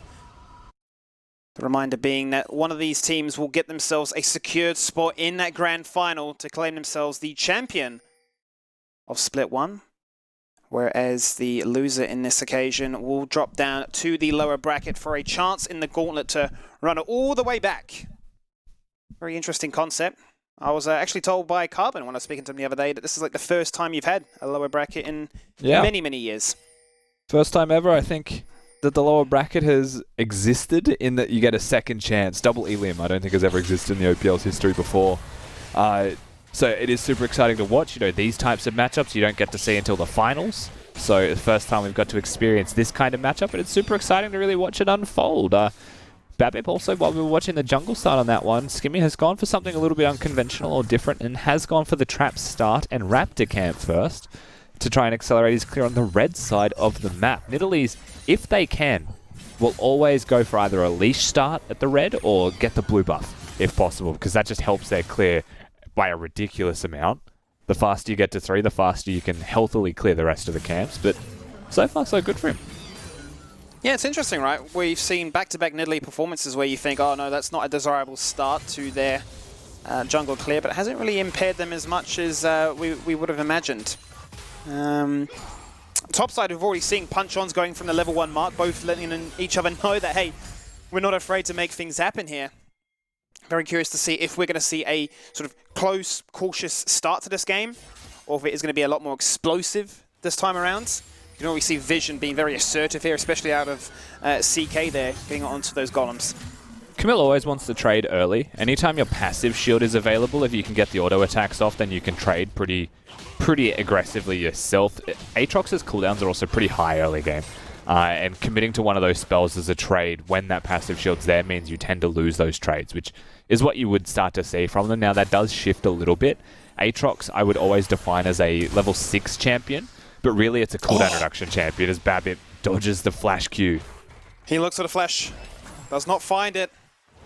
Gets the Tempest down, but is unable to connect, obviously spotting out Babip being so low. Clear finding Prior was able to respond and would have been able to assist had the fight broken out, but already pop shots, warning shots really, from this Chiefs lineup. Yeah, no jungle camps besides the Scuttle Crab is available though for Croc to take, so it's not going to be an invade afterwards. He's actually going to smite the Scuttle and look for a gank top. That kind of goes against the flow of what you would expect, but Topoon, always the safe player, knows that he could be there. And so it's just going to be double Scuttle in the end with a bit of extra time spent by Croc looking at the chance. Same start to this game as you're finding Chiefs finding priority in the bottom side of this map.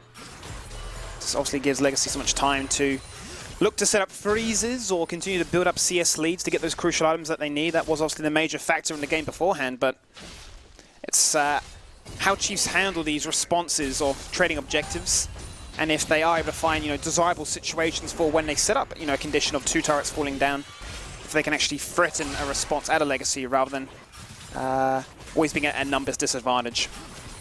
So what are we seeing so far in this game, Skibby? We're 4 minutes in, and we're seeing top lane building back, crashing towards Topoon's turret. He had to be safe because of the Lee Sin pressure. Bot lane pushing towards Raze and Isle's turret as well. They have a hard time dealing with the 2 ranged champions poking constantly, especially early. And mid lane being a melee champion against the Azir, Azir often gets that push off. And so with all of this priority that exists, Croc can reset and start to pressure the map aggressively. But first, top. Top is where the action is at right now. Topoon is very low. We're going to see a flash forward to make sure that is a first blood that is achieved. Babip was in the area, but the bait just a little bit too much. Babip will take down Tien in the end. And the assist gold will go across. Yeah, you had to expect a flash there from Tien if you were Topoon, but unfortunately, while he flashes, the damage still connects. And it is just the kill trade with first blood to the Camille, and it's a wave that crashes. I think you'd be very happy with that if you were Tien as a trade. Teleport comes out as they respawn. Going to be a slight advantage here for Tien as he's got the Sheen in his pocket as Aatrox has rushed towards that Ninja Tebbies. Frozen wave, though, and does need to be noted. Topoon ensured that it stayed at a freeze. So he's going to be as safe as he possibly can. Lee Sin is on the top side of the map. You can see a million question mark pings on that side. So he is approximately in one of those spots, and they are correct. So trying to hold top lane at bay for the moment, just give the opportunity to reset, get on the map. Babip gets the kill. He'll be closer to his jungle item upgrade first. And we mentioned this yesterday, but Nidalee wants that as fast as possible because the clear speed accelerates ridiculous amounts. You can see a nice little trade there from Topoon, dropping Tien down to half. And as you say, got to keep your side, or got to keep your jungler down the bottom side. Get level 6, get the ability to then to try and control that river, which is dominated by the Chiefs so far with not only vision, but presence to respond to. And the Chiefs bot lane have actually kept this wave at their turret for the meantime. Had actually forced out a response or a recall from Legacy as they look to try and reset. Now joining back in. That's where Babip goes with this. That was sneaky from Babip, but the second he saw Croc on vision running back through mid lane, he's aware and doesn't choose to stay on it. They could have just looked at him and he might have died. A decent amount of damage doing that Drake solo this early as in Italy, but it is the Chiefs that will now be starting this one off. Or not. No, they're going to back away. It's just Scuttle.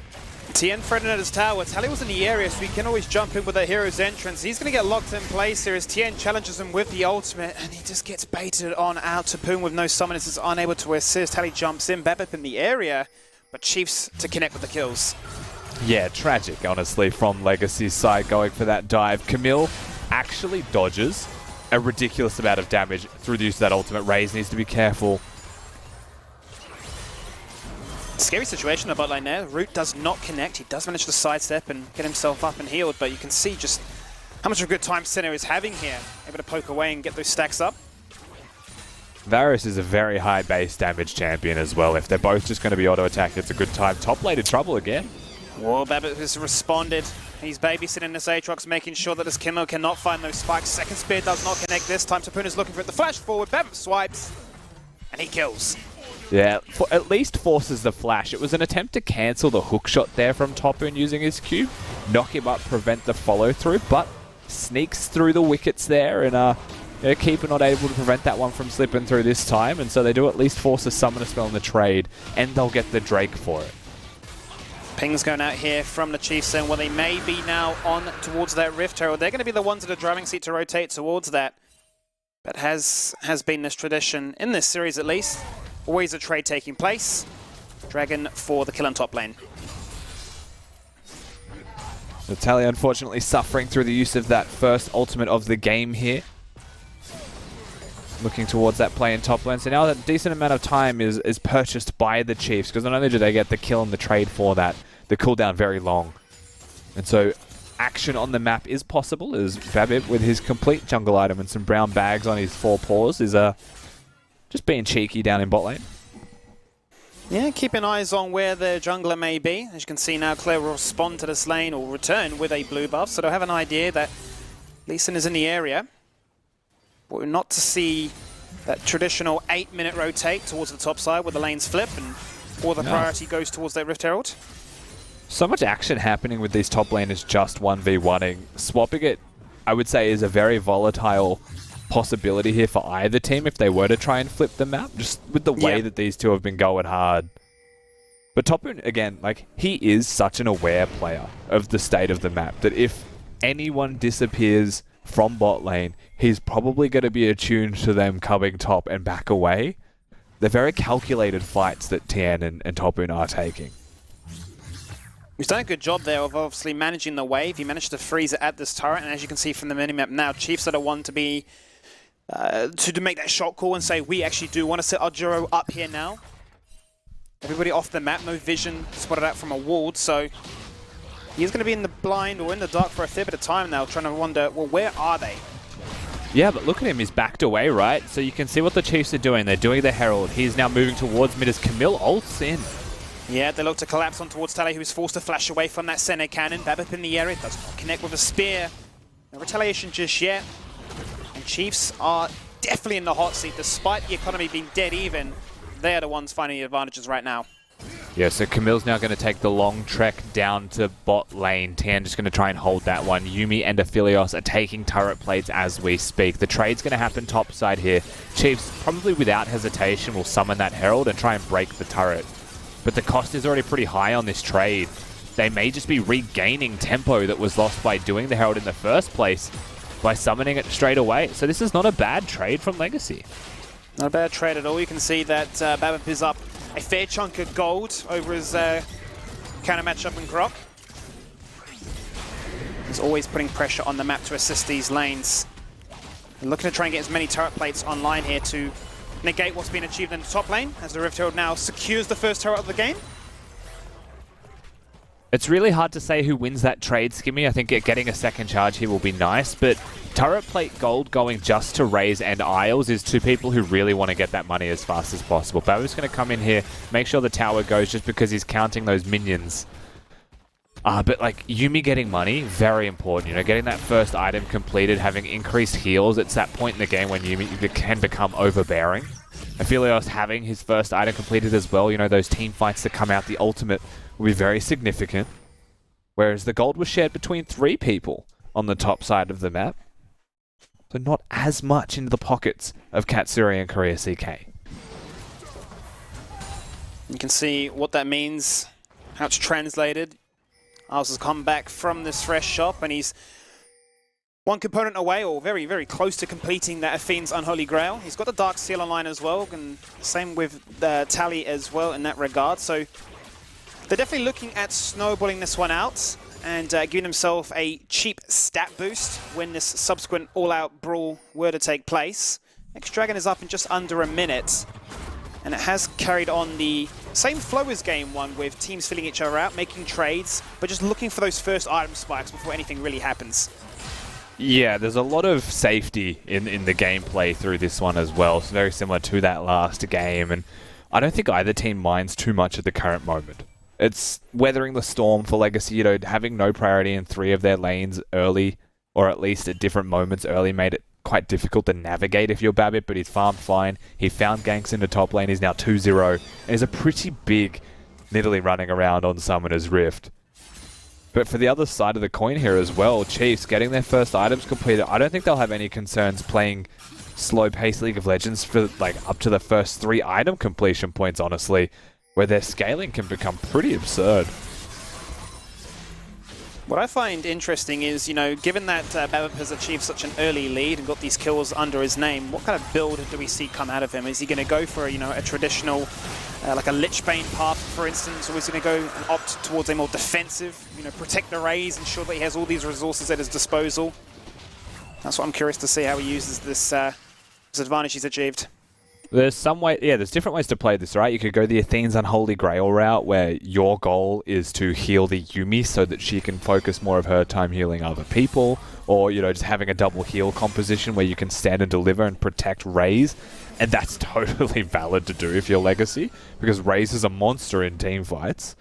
The other route, like you mentioned, is the potential of a Lichbane, and I think when you're 2-0 as Nidalee, it'd be rude not to. Let's be honest. It'd be rude not to go the Lichbane and assassinate one of the 3 carries that exist on the opposing side. And, like, let's be honest, it's 5 carries. If you're fed, you go Lichbane, you can carry the game just by being fed yourself as Nidalee. So I'd like to see the Lichbane. Still probably wants to put some priority towards the Zhonya's Hourglass, however, to survive if they engage onto you. Does have that stopwatch in his inventory already. With the Salt Boots completed, still very flexible in what route he decides to go, but all the while, Legacy are the ones to achieve that second Drake of the game, as we now have ourselves a Mountain Rift, which is going to be quite nice for this climate. A lot of damage, however, in the mid lane. Chain of Corruption does go out, zoning away to Poon, who takes a lot of damage from that piercing arrow. Zone away from the turret. No response so far from Legacy. Oh, Razor's now going to walk down. He's going to show himself on that killed Scuttle Crab as well. He's going to clear some vision on the way. So they will look to defend this turret, but it's also going to be half of the turret's health before they even get here to defend that one. It just means that they don't have to expend the teleport from Topu. Teleport being forced in that situation could suck. Yeah, it makes playing the map a little bit harder when your opponent has 2 available themselves. Just weird. I think more than anything else, it's just weird map assignments. You've got a Galio versus Zir bot lane. You know, it's Aatrox that was holding mid, so yeah, they had to lose half their tower health for this, but they finally put themselves into the correct lane assignments, Legacy, to be able to hold the map. And speaking of that lane assignments, this is what it's really netted them now. Chiefs are the ones that find those power spikes online quicker. Camille has now just completed the Trinity Force. Blade of the Rune King is there as well, but an engage will take place in the bottom lane as Clear sidesteps. Pops at the divide. Will fall down in the end. And Tally says it all as he slams the ground with success. And this is the most exciting part of the game. It's not exciting anymore. If he recalls, we can see what he purchases. Now 3-0 on that Nidalee. And they do get a pick onto the side lane. This is the one thing that Babbitt has been doing very well in this game, is side lane threat. He's keeping them humble, you know? If you go to the side lane, Nidalee could be there to take you down, and it makes playing that 1-3-1 much more accessible for Legacy as they get their items on and can start threatening turrets. Definitely stems the bleeding. As you can see that, you know, Claire having an Ashes Tooth, Blade of the Rune King, as I was alluding to, you know, Mikhail's Crucible and the Execution is a very easy path for a Sinner to build into. Quite easy to spread that anti-healing across. They're the ones with the driving seat with that spike. And now fresh up a shot. They can look to collapse, and yeah, that's what a Lich Bane could potentially look like right there. Deleted it, Rusty. That's not even a Lich Bane. It's just a Sheen. It's the making of. That is the making of, and it's gross. It's only going to get worse from here, Skibby. That was basically a one hit from Bad I think our the questions were Electrocute. answered Oh right my there. god. What route would he go? He wants to win. My Delete. man's is dirty. He's 4-0 now. Oh man. I mean, he is a Nidalee player. You know, there might be some questions raised. Why would you pick Nidalee in general? But he is definitely a prolific Nidalee player of old. There has been some years where he hasn't looked for the pick at all, but you can see what happens when he gets it. I think he's picked it twice this split and was very successful in the first time he did as well. Been a massive factor in this game. Assisting every lane, sharing the love around, obviously being incredibly fed himself, but making sure that his teammates find success as well. Ray's very close to completing that Infinity Edge to match the power spike, and there it is. He actually shops and completes with a Zeal online as well, so a huge shop coming out of him. And with the Yafines there as well. Legacy have a lot of power online. Lich Bane also now completed, Rusty. Surely we're looking at a contest for this Dragon. Yeah, I mean, we have to look at what the Chiefs can do, because we know what Legacy's capable of at this point. They've got 4 kills, all 4 of them are onto their Nidalee, but it's just so much control that is being purchased by those kills as well. Chiefs, they've got item spikes. They're working on their second items, but they have got item spikes. Picking a fight is not the worst decision. They just have to be really careful about how they do it with the comp that they've built. You can't just force by ramming it down and getting a 5v5. This is a good pick. Oh, Chiefs are fantastic right now. They find a pick and they delete Tapoon. Now they make it a 4v5. Tally jumps in with the hero's entrance, but he will fall victim to death as well. And a lot of that started just by the fact that Chiefs showed their face in mid, forced that Raze flash, and were able to get a response. Yeah, Topu not having the flash there either makes it an easy pickings for the kick from Crockett. And that's the thing. You don't walk mid where Legacy are and take the 5v5. You probably lose that, to be honest. What you do is use what your comp is good at. You hit the Lee Sin kick, find a pick off on one person, and find your strengths through that. Because then their threat becomes obviously a lot higher. You can see they're able to get the Drake. It's the second of the game. They've equalized kills. Legacy have not won this game yet. It's well and truly far from being over. And Tally's role in this game, as he's really fallen from that top dive. He's been falling a fair bit behind in this CS, but his role will obviously still remains so prevalent in what these team fights can offer. Always going to be a threat to jump in there, but that was really Croc's first showing of what he's really made of, right? What he can really achieve, what he can really make happen, and how we can look to try and get Chiefs back into this one. Yeah, we know Croc's a beast on his Lee Sin, and it's good once again to see that happening in the best of 5s. So hopefully he's able to continue that one through. Give us a good series today. Legacy with a lot to prove still, however. It is their first best of 5 of this year. They're up against the Chiefs. It's the El Clasico. You can never forget that one. It does play into the minds of these players because the organization members will remember, even if this is a whole new roster of 10. You want the members shift themselves now to that top side. That's what they want to look to keep their eyes on as vision goes down, controlling towards that objective. Raze once again does have the cleanse available, but not having the flash does hurt him a fair bit with all the diving threats that Chiefs present. But he is keeping strong in that mid lane, which has been down to around about half now for the majority of this game.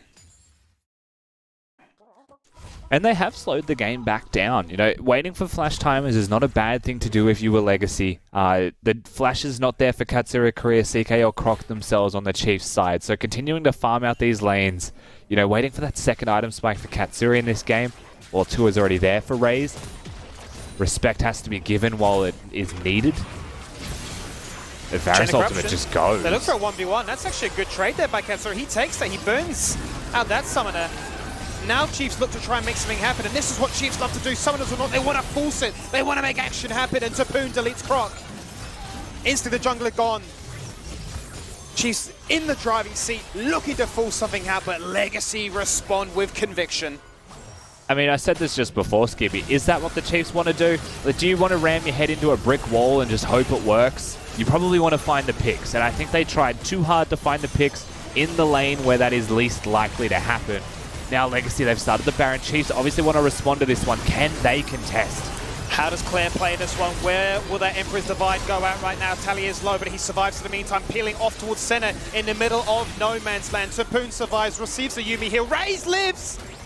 He is so damn low, but he does not fall down. We don't even see the Emperor's Divide. Every summoner available he's for just Claire. healed That Tally. Baron resets. And Legacy, after taking that fight, will look to do this. But bear in mind, Croc has respawned, and if this is anyone delicate. could ever do this, No it could way, be you close. can't do this. If he walks over to you, like, Topu's currently playing Zone D, he needs to get there and tank. They are I think so they've done low. it. Yeah, Razor's got it off lifesteal now that he's got the red weapon. They'll be fine. They'll be able to get the Baron. You can see Topu now just dealing with Croc. If Croc ever got near that pit, that was risky. His But they'll eyes get would the have lit up Baron. like a Christmas tree. He would have been like, this is the dream. A triple kill and a Baron steal. Let's see how it started. Yeah, we'll see this fight again. Now it's a flash in from Tally. Gets over the wall. I believe he has Nimbus Cloak as well, which is one of the big factors for helping a Galio out to close distance when W slows you down. And Topoon, compliments of a Yuumi, just scrapes on by, and Ray's living with 10 HP mid-dash. It's worth pointing out there as well from Claire, trying to cover the distance and take him down. That was close. Animation cancelled. It was incredibly close. And these are the fine margins you're dealing with at the top level here in the OPL. Chiefs will fall victim to that Baron acquisition. Find themselves 3k gold down as a result. As now the pressure mounts in mid lane. T1 turret have been sitting so strong for so long, but now finally they fall. And this is just a whole new caliber of Legacy. You know, the week 10, the super weak Legacy that we saw was insane. Oh, kick in mid. Here's the kick in mid Way right off. there. Yumi's going to lock them in place, and lock them in place she does. Babbitt jumps in. Babbitt gets it done. Another pick found for 3. Tien is looking to keep that pressure in that sideline like we wanted to see, but this is what we're concerned about, is Legacy finding the kills, so that Tien split push accounts for virtually nothing.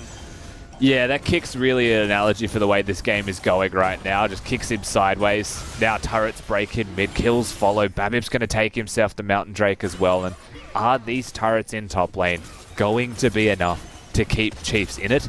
I think you'll find that if they're able to hold that side lane, the 4v4 will still be too strong. Wow. But Tally dies, so... He finds that 1v1. This is a situation right now. It won't be able to get anything else from it, but he does break the turrets. The threat increases. Look at Aphelios. They're going to try and hunt. See if they can sniff out where Tian's hiding. He's on Grump right now. Yeah, he's being greedy. He's life leeching himself back up to success with that Vamp Scepter to jump across the wall. Hello, he says. Out comes the Center Cannon, which gives him a second life bar for just a little bit of time. But it only delays the inevitable. Another kill into this man's back pocket. Raze. Absolutely huge at this stage of the game. They wouldn't walk all the way from the mid lane inner turret to Gromp, would they? They would. He's already dead for it, you know. So it gets punished, trying to take down the Gromp. It was some good work. Almost undone there from Tan. You can still see Claire actually trading on the other side of the map, though. As the outer turret buys some time for the Chiefs, they are still going to trade objectives. Could be worse. Tally the one to respond again, and this is something that you were talking about, you know, not the most ideal sense for a Gallo to be there between the teleport and then his hero's entrance to stack on top of that, but regardless, is the man to be there. Tapoon has been such a threat on this Aatrox right now, so I don't necessarily mind the shot call. Yeah, we're at a point in this game where Tally's purpose is kind of just dying if team fights happen. If you can keep Yuumi near Aatrox and execute these team fights, then it becomes really hard to deal with. Let alone, you know, having a Nidalee heal on top of it, or having a Nidalee throw a spear now that the Lich Bane and the Zonias are done, and he's just a absolute workhorse dealing damage around the map left, right, and center. That is for sure. Triple Dark Seal online. The fact that he's only achieved it now says it all, really. He's that fed, does not seem to matter. Once again, Chiefs threatening pressure in the mid lane, and they do get out Raze Flash. And that seems to be the, you know, the common factor really in this mid lane. Every single time they sort of show a little bit of face, they're always getting something as a result. So in a game state like this, and you know, with the composition that the Chiefs have not being very tanky and being behind, you have to often do the stopwatch check. Which is like, if you think that there is one fight left in the game, or like a really crucial moment coming up, and you're not a tank, you have to have a stopwatch, right? Or you will probably just crumble under the damage of your opponents. TN has one, but nobody else does. And so execution has to be flawless from the Chiefs, as there's not a lot of tanky members, but what there is on the other side of the Rift, Skibby, is a boatload of damage. That there is. Now only inhibitor turrets remain, and it's a scary situation that presents Chiefs. How do they hang on to this one? No objectives are up for a fair bit of time, 90 seconds at least, so they've got time on their side, but map presence is slowly and surely being taken away from them here. Yeah, they're being bled out at the moment. It's slowly starving them of vision, slowly starving them of control, removing any possibility or hope, you know, pushing in that side lane where Tian's going to split so far that he takes 2 waves to even get to a threatening position. And that's time where, you know, Legacy could be doing Baron control, but Baron's not up yet. So what is Tian doing is my question. Yeah, he's collapsed upon. 4 members show face. Center Cannon once again coming out to try and find a trade, but Babbitt lives within that octagon. He won't fall down to the left-right jab. They find that pick, make it a 4v5, and set themselves up for success for these lane pushes. That's a tilt split. There's no other way to explain what he's doing just there. That's a bit of a tilt split. The rest of his team's obviously on the other side of the map. They want to get some pressure around the Baron before it spawns, get some vision control. He has none on his side of the jungle where he dies. Now Legacy, they're threatening the inhibitor. That they are. That's all that remains between them and the end of this game right now. Chief's base is crumbling. Working their way towards taking this inhibitor down. What do the Chiefs have to defend this one? They would love to force a fight if they can get a pick. They've been hunting for it for the last 10 minutes. And all they're able to achieve tend to be summoner spells instead. Tally now going to show himself in at top lane, has just been pinged out, so the Chiefs are teleporting bot lane. Actually, it's a really deep flank. This is Look a at that mega flank from force. Camille. This is going to be a has full-on collapse in teleport. the bot lane. Tally's just not going to be there. It's going to look to be a 4v5. Tian's a fish out of water right now if his team can't actually get to him and help. Croc's here though, so they are collapsing. They bought enough time for Tally to rock up to this fight right now. He just walks in with the taunt, disengages that to Camille. Chiefs getting frustrated here, really trying to be creative with their engaged routes, but Legacy stands strong as a pack. Yeah, I mean, they do force the teleport out of Tally, but Tian did as well. This Drake, if they're able to get that, once again will deny and delay the soul point, and it'll actually give it to them. So it's not a strict win condition, but it does make the game a lot harder for Legacy to play. And it's also one step closer to you hitting those 3 item spikes. They've got it on Katsuri already. Tian, while he is behind, is farming decently well and starts to get those items. And Claire's the big one that you have to look at. We didn't see that, Babbitt.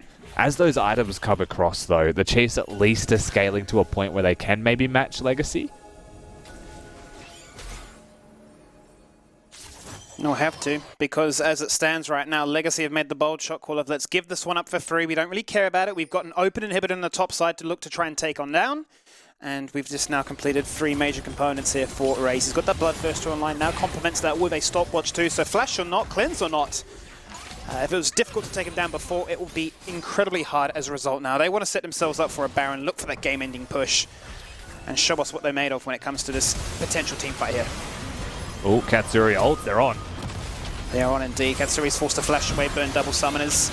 Once again, out comes the Sen with the cannon, but she gets locked in place. Summoners galore right now. Emperor's Divide going on through. Tapoon just survives for such a long time. He needs a heal, and he'll get a heal. Members flashing forward, flashing away, flashing each and every direction. Legacy, the sure victors in this one from a sustained game alone. Lanes are pushing, and they've got the vision to dictate how they can go for this Baron now. Yeah, you want to talk about the importance of the stopwatch check? That's exactly why. Topun might be close to that Guardian Angel purchase here as well, but he's getting the Honey Fruit, even though he has the teleport, so he may not be there yet. Legacy, they'll start the Baron. The turn is always possible for them. Tally has Flash, so using the pit as an avenue to bring Chiefs closer is a way they could consider playing this one out, and Raze loses no health while he hits that Baron. He's tanking it for free right now, but bear in mind, obviously, the shred on his resistances as well as his damage too, so he wants to switch that around to Tally if indeed possible, but let's keep an eye on Croc, because right now it would stand be a 50-50 trades, and that's what I'm sure Legacy do not want to allow, given they're up by 4k at this stage of the game. Yeah, but look at the wave bot lane and top. You know, the side lane control is belonging to Legacy. The pressure is still theirs, and it's Chiefs that feel pressured to make something happen soon. Can Croc get the kick? Is definitely something you have to look at. Raze has got Flash, so it's a little bit harder to do. But this time being purchased by Legacy is time where they can just reset, you know, get that Guardian Angel for Topping we were talking about. go back to the Baron the second someone shows, and Claire's about to. Croc continues to find vision, scouts out with the Sonic Wave there. But Legacy have played it fantastically. They've done the dance. They've baited out the attention of the members to respond to those side lanes. Out comes the teleports now. They want to try and force this fight, Rusty. Yeah, they have to hold this once again, so that's the teleport gone. Legacy, if they can disengage, that's a big win. They're fighting. They are indeed. Croc is going to get deleted straight away with the stopwatch going down. He's a non-factor, forced to dash away. Tapoon is low. Tien bear in mind is on the flank, but Claire gets tapped. Lichbane is so damn strong. How does Larry stay alive? He's low, he needs a heal, but he will not find it. Katsuri ensures that everybody goes golden right now. Feline power is very strong in this game. Both Yuumi and Italy making it happen right now. The flank is successful, Tien. Members fall on down, but no Baron is achieved. It's just two cats in a dream right now for Legacy after that fight. They are able to at least disengage with their lives. Chiefs can say the same, however. As they repel the Baron, they deter a game-ending moment. And that was with Legacy looking to engage on them. The flank's there from top and he ults. He gets the knock-ups. But the kick from Croc prevents any follow-up from Tally. It's a good ultimate here on the Galio because it's just a big magic shield and ruins Claire's life as it buys time for Babip to assassinate him. And I mean, that's the man of the moment, right? Ray's put some good work into this. Almost gets Katsuri, was a crit away from it. But then you've got the cats coming through, just getting those assassinations working in tandem. Yep, they hit you with the emotes. They hit you with the love and luck that you need in a time like this when you're stuck at home. You've got company, and that's what you'll find in this rift as well. That was very close. But that was close, and that's the thing. Like, we're hitting that point in the game where it is becoming really close in these fights. We're at the point for Legacy. Like, Nidalee is not renowned for team fighting prowess. She can deal serious damage with the spear. She has the heals. Can assassinate all in a single person, but a dash forwards is usually suicide. I mean, it's hard to around do. The bush right now. You know, there's 3k gold that separates these two teams. The lion's share of that money is firmly fixated on just Babip alone. It means that the role and responsibility of Raze is very important, but he has no summoner spells right now, and so it's not the simplest thing to do. To be Raze and to be that perfect player, hit those team fight wins that your team needs you to do. Well, they want to start it again. Second time to charm. 3 level difference between these junglers. But you still got worried. Croc goes in, he will not steal it away. He stays alive, and now he's forced to disengage. How does Ray find this fight? He doesn't have the stopwatch, he burned it before, out goes the GA. Miller's down. He's forced to flash away as a response, but look at the Legacy health bars just fluctuate, waiting for that Tele shield to come across to keep them topped up and healthy. Katsuri is gone, Raze does the job. Now Isles is in the pit, waiting for a target to jump on. He has no one left, and that's the worst case scenario. The Chiefs just get an ace. Almost clean here as well. That's 4 people. They have 4 people alive to push this. They may not have the Baron, they may not have gotten the steal, but they've got a cannon wave, and I think they're just going to try and push to end. And they might just be able to do that. Long. Yeah, I think that's it, man. They've got plenty of time here, a few seconds, and actually they are going to potentially... No, they changed their mind, they're just getting the minions in. Yeah, they're going for it. They are for sure going for a 5k gold difference between these junglers. But it nets for nothing. Chiefs bring the series back to 1-1. And you want to say from the clutches of defeat here, right? You want to say they brought that back from no man's land. It was close. You know, that Baron, the dance around it happening for minutes, that could have been the difference maker if things just went slightly different. The fight prior, if Legacy were able to, you know, get that win, if Ray's flashing forwards using his stopwatch was more successful, they could have just won the game outright. But being able to disengage, buy more time for your team, they get the team fights they're after, and suddenly, you know, Chiefs, they've scaled to the point that they needed to get to beat Legacy. They get the fight that they're after, and I think really the one that's going to be hurting the most obviously has to be Babip, right? You know, the fact that he was able to find so much success, influence all these lanes, get himself so far ahead, and then to win out the Baron and say, great, we're set up for that win condition now to take that inhibitor and just burn the game out. The dance has proved not to be the play in the end of the day. Yeah, what it came down to ultimately was just that scaling, hitting those 3 items for the Azir and the likes, and just finding your late game team fighting once they got there, but it was hard to get there. Well, we are all tied up in this best of 5. Game 3 is after the break, so don't go anywhere.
Well, that was a surprise. Both the game and the cheeky appearance by us. My goodness, the things I do in the breaks that no one needs to know about. Okay, well, interesting turnaround there at the end for the Chiefs. Obviously, they take out the second game of the day. Spawn, how did it go so wrong so fast for Legacy? Honestly, I don't know. I was sitting there, I was memeing in Twitch chat, I was having a good old time. I actually had already ordered my dinner, Nick. I'd stopped drinking my coffee because I was like, ooh, this is going to be an early night. I don't want to have too much caffeine. I might be in bed really soon. And then Legacy set up a really nice Baron. They were two-manning it. They weren't taking any damage. And the Chiefs won their first fight of the game after that Baron. Pushed straight down middle lane, and it ended. So there we go. Game over. There you go. Game over indeed. I mean, it's a bit of a hot one because the entire time the game's on, we're going, right, this is basically a wash for Chiefs. Legacy have this. How much can you take away from that win for the Chiefs compared to the gameplay that they sort of like put on throughout the night? Because, I don't want to say that they didn't deserve the win, but did they deserve the win? Okay, so a couple of things went right for the Chiefs, and I think it started in pick ban. So they took away the Lee Sin, which is a really good early game jungler. They're obviously going to have a lot more pressure on the map with Lee Sin. For everyone asking what I get from McDonald's, I got some cheeky Mickey D's. So I think they had a lot more pressure on the map early. And then they also went with Camille top lane. And Thiam was able to pick up first blood and generated a ton of his own pressure this game. And pressure is going to be like a key word that I say for the next couple of sentences. They also had pushing mid lane, which obviously push in League of Legends provides first access and provides more pressure. And then they had double counter pick bottom lane. So Aphelios is strange because it keeps getting through pick bans. But Varus does seem to be the answer to it. How does it get through pick bans? The only answer I've liked to Aphelios so far is actually Legacy versus Chiefs week 10, where they played Bard Syndra into it. And the reason I like that was because Bard picks on a mobile 80 carries really well, and Syndra has a ton of early game pressure that Aphelios just doesn't have, to be perfectly frank. So every other team, I think, should be banning it. Only Vital and Rare have lost on Aphelios out of the top 4 teams. Legacy and Chiefs have never lost when they had Aphelios on their team. I do think he's kind of the strongest champion on the patch still, so I don't have a great answer to how he keeps getting through. But Varus does beat him early, and Senna will beat Yuumi, right? So the picture I'm trying to paint for you is you have pressure jungler and 3 winning lanes. So this should have been a much better early game for the Chiefs. It wasn't, but I liked the changes that they made. You were talking mid-game about the Herald swap there. The idea that, we mentioned it after the first game, that Legacy have this ability to be able to sort of let you take your time, set up, and then still take advantage of that. The lesson you kind of take away from that is that you can't give Legacy any more time than they absolutely need. And for you, that's what Chiefs were doing a lot throughout that game. Yeah, and it starts with this weird Herald flip. And, I mean, I just spoke about how good the Chiefs' lanes were and how they were set up for success. And what do they do at like 8.5 minutes into the game? They decide that laning phase must end for some reason. They pick up Varus and Senna, they put them into the Herald, and they take down Herald, they take down top turret. And you might be thinking, Spawn, what are you talking about? Like, that's a trade in gold, that's good. But you've just given all of the gold to Aphelios. Like, why do you want to trade with this champion when you've got a counter-pick bottom lane? Like, the reason you generally break lanes is if the lanes are going terribly, and, you need an out. Like, you want laning phase to end. You want a deep lane for maybe one of your crappy side laners that's got ganked a million times or something to actually be able to go and farm. But that's not what they were doing. They're just breaking lanes for the sake of breaking lanes. And I think that Legacy really abused that. Second Rift Herald as well. Chiefs did their early setup thing. They thought it was all clear, and then Babip had snuck into a brush and one-hit Katsuri, so that was kind of bad. But I think, this game was much more of the same throughout early mid-game. I think that Legacy really, everything was in their favor until that last fight. They probably should have still won that game. How much of a safety net is the fact that Chiefs, I don't want to just say Chiefs, but the loser of this game go down into the lower bracket? How much does that sort of play into the minds of players that they go, well, we have a second chance for this, we can make another run, and we're making a run against the teams that, we have kind of dominated throughout the split? To be perfectly honest, I don't think much. We've had weekends where it's like we play Mammoth first and Legacy second and stuff like that. And it's still so hard to prepare for the Legacy game because all you're doing is thinking about who your next opponent is. And it's like, even though it might be Mammoth, a team that was last on the ladder, you don't want to sleep on them. You want to take them absolutely seriously. So I don't think either of these teams would be thinking about the second life yet. I think it would be bad for your mentality if you were. I think they really want to win this one, get the free buy into the OPL final. And I think you can see that because the Chiefs played really desperate in that last 10 minutes. They were doing... when the jungler is really strong, I have this tactic that I like to use myself, Nick, and it's like, Please. well, there's only one jungler. So if we all play like idiots, only one of us will die, as long as we play like idiots in different areas of the map. So you could see that Thean was hard pushing bottom lane. Claire's hard suicide pushing top lane. Mid lane's getting pushed as well. And Babip's well, I can't kill all of you. I'm just going to go kill Thean twice. And sure, he gets 2 kills, but all of a sudden then Claire has an extra item, right, because he's been split pushing as well. So that's really, I saw Twitch chat actually flaming the Chiefs for it. But that's actually, it's really good desperate League of Legends. If your lanes are pushed out, it's very hard to close the game off one mistake, right? You have to grab a creep wave from somewhere. And then also, it kind of does, incentivize them to go to neutral objectives. And you always feel like if you're behind, the best thing that you can hope for is when you're alive and they're alive, they decide to hit Baron, and then you somehow win. That somehow, I say it all the time, don't hit Elder Dragon because you're just giving them a way to win the game. Don't hit Baron, you're just giving them a way to win the game. Teams keep doing it. I mean, they just took the 50-50. Croc didn't steal it, but they got a good team fight, and then they win the game. So, what are Legacy taking away from this? Because it's one of those things where you go, it feels like they should have won. Are they changing anything going into Game 3? The small lessons to take away, I guess, for the final fight there. But what does this do to their mindset heading into the next game? I don't think much. I think that they would still think they're the better team after that game, and they just made one really stupid choice. And while the Chiefs made bad choices, at 10 minutes, at 14 minutes, at 20 minutes, those choices don't lose you the game. But because of death timers, if you make one bad choice at 35 minutes, you lose the game. So I think that's if I was Legacy coach, that's what I'd be saying to the guys. Be really positive. You won 90% of that game. You just lost it at the end. Maybe he has a different read on the game because Jensen is actually a little bit more stricter than I am as a coach as well. But I would be pretty happy with my team. I would feel like this could very easily be a 3-1, if not a 3-2. This is one of those situations where legacy to legacy fans, it's like they had an affair, but it was just this one night drunken thing, and they're like, it was one mistake. It was just one mistake. We've been so good, just ignore it. I'm sorry. I'll take away whatever I need to take away from this, but I promise it'll never happen again. I'll never drink again. Yeah, exactly. We'll see if it does happen again. We're about to head into Game 3 of Chiefs versus Legacy. And certainly, I was all ready to say that you should take that pot of coffee off the stove because you're suddenly going to have a bunch of free time. It's going back on. Until the last 2 minutes of that. Put the coffee back on. Warm it back up. Put it in the microwave. Whatever it is you do with your coffee at 5:58 p.m., whatever time zone I'm currently in. And let's settle in for potentially a 5-game, but at least a 4-game Chiefs versus Legacy, and the Macca's Jam Select. If you're craving the taste of your favourites, head to Macca's for a fast, safe and contactless drive-through experience. For your Macca's run, contact-free, we'll be here.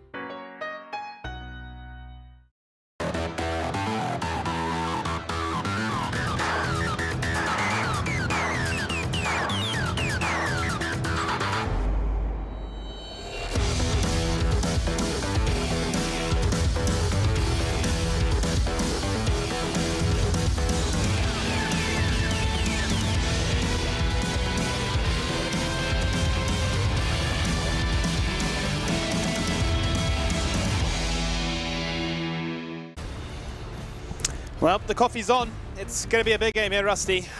Game number 3, 1 apiece right now. Legacy in such a commanding situation, they looked like they were about to close things out, but one Baron spelled disaster from there. Yeah, and I want to say surprising, because like the way that the first 2 games went, except for the result, you would be expecting to look at a 2-0 towards Legacy right now in this best of 5, but it's 1-1. So we've got the best of 3 to determine who the best team actually is here in the first round of playoffs, or the winners finals for the OPL playoffs. And I mean, it's exciting because we know that Legacy have the capabilities to just clean house and make this a 3-1. But we've also seen the resilience of the Chiefs and what they have capable to them. If they can actually reach that peak and continue to adapt through this series, then we have a genuine BF5 on our hands. Now this is interesting. We're going to see, for the most part, the same bans as before, but this is something that Spawn's always been quite vocal about, is the fact that the Ornn being banned on blue side. Why would you not take that one? They're going to go for an ADC priority again, and it seems to be, as it has been before, this is the focal point for these two teams. Get your ADCs on these picks that we know they're so damn good at. But that's why. So the reason they go for the Ornn ban is because they're not going to first pick it this time. That's the first adaptation that they've really made coming into this one. They've gone for the Aphelios, they've taken it away from Raze, and they're not going to go for the Varus Tarmkench themselves. Now, I will say in response, I think it's fairly easy to look at something like the Ezreal Yuumi and just play a weak side bot lane. I don't know if that's how Raze wants to play this, however. You know, the Misfortune's still available.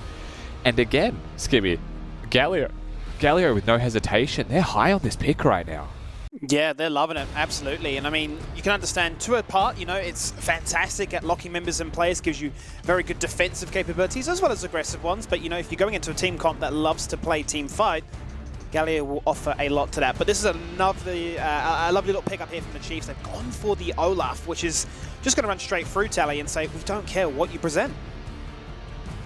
Yeah, most definitely. I mean, Olaf is one of those picks that will be fine into Galio compositionally, but scales off. And so, in a similar way to the Lee Sin when you consider scaling, but in very different means, you know, they're going to have a bit less engage this time while they've gone for the Aphelios Senna. So, range champions in bottom lane. And the concern with that is, like last game, the Galio still exists. So, if there is an Aatrox once again locked in by Legacy, with regardless of what the jungler is, which could still be the Lee Sin as well, it's a hard life being those carries when someone who is meant to stand in front of you is just an Olaf that's running the enemy carries down. Azir's already banned, so keep that in mind. Like, this isn't the easiest game to be a carry on the Chiefs. By no means, absolutely. And I mean, you talk about carries for the Chiefs. You talk about, obviously, now where Raze wanted to go with that. He has actually now locked down, and I think it's going to be a nice little pickup for him. It's going to give him some mobility, which he was desperately needing in previous game that he was having to use summoners pretty much on cooldown to not only escape pick potential when he was fighting mid-pro, but also in those fights where he's like dashing around and wanting to readjust because he knows that Chiefs have one target in mind, delete Raze, sort of snowball and escalate from there. As far as I knew, the way that Kassadin operated in pick ban at the moment, Skimmy, was that you would ban it if you're going to pick the Azir, but they've banned both. So there seems to be a concern about the Galio matchups, and again, I have to look at this. They're forcing it as a second pick, and now they're banning a whole boatload of stuff away from the matchups. It's an odd force to me. Where do Legacy decide to go with their jungle now? They're going to go back to the Lee Sin, which they found success in before. You saw Croc in those last few moments there, despite being down by 3 levels, was still able to have an impact. You know, the roundhouse kick, knocking up members, denying them from having an influence in the team fight, and by that time, you know, they've already got the job done with Clear popping off. So, nice pick here for Babbitt. Yeah, most definitely is. Now looking at things that Topoon can play, though, because he's going to have to show something different in this one. You know, could default to a tank, even with that Ornn gone, maybe play something like a Maokai. Scion is actually something that is played twice this split. I do think that, you know, to round out this composition, it would be nice to have something that can threaten the center and the Aphelios once again. So it may even be, depending on the matchup, and he's going to see what that is soon, the likes of a Gnar, which is kind of like a Topoon staple if he's going to be a hyper carry, but he has just seen his matchup, and I am so curious as to what he will pick now. Yeah. And it's just a tank. It's going to be tank bashing. It's all about sustain in that one. It's interesting, right? Because they've respected really what that Azir presented to them, allowed the combo to go through, and Chiefs won't hesitate for a second to then lock that in place and guarantee themselves that pick. The slingshot potential of a Zack's going to cause, I suppose, the fights to go on for much, much longer. The ability to utilize his passive to cause disarray in those team fights for Legacy, and given that they've continued to have this very high priority on the Galio and the Yuumi, it's almost like Chiefs are slowly evolving how they want to handle it. Yeah, a real spanner in the works here, though, from the Chiefs. You know, the Karma was banned away from them in the first game. They're able to pick that one up. The Zack is definitely that spanner, though, in the top lane. Something that has a high amount of threat to... I want to say, like, one of Zack's primary purposes is being able to threaten low mobility carries, which is, weirdly enough, what the Chiefs have and not what Legacy have. So right. this draft, to me, is a little bit like a pick what we like, you know, build a comp, but don't necessarily focus on countering their comp with what we're building. Just be comfortable with our own champions. Some of it could be taking away, like, maybe there is a concern that Topoon has a really good Zack top lane, and we were threatened by it. We'd rather have the Zack side of this matchup. Or, like, I don't know for certain. We haven't seen their practices. No. But yeah, I think that, you know, they've kind of just gone for what they want more than anything else.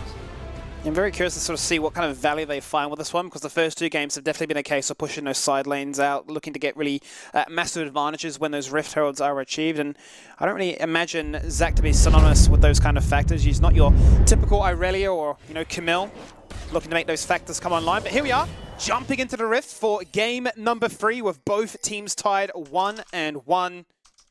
Quick reminder that this is to decide. The victor here goes and secures themselves a spot in the grand finals. Loser will have a second life, however, and will drop into the lower bracket to make a potential dream run back. So, all to play for here, Rusty. The coffee's online, the caffeine is there, and strap yourself in for a big one. Yeah, for sure. I mean, you want to get that free run to the finals here, Skimmy, so this game very important. The momentum builder from this 3rd game of the series as well. Remember, it's just a best of 3 now to decide who gets to go straight to the finals. And we have some comfort being defaulted to once again for these teams. You know, at this point, we have to say Galio's comfort. It's just a reliable second pick for them that wants to be a part of the team fighting that we'll see. So that's something that, like, it's fine if it continues to work. And so far it has been okay. He had a shaky game too, though, against the Azir, but they banned the problem. Yeah. The second game, it was much more about, you know, providing the shield across the rest of the team, aiming to make a zoning threat on that area of the map, as opposed to the knock-up that it subsequently offers. So, slight difference there. But I think the main thing for me is to sort of look at this top lane and see how Zack interacts. Yeah, it's kind of a weak champion early. He's against the tank, so he's pretty reliant on just hitting those passive procs, and like will eventually be a strong champion in the matchup. But Maokai should be able to handle it pretty fine. And I think one major contrast here that we have to make known is like last game, it wasn't just the Azir in mid, it was like it was an outscaling to a degree of Chiefs over Legacy, but they've replaced that Azir with a Karma. And they've replaced the Camille, who scales in top lane nicely with a Zac. And it's a whole different can of worms here, really, from Chiefs stylistically through their whole comp and how they want to play this one out. Because you can't just sit back and outscale your opponents anymore. There are still some different considerations you have to take into effect here, like the Olaf scales off. Zac is an annoying tank, most definitely, and he's probably the one they'll have the hardest time dealing with to kill once the items are there. But then your own team's at high risk of dying from the opponent tanks as well. Do you think it's fair to then assess that this is really Chiefs trying to up the tempo of this game and not make it so much of a slow, drawn-out fest where you're looking at that Miracle Baron play to try and get you guys online? I mean, if they drafted to intentionally up the tempo, then absolutely, right? But that's kind of a cop-out answer. I mean, the way the Chiefs have drafted, they should up the tempo a little, at the very least. Well, that's a flash forward. You can see that Croc for a second hesitated and thinking they're just in a situation where we can't make it happen. CK flashed forward with the root. Bit of a disconnect there between the support and jungle. Yeah, I'm glad we watched Croc's point of view on that one, because that was a mess. It was very clear the communications we're going to continue this, or it wasn't announced that Croc was disengaging the area. So a flash wasted for a heal. Those trades go, you take those. Yeah, that's a face check into a Galio taunt, and a lot of damage is going to come out between the mid and jungle. The 2v2 successful here for Legacy. Croc is zoned away and has to burn himself through some of those consumable pots. Now that was an interesting trade, and the reason that I find that one so interesting is if Croc continues to farm, he's currently fighting for a Scuttle Crab, we just sort of flash in mid from Tally as well. That only adds to the point. He'll be fine, Croc, because again, he's an Olaf, so he controls the Scuttle, he's going to continue farming. What really hurts is Tally teleported before that fight happened. Claire didn't use anything. So these trades, every single time that Tally wins a trade against Claire, if it's a health trade, he's actually losing. Because Claire's just going to come back now with full health, flash available, and there's no potions on a half health Galio has to recall again. So he's going to lose from this potentially, and it'll come back to hurt him a little bit. Let's see what this actually means, as he has not opted for the double Doran's Ring start. He's actually gone for the Codex. Extra CDR, extra control now with that ward in the pocket as well. And this is going to give them mobility to really run at them. It's interesting, right, because that has been the game plan for these last two games from Chiefs. We talk about upping the tempo with some of these picks, but you look at some of those mid-game skirmishes where they're trying to find priority, and they are just running at members. And Karma is only going to obviously accentuate that much further to make it successful. Very exciting trades happening in top lane. Top lane's just going to be pressing Q off cooldown, and I don't think anything really changes up here for quite a while. He'll always have the push over the Zac. If one champion wants to push in that lane, Maokai Q can cancel out Zac's E, and that's his only disengage. So it's very hard life to be the Zac for the moment. One full item, probably the turning point. If I was to make an assessment off the top of my head, probably around the Spirit Visage. Yeah. Claire is at risk. Never mind. Yeah, Pepper hanging in the area. Will not be spotted by wards, but the Sonic Wave this time will connect as Tally is forced to take a fair chunk of damage from that one. Yeah, not worth. Just compound your point once again, right? He's not got the teleport, no flash, no nothing, and now going to be stuck under his tower without a pot. Yeah, no potions, so he actually is at risk of being dove if he's not careful.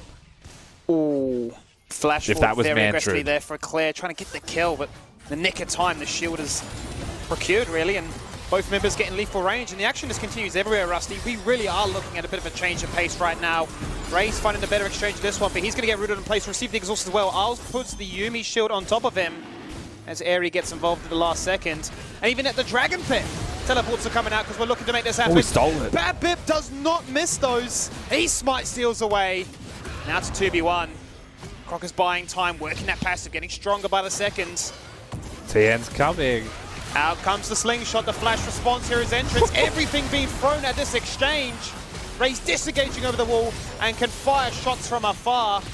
Waiting for that first blood. Nobody wants to sacrifice it. Cell Division will delay it for a little bit longer. No teleport to come across. No protection to be used for assistance. And Tally gets first blood. That was so delicate. There was very low health bars. Summoners used everywhere, and it just felt like like a stiff breeze could have changed the outcome of that fight is how it felt. But at the end of the day, they were moving towards Legacy's side of the map, and that terrain advantage does prove to be very powerful as they hold the choke point. They end up getting that first blood. It goes on to tally as well, so mid lane's been equalized, and Legacy find themselves in a very happy spot after what was a delicate series of events. Very much so. Plenty of action all across the Rift. Teams now really looking to showcase their mechanics, willing to bring some attention to making this game a little bit easier to transition into. It's been rough at the best of times now. CK will respect that they're looking for a reset. Won't be able to prevent it, but there's his eyes on the mark. And so that's an accelerated Ezreal. You know, look at the CSD between these 80 carries at the moment. Ray's having a field day as far as farm is concerned. 72 at 8 minutes is not shabby at all. And then look at top lane. You know, you got your 20 CS lead up there for Topoon as well, and it was Tian that teleports into the fight in bottom lane. He's the one who suffers for it and dies, loses his passive as well. Yeah. And so things are starting to escalate, and it's only a small amount at the moment. So being able to stem that bleeding is nice, because the advantage they had in mid lane was negated from the kill, and you can see what's happening in those side lanes at the same time. Croc very clearly trying to be the difference maker here as he starts up the Drake. Unfortunately, it was stolen, and now he starts up the Herald, and we see what Babbitt can get done. He's in the area and has level 6, so there's a potential factor to bear in mind. They won't be able to steal it away, but they are threatening towards a fight as the Nature's Grasp comes on out. That's going to be the Ragnarok instantly forced away. Flash over the wall to disengage. True Shot Barrage will not connect as they disengage to the left. Scary times. Yeah, they got there first, so the bottom lane of Legacy able to rotate faster than their opponents. So if the fight happened, Legacy would have been able to clean that one up, which is why you see the flash away from Croc. The ultimate used early, full focus on that disengage, and they're successful in doing so. And so they are able to get the objective with very minimal cost on their end. Both top side are rushing towards that Sunfire Cape, so going to be a little bit delayed on that Spirit Visage until he becomes that monster when he's using that unstable matter to collect all his globs and be a blob monster. That's how I like to describe it. It's interesting to see that CK has actually opted for the Executioner's Rush this time around, as opposed to going into your standard Serrated Dirk build and just being a Umbral Glaive monster. Yeah, I think that it's still the correct decision. If you're ever playing Senna into Yuumi, and if there's like any threat of that healing being too powerful, which is pretty much always because it's a Yuumi, you probably want to rush the Executioner's Calling. We have seen Serrated Dirks into Executioner Calling. We've seen completed Umbral Glaives into it as well, but realistically, the sooner you have it, the less you have to worry about like having to buy it. It's just a good choice. He definitely needs it to equalize this lane right now because Katsuri is sitting on completed boots, and that's basically it. Raze gets the Dream Recall back with that CS lead that you've highlighted, which has, bear in mind now, been actually equalized. We're both sitting at 85. But with Rasheen and a tier, and he's well and truly on way to becoming online and becoming that monster that Israel's known for. Yeah, and a part of that's because the early rotation of Raze and Riles up Riles. That's now their name together. I like up that, to Riles. I think we call them rails. Oh, yes. They're off Because the if rails. they're losing, they could be off the rails. Yes. Yeah. I like that. Anyway, they rotated first to the Herald. So they actually, they spent more time on that pivot. And I think that, Waves crashing in bot lane, able to collect that one. They also collected mid lane while Raze was just passing through. Equalizing a bit of that CS difference for sure. Well, Topoon's had a fantastic time on his top side. That is a lane where that CS lead will not be transferred. It will stay as strong as it is, up by 20 still. He's going to come back with some completed Merc treads right now. So going to be a CC bot for sure if Makai wasn't that already. Maybe looking to exploit the fact that Croc is very reliant now on that Ragnarok to stay nimble as the second Drake of the game gets started up here. Yep, Legacy are going to be the ones that start this fight off first. Chiefs, you can see them moving through the river. The steal attempt was looked at by Croc, but he's not going to get in smite range while the axe was thrown. So the second Drake of the game successfully secured by Legacy after the first one was a steal. Now how do they defend this charge with the Herald as 4 strong? of Chiefs stand tall. No teleports burnt to make that play come online, but a lot of gold is shared around the members of Chiefs, all that present themselves in the mid lane. Only Zac down in the bottom side responding to this duo. And the slingshot himself in, not going to connect, but going to be much more focused on picking up as much CS here as possible. Yeah, just being a deterrent. Minor nuisance to an Ezreal and a Yuumi as far as their mobility is concerned. I was also playing zone defense, trying to let Raze recall because they know he has no mana. And so very aggressive stancing from this Zac, particularly with Korea CK coming down to the bottom lane as well to make sure that they're really able to bully them out. It'll actually be some turret pressure down in bottom lane as a result. It's looking to be that way. Actually, Senna was the one down there for the meantime. We'll be going for a recall of our own to now join and assist Katsuri in the top side, which is the second game back-to-back now where it's been Chiefs that are the ones to actually force that lane swap. And Legacy are very content just staying bot side. Yeah, and you have to really explore what the lane swap achieves. Is it because there's a teleport used and they're stuck down there? The answer to that one is obviously no. Is it because they want to get more money into their hands? Were they losing the lane? Like, is anyone really suffering that requires this? Is there even a herald to take? The answer to all of that is no. I think they just flipped the map because it felt convenient to them at the time. That's honestly it. They'll get a couple plates bottom, but that's just because they punished the Ezreal having no mana, and they will get the teleport out of Tian, who's in trouble. They do indeed, and he will have that Cell Division back up online. And Tapun is frantically searching to try and get that. He may just look to burn him to death. He gets the Twisted Advance on in. It will now connect. Unfortunately, for Raze, he's unable to connect with an assist there. The teleport's going to come on out to make him invulnerable for a second. Now it's going to be a 2v1. The respawn comes out. You can see Tally in the area responding. We'll have that Hero's Entrance if he needs to jump on in. He's looking for it. He just gets the 1v2. He doesn't care. He looks at Claire and laughs. And even Legacy's mid lane is just rotate back to lane. There was an Athene's Karma as well. There was shielding coming out constantly with heals behind it. Topu just being the old Maokai. I mean, at the end of the day, the reason he gets that kill is he cancelled the Zaki. Nice predict. Yeah, Chiefs really trying to make something happen in that top side to equalize what just happened before, but now he rocks up to this lane. A Fremantle! What can they find from this, however? Ragnarok has already been burnt, but it's not the ideal angle for Yuumi to lay down the roots. Disengage after disengage here. Just unable to equalize there. Yeah, Summoners being used left, right, and center, but really we haven't seen any kills resulting from all of these Summoners being burned. We saw the first one onto the Zac, and now we saw a Maokai get the second one onto him as well, starting to get out of control as far as tankiness goes is Topoon, but he teleported for it, which means that the Chiefs do have that slight edge with the teleport right now. They can put Tian down in a side lane, which is the lane assignments they want, and they'd be poised best for this Herald take. Well, that's what they're looking for right now. Babbitt is the one stuck in the pit as it stands, with Raze flanking on the side, doing a fair chunk of damage. Down comes Hero's Entrance, getting a double man knockup. Tapoon just deletes Katsuri from the game. Chiefs showing themselves to try and be a threat here, but just getting absolutely bodied. Yeah, that was the 1-2 punch there from Legacy. It was a kick from Babbitt into the waiting arms of Topu, the twisted advance on someone mid-air, and there was not a single moment where Katsuri had an opportunity for counterplay. He was just, that was baseball with his body. Didn't have Ragnarok at that time, and is going to be forced to use it now as the members of Legacy look to force this turret on down. He's actually going to pay the ultimate price from tanking the aggro of that turret. I'm sure very frustrated at that Rift Herald from delaying his death, but regardless, shutdowns are achieved. Yeah, I think Croc will be happy with that one for one, because it was a shutdown off Topoon. So in terms of gold income, could be worse, but he still loses the turret, trades his life for it. It is his first death of the game.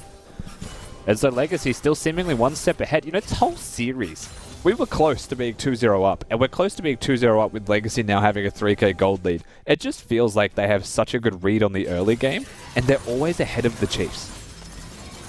Yeah, they're just always at the right place at the right time, and especially if you're getting Tapoon playing like this, where he's commanding that much threat from your opposition, and unable to close them out. I get very concerned as to how Tian responds here. And Tian really is the one suffering.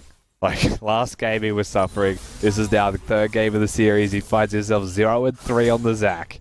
And you don't want to be behind on that Zac. If a tank... Skibby, this is League of Legends 101. After rule number 1, which is don't chase singed, if a tank is behind, they stay behind. And if a tank is ahead, they stay ahead. And then you look at top lane. and you get concerned for the Chiefs. Oh, he's got the makings of what would have been a Sunfire Cape, but now starting to drum up any form of economy that he has to get that Spirit Visage online, which he so desperately needs. We see now another engage take place in the bot lane. And he's just going to get zoned away again, Rusty. Forced to try and disengage himself away. Flash kicked. Absolutely clapped. A non-factor in this one. Yeah, they're dancing on the blob. They're waiting for the minions to get there. They're just going to have a moment. They're going to sit on Zach's blob. Poor guy is now 0-4. Tian having definitely one of the worst best of 5s of his career. He's only been in 3 of them, as far as I know, but this is definitely the worst one so far. Yep, Legacy definitely knowing, or letting him know that experience is a factor here. And that you may have had a fantastic split, but a best of 5 is a whole new beast to try and tackle. 0-4, got the Spirit Visage online finally. Once the Cell Division comes back to as his passive, then we'll be able to look to try and contest these subsequent objectives that will be up and available. Yeah, he has himself a makeshift stopwatch by design, being Zach having the Cell Division. So that's nice. Yeah, being a 0-4 tank does mean that you will probably just be dying very quickly in fight. So at the very least, you'll have that going for you. You've still got a decent amount of farm on that Aphelios, and that probably, once again, is going to be the person to look for. Yep. Olaf, we've spoken about, will drop off as time progresses, but you've got a Karma. So empowers a little bit more that Olaf's strength. It's just that the opposing side, like, he's going to be tank shredding. So you can see it's a Black Cleaver rush, and maybe build some tank items himself. But like primarily, if I was the Olaf, I'd just be trying to help kill the Galio, or just try and pick apart the people that are threatening Katsura and Korea CK, because they're the MVPs in this one that you need to protect at all costs. Absolutely. And I mean, the thing I want to add to that then is, you see Legacy are on Soul Point. The next Dragon comes up in 3 minutes. What items or what kind of conditions do Legacy, first of all, need to meet? And are they willing to, sacrifice it if Chiefs look to contest? And Chiefs will contest. What do Legacy do is just secure the soul by any means possible. They're just like a Maokai with a mountain soul. Are you kidding me? Yeah. It's just going to be dirty. Game just actually probably ends from Maokai alone, if they're able to get that one. Ezreal also the kind of champion where if he's pressured by physical damage can go the Iceborne Gauntlet. And now you give him 2 Mountain Drakes for extra tankiness. I mean, it's gross. What do Legacy do is they keep Chiefs at bay. They stop them from even getting near the Drake once it's up. And so far, it looks like they're continuing to pressure in that jungle. Yep, they're trying to force things out with the Moonlight Vigil using the Gravitum Cannon to lock them in place, but Legacy are just so safe and secure by the entrance to that river that there's just no follow-up as the duo of the Chiefs expend their ultimates. And they're able to disengage. We've got plenty of time where not a lot's going to be happening on the Rift for the next minute odd. They're going to have a very prolonged amount of period here to set up for the Drake itself, and I do think that's going to be the only objective looked at by both teams. The threat of a Baron being taken right now is extremely low. There's just so many tanks, really, and there's not a lot of Blade of the Ruined King users at the moment. So we're looking at the Drake, and we're going to have red side jungle pressure. Both teams looking at the Chiefs' red side quadrant of the map, getting their wards there, getting mid priority first, though. And you can see that the Chiefs on the other side, they'll try and sneak some wards down to Baron, just play it safe. But most of their priority, we should know where it goes now. Yeah, straight towards that. And straight towards securing it, which may now be a much bigger and much more successful factor. No potential Baron steal like we saw in the last game. Now that Trinity Force has been completed here by Raze, the bulwark of this composition, the guy that you always look to make those kind of flashy plays. Oh, and we're seeing this again. I mean, so my point that I just made was that we're looking at prioritizing control of the red side quadrant of the map. And now, how are you going to do that? Usually, when you play center, you'll have an Umbral Glaive, and you'll have a sweeper. So single-handedly, you can control almost that entire quadrant before your jungler even comes into place extra vision, and it's amazing. You can one-tap wards, right? But it's the Forbidden Idol rush here from Korea CK. 2 games in a row, he's going to look towards, I guess, the Mikhails. It seems like his number one priority is getting people out of the Galio taunts, if that's going to be the primary engage source of Legacy. And it's just such a defensive focus. Flashes in. He does indeed. Katsuri is forced to flash away, burn double summoners, getting himself out of harm's way, but now completely zoned out from the fight. Tien pops the bouncy castle, and that's all she wrote as the dragon is up and alive. No casualties suffered here. Legacy incredibly strong, and they're going to get themselves a Mountain Soul here now, Rusty. And I think if you're ahead, you can go that Mikhail's, you know? If you're behind, can you afford to go a defensive item on a carry champion and make your vision control objectively worse is the question. Your Chiefs, they've started this Baron. It's at 4,000. This may be the fight. Oh, they are rushing it, and they're going to actually get it. But now the members of Legacy come in to stem the bleeding, deny as many of those buffs as possible. They find one in the jungle. Now they're going to flash over the wall to take out Katsuri. The kick, the wave, the dash, the everything, Rusty. Everything is done to make this a living nightmare for the boys in blue. Yeah, but they do get the Baron. They're able to pick up the objective against the flow. You know, the Mountain Drake secured. Legacy, they left the Drake the second they suspected the Baron was being done. But they don't get there in time. And, you know, I just mentioned that it may not be done very quickly, but when you put an Olaf and a Aphelios together and you've got the right weapons on that Aphelios, you can still smack that Baron down. They do exceptionally well. If they didn't get Baron there, you worry that Legacy just get it and end the game, right? So yeah, that's a big deal.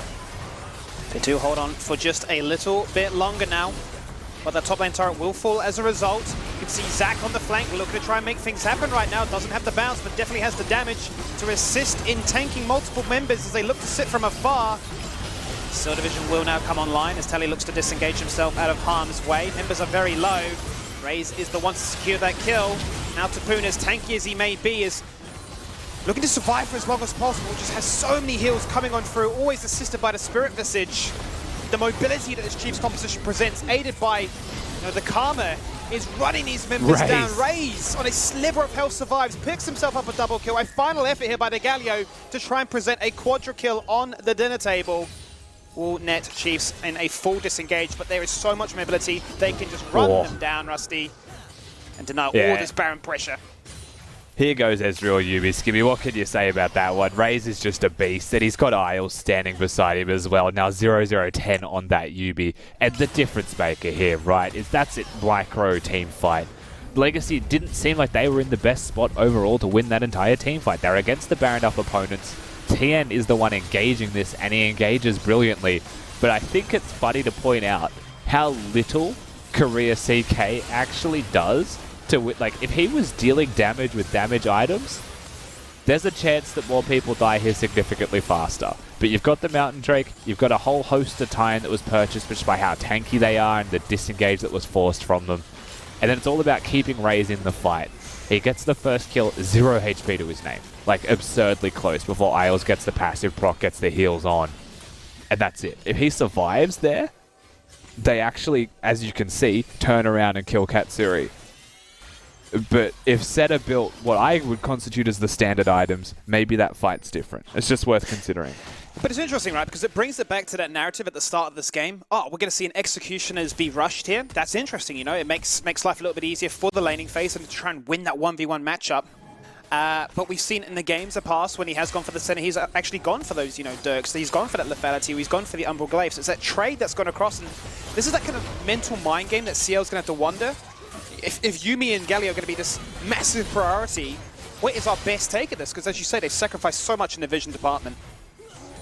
Yeah, and I don't want to discredit, hard out what his decision was. They've already justified it, which is why we're speaking towards the other end of the coin here. But at the end of the day, they don't have enough damage anyway. Legacy are able to at least bring back that team fight, equalize it. And that's against the Baron buffed up opponent. So they completely quell that threat. And now they're pressuring multiple lanes at once. Well, it's been a flawless performance here by Rails. They're very much in this game. So much power online for these two members as they look to try and now assist Tally, who has been jumped upon by Olaf. Out comes the center cannon, providing a shield, assisting him in his disengage attempt, but you can see this tower, very fragile.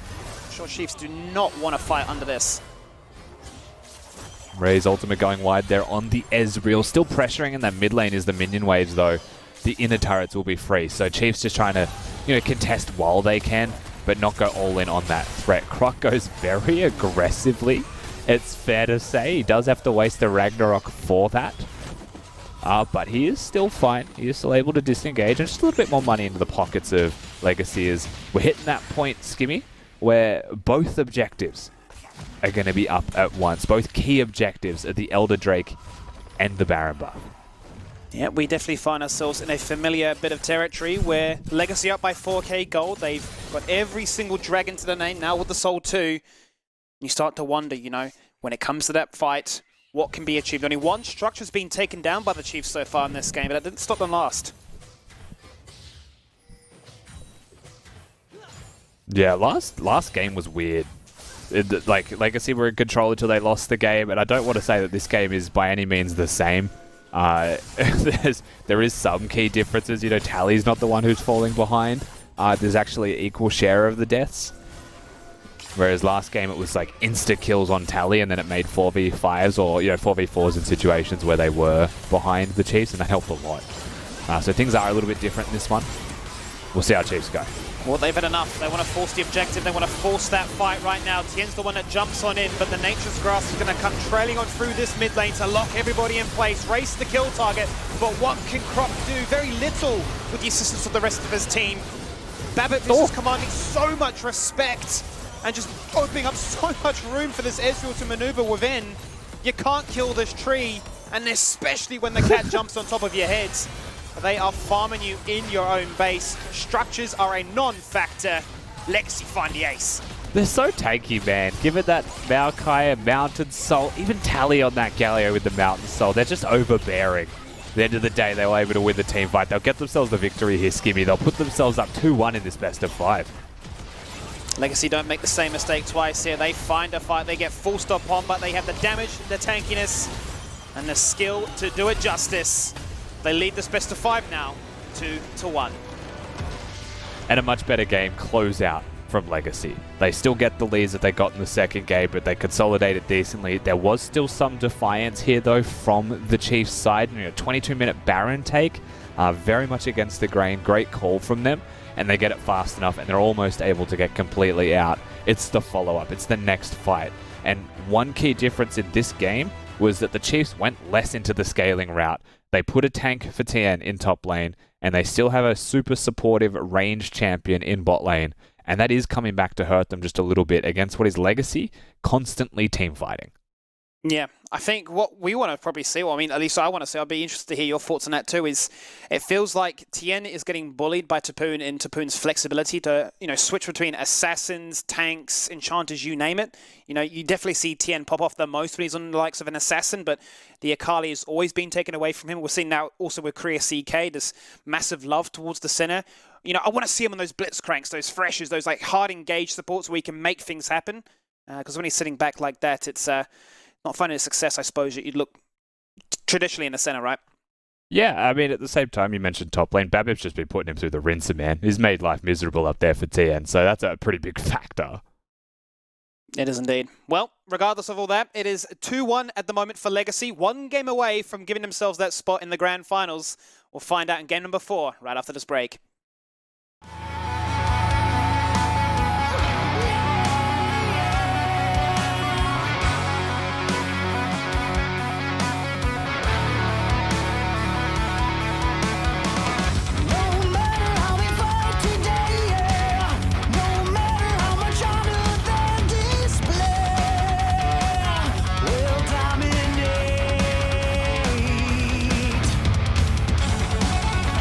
Spills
No, I don't actually. You want to take us through that one again?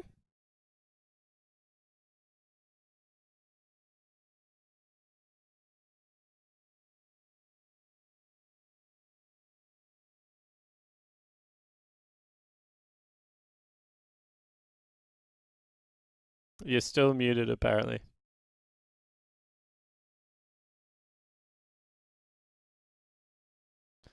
Okay.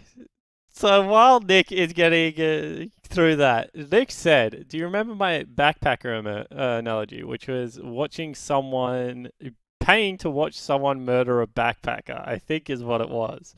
I said, "No, can you take us through it again?" The joke's kind of gone now because Nick's tried to say it 3 times, and now I'm just repeating Nick's joke. However, that was like watching a backpacker get murdered, is what I think Nick was trying to say. It was slow, it was deliberate, and no one enjoyed it, including Legacy, I assure you. That game was so weird because the Chiefs just bought. Oh, I've got a solo. No, people are down the well again. Chiefs just bought so hard into the tank analogy. And that's just. It's not the way that they're going to win this series. Game number 2, which was the one they were able to pick up the victory, they were running Camille top lane. They had a Zia mid. It was much more their style. This game, I feel like they really bought into what Legacy wanted to do, and I think it's about time that we just see the Yuumi get banned. If you're going to run double frontline the way the Chiefs are, the way Legacy are, Yuumi and center support with a farming tank are the only 2 supports that can really do that. Now, obviously, Chiefs are running single frontline with double support. Doesn't do the same thing. You saw the fact that the Zac wasn't tanky at all that game. The Maokai, meanwhile, was able to 1v2. And this is just a disaster, Nick Boy. It is a disaster, and hopefully I could be heard now. Let me tell you what, speaking of disasters. Look, what did you even say then? Because I was only half listening. I assume you rehashed the metaphor, and then I heard Maokai there at the end.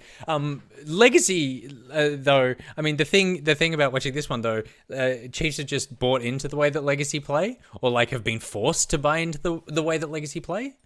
Yeah, I mean, that's pretty much what I'm saying, right? So, like, the Chiefs, they want to play a run and gun, like, on from level 6 style compositions, like big lane strength. Legacy don't want to let them have that at all. They want to play big group 5v5, smash grab, team compositions. And Chiefs are struggling to win team fights, so now they've gone further down the team fight road, which I think is just not the way you want to play. You want to play double dive. So get rid of Yuumi was what I was saying, because it's what kind of facilitates that double dive. People are saying in chat that Galio also could be an issue. I assure you this Galio is going down 30 CS and that I could play mid lane for Legacy right now. I actually made the joke that Tally is the new Swiffer, where he's just got so much talent around him that he just has to play Galio. And it's actually fine. Like, you don't actually have to do anything on the champion. If I was on the Chiefs, I'd be trying to DDoS Topoon. Please don't. Don't take me back to the DDoS days, Nick. I had a 3-hour pause because of that one time. Yeah, but you know what? Could be a valid strategy. I know the location of the Legacy House Chiefs. If you do want to hit me up, I am willing to provide that. There you go. But Topoon at the moment maybe is MVP caliber. I kind of said at the start of the year, the impressive thing about Topoon is that he can be a carry, but when they had Eminez on the lineup and he was playing these supports, he looked like the best support top laner. And then when he played Aatrox, he looked like a really good carry top laner in the first couple of games. And now he's on Maokai, and he looks like a great carry top laner. What else can't he do? He just is like a freak show at every part of the game. And from my knowledge of the guy as well, he's like the most beautiful teammate ever. So, like, you know, Fedora tip or whatever to Topoon, because he's doing everything. He's just an all-round good boy, and someone who has been an all-round good boy, but seems to be, I don't know, maybe getting a little tilted tonight is Croc. Yeah. You know what? I saw a couple of plays in there from Croc that were reminiscent of my solo queue when I wasn't having a good time.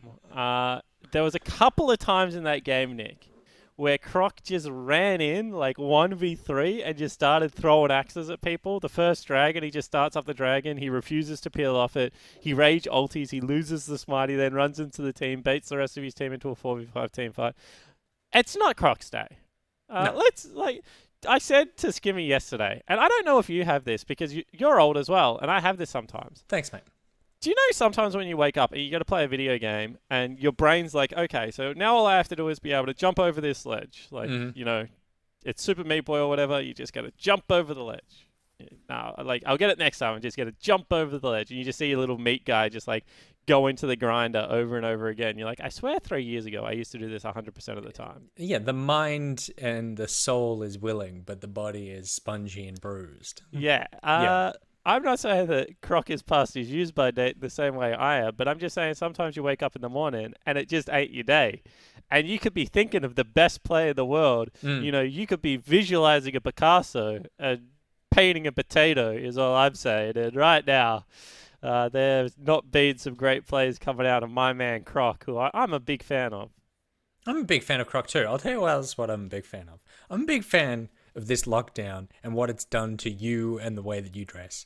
Because when I knew you in the real world, in the before times, you would come in, you were generally either wearing like athletic-y sort of sports gear or you know, relatively cool, just some tighter pants, maybe like a nice button-up shirt or something. And now you've just heavily embraced the 1970s serial killer look. Like, you've got the cool round glasses, you're growing the beard, you've got the hair slicked back, you've got the jacket with the wool. Yeah, you are the Zodiac. He was never found, and you are an old man, as you said yourself. So I'm just saying, did you pay to watch Legacy Murder the Chiefs? Is that what happened here? No, I'm getting paid to watch the Legacy Murder the Chiefs at the moment. The shoe is on the other foot, my friend. No, but I mean, all things, like, seriously, I've stopped wearing athletics gear because every single time I put athletics gear on, all I want to do is work out. And it is so depressing not being able to work out because of this stupid lockdown. But in saying that, I am getting to spend a lot of time with my beautiful partner, and hence the beard, because I said today, I want to shave, and she said, don't you dare. So, you know what? I'm just a mess of a human being, Nick. What can I say? Hey, I didn't say that. I just said you were a serial killer. We are heading into the fourth game of the evening. I mean, it almost feels like it should have been over already. Yeah, it should have been. The game before the last one was going one way until a hard left turn there right at the end. But we're heading into game 4. It's Chiefs versus Legacy. Can Chiefs pull it back from the brink, or are they going to go down to the lower bracket? Let's find out with Macca's Champ Select. If you're craving the taste of your favourites, head to Macca's for a fast, safe and contactless drive-through experience. For your Macca's run, contact-free, we'll be here.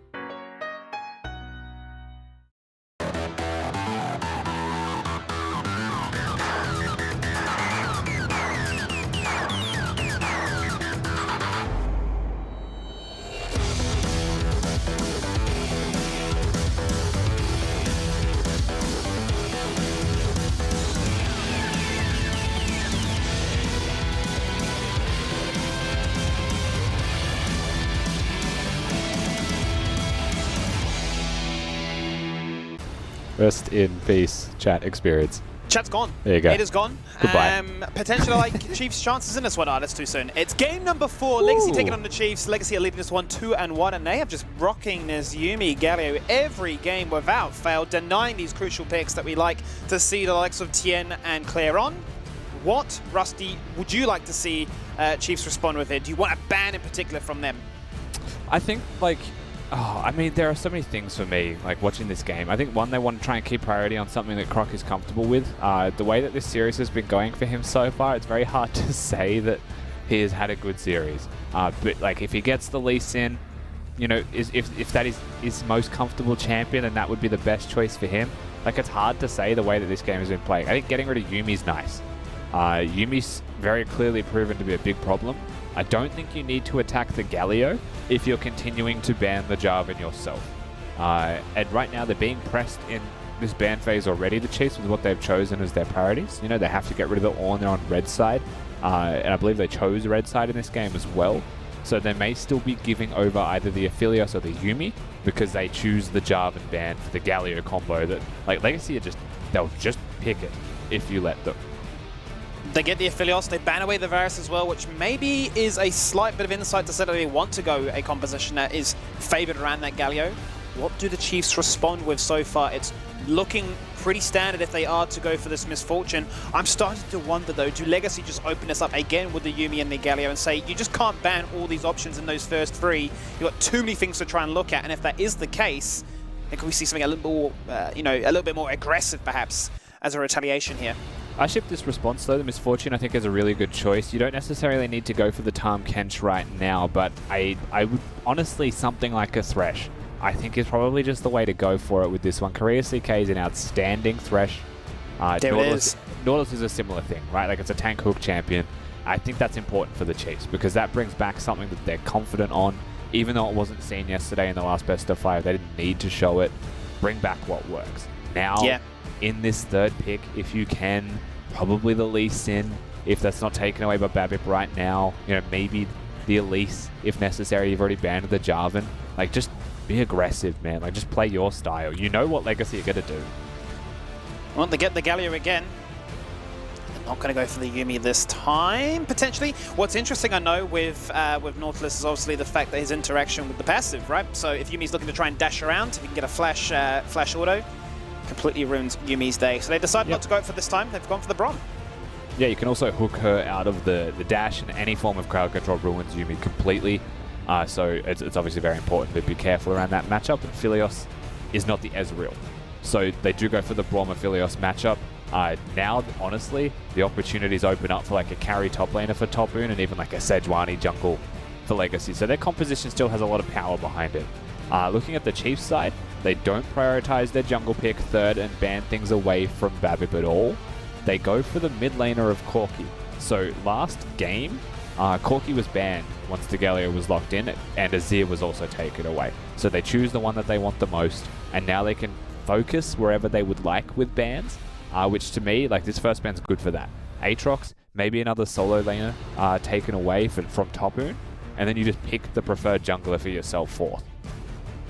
Absolutely. I think it's going to be kind of exciting, actually, to see where Legacy go with this one. If they continue this trend of taking away the Akali in the second rotation as well. It's been what they've been finding a lot of success with at the stage, as you see, with those two lanes confirmed at the moment. Ooh, a Quinn ban. Wonder if that's something that they've been experiencing in their scrims. I mean, it must be. It must be something that he's been playing, so they will take that one away. I mean, it's not like the Chiefs needed another AD carry in their comp skimmy, but they're not going to get it anyway. That's maybe interesting. Kindred as well. Imagine that. They could have had 4 AD carries in an Nautilus. Yes, it'd be like those 1-for-all games we played. And, it's not worth it. It's just not worth it, is it? Absolutely not. Renekton gets taken off the board as well, so 2 powerhouses in the solo. What do Legacy look to deny in this final pick? Obviously looking at the jungle and that top lane. A lot of options still available here for Korea CK. Yep, so they removed that away as well. Obviously not wanting the Karma because Claire's already got his pick. And not letting Tien get that Jace again for that sort of same purpose of mobility. And I said this last draft, but the stage is always set for the potential Gnar pick for Top Boon if he wants to. It's just something that he is very proficient on. There's still a decent amount of top laners. They just got rid of a lot of the physical bruises from that lane. So options limited. No surprises here, however, from the Chiefs front. If you don't ban any jungle champions, Croc actually gets that Lee Sin. And so far, the only surprise was the Corki third, but there was a clear reason for that, and that was because of the last draft, and that's, adapting to the best of 5. Do we see the Sejuani? Because we've seen it coupled so many times, so much success with this Braum. It looks like a potential. Not going to go for it just yet, however. They need to obviously reveal everything, so they're maybe just going to think about it for a little bit longer. I mean, there's very limited reasons not to, now that your top laner is a damage dealer and is a melee champion. So now you've got melee in both solo lanes, which is just Sejuani's ideal situation. And then you've got the Braum Sejuani combo for bottom. So this is actually like very potent compositionally here from Legacy, and it feels like the Chiefs just really want Tien to play an AD carry, and so they're going to try and have as many AD carries as they could possibly fit. Oh man, like they're so Corki is, while he's an AD carry, is mostly magic damage, so that's the saving grace here because they can't just stack armor. I'm just terrified of what Legacy have when it comes to objective control. Even the bottom lane control, we saw what Direwolves tried to do against the Chiefs, where they had that cannon barrage used pretty much off cooldown. When it comes to those situations of locking members in place, combined with the Braum passive, I feel like the CC train is just going to be so crucial and really devastating that Chiefs, if they go in, they have to rely so heavily on this beautiful combination of ranged attacks. Yeah, so you can't cleanse a lot of the crowd control that Chiefs have, and I think that is a pretty important factor to note here. Isles and Rays, once they work out their summoner spells, they currently both have heal, they won't be able to have cleanse, I don't think, nearly as effectively as otherwise. So you might even see the barrier heal or heal exhaust as the combos that they actually go for. And the reason that's important is because there's 3 damage dealers on the Chiefs side, and all of the crowd control can't be cleansed or QSS'd without a flash, so the damage will hit whoever Nautilus chooses. And that does mean that their team fighting becomes a little bit more potent than otherwise, where like if you just had the cleanse and could walk it out from the Misfortune Ultimate, it's a different story. So, I mean, Rusty, you look at face value, Legacy's comp as a cohesive unit, as a 5-man squad, look a lot stronger on paper, but, with this triple AD threat from afar that Chiefs have, really brought to the forefront here, what should we be expecting? Are we looking at some very devastating CS leads in the very early game laning phase? I mean, by being ranged against melee, naturally you start to build up some CS advantages, yeah. You always have to look at where the jungle is going, though, and like what both junglers are able to make happen in the game, because that determines, like, from the onset, what the lanes will look like. But you're looking at item spikes more than anything else, you're looking at the item breakpoints being the real turning moments here. Corki is a massive proponent of hitting item and level spikes to start, changing the flow of the game in their favor. Well, it's match point for Legacy here in this best of 5. Victory would put them through to the grand finals. Chief have drummed up something creative here, looking to try and even out the balance and bring us to that game 5. Oh, but look at all of Legacy. And Legacy have gone for the collapsed Tien. He's suffering He's PTSD. a bad day.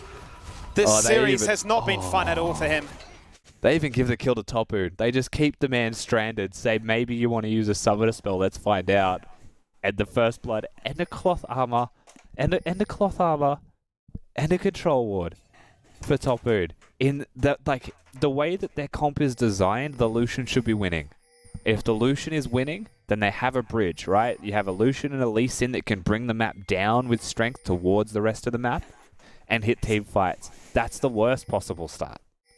Yeah, Tapoon has absolutely been playing out of his mind in this series, and the fact that he's now been gifted that killer's Stutch to start things off, I feel like Croc has definitely got his work cut out for him as to where he, really decides to make that shot call, if he's going to leave Lucian to his own demise, or if he's going to really try and get Tien online. He's already gone in for the invade to deny at least the blue buff.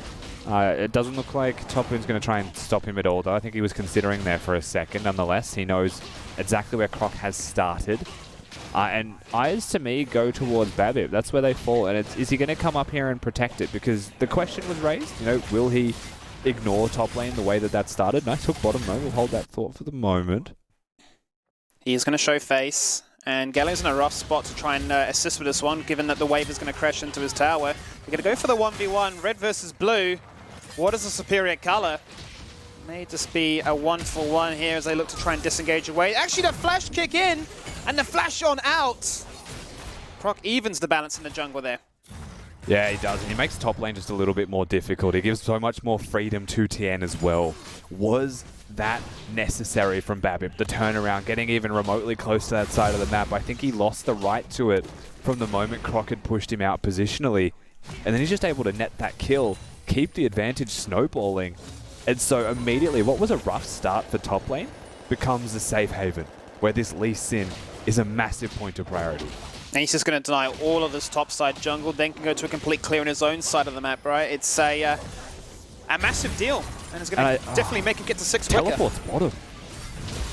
Legacy aren't mincing their words right now. It's a very early engage here by Tally, who's already down to half by the time the fight starts, but it doesn't matter, because what can Katsuri do? CK falls in quick pursuit. Yeah, I think Claire was wailing on him while he was channeling the teleport from under his own turret. Babip actually going to catch mid. So that play, like, if Topu dies here, then it actually still favors the Chiefs massively. Had Tapoon play this one. He has the flash available if need be. Oh, Croc gonna straighted. fall on down. Double buffs are lost. Yes, Tien gets it, but up in 5 and he can TP back to lane.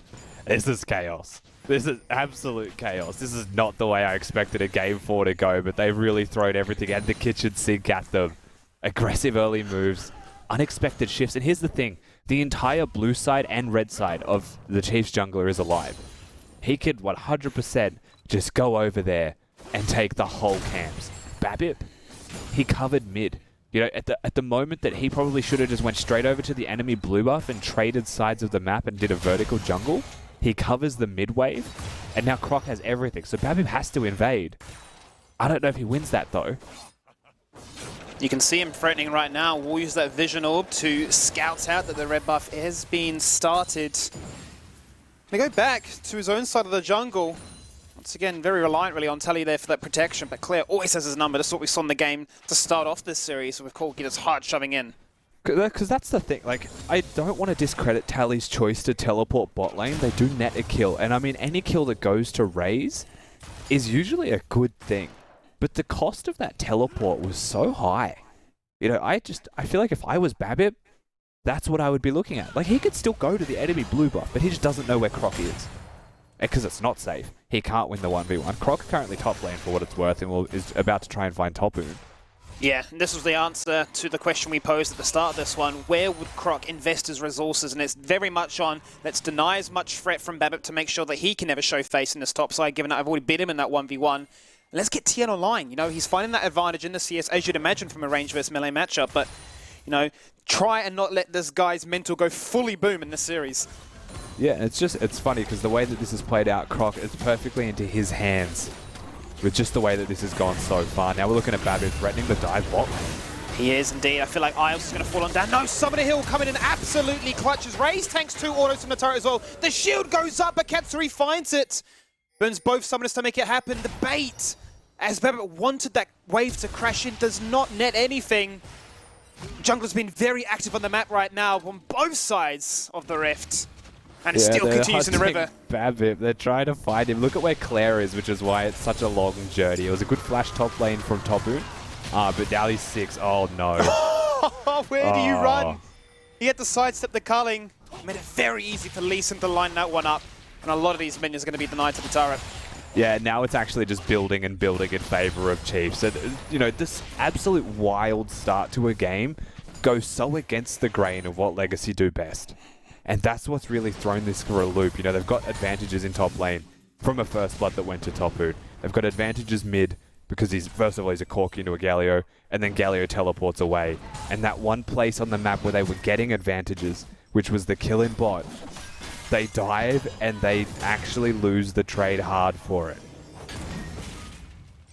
A hard force maybe there from Babip to try and compensate for what had been done and how much he'd been denied with those camps, with the inability to counter jungle.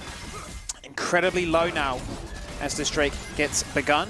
So the Isles will be there to continue with the aggro. And Chiefs were nowhere in the area as they had just gone from a fresh shop after clearing out topside. Yeah, they'll get the Drake at the very least, so they will still get the objective. They are down 1.5k gold here, though, and 7 minutes in, that's obviously very significant. You can even see Claire's items. He could have rushed the tier, but this is my personal preference as well. He's gone for the pickaxe, so that he just has much more presence in the lane itself from raw damage output. Tier does nothing for helping you beat the Galio. So he's going to continue to retain that lane control. Top lane, you've already seen the state of it. What could have been well held off potentially by Topoon has just received repeat pressure from Croc and has made things a nightmare for him up there. You're still looking at Babip. Like, he still has to be the difference maker. Hit level 6, influence bot lane if he possibly can, and, you know, build themselves up an advantageous position. Absolutely, because I mean, you can see what Claire is able to achieve every time Tally is threatening to go down to that bottom side of the map. He's getting CS advantages, and he's doing a lot of damage to chip away at this health pool that he has. So the pickaxe, right to your point, serves that purpose. It means that he will be a factor not only in the denial, but the sieging pressure that may come out as a result. Now turn your attention to the top side, a flash engage as Tien responds. Beast is going to get CC'd into oblivion. No level 6, but Sejuani doesn't care. Yeah, and it's the pre-6 from Babip, like you highlight. That's very crucial. Now, he does flash But Babip gets the gold into the pockets of Topoon. Once again, that was someone who was, 20 CS down, suffering to the pressure of the Lucian and the hovering of Croc. But you want to speak about hovering Croc, so let's just see how this one goes. Babip is 6. He is literally controlling this side of the map. He wants it all. And he needs to, because he has been this massive factor for the Chiefs, setting them up for success. He's really trying to win that matchup out. Starve Babip with any resources, any attention, any ability to influence this game, because every single time he shows face to Topoon, Topoon is always utilizing it. Yeah, for sure. And he's made the best of a bad situation. Things are going back his way. Herald started here. Legacy very clearly looking to contest this one, Skimmy.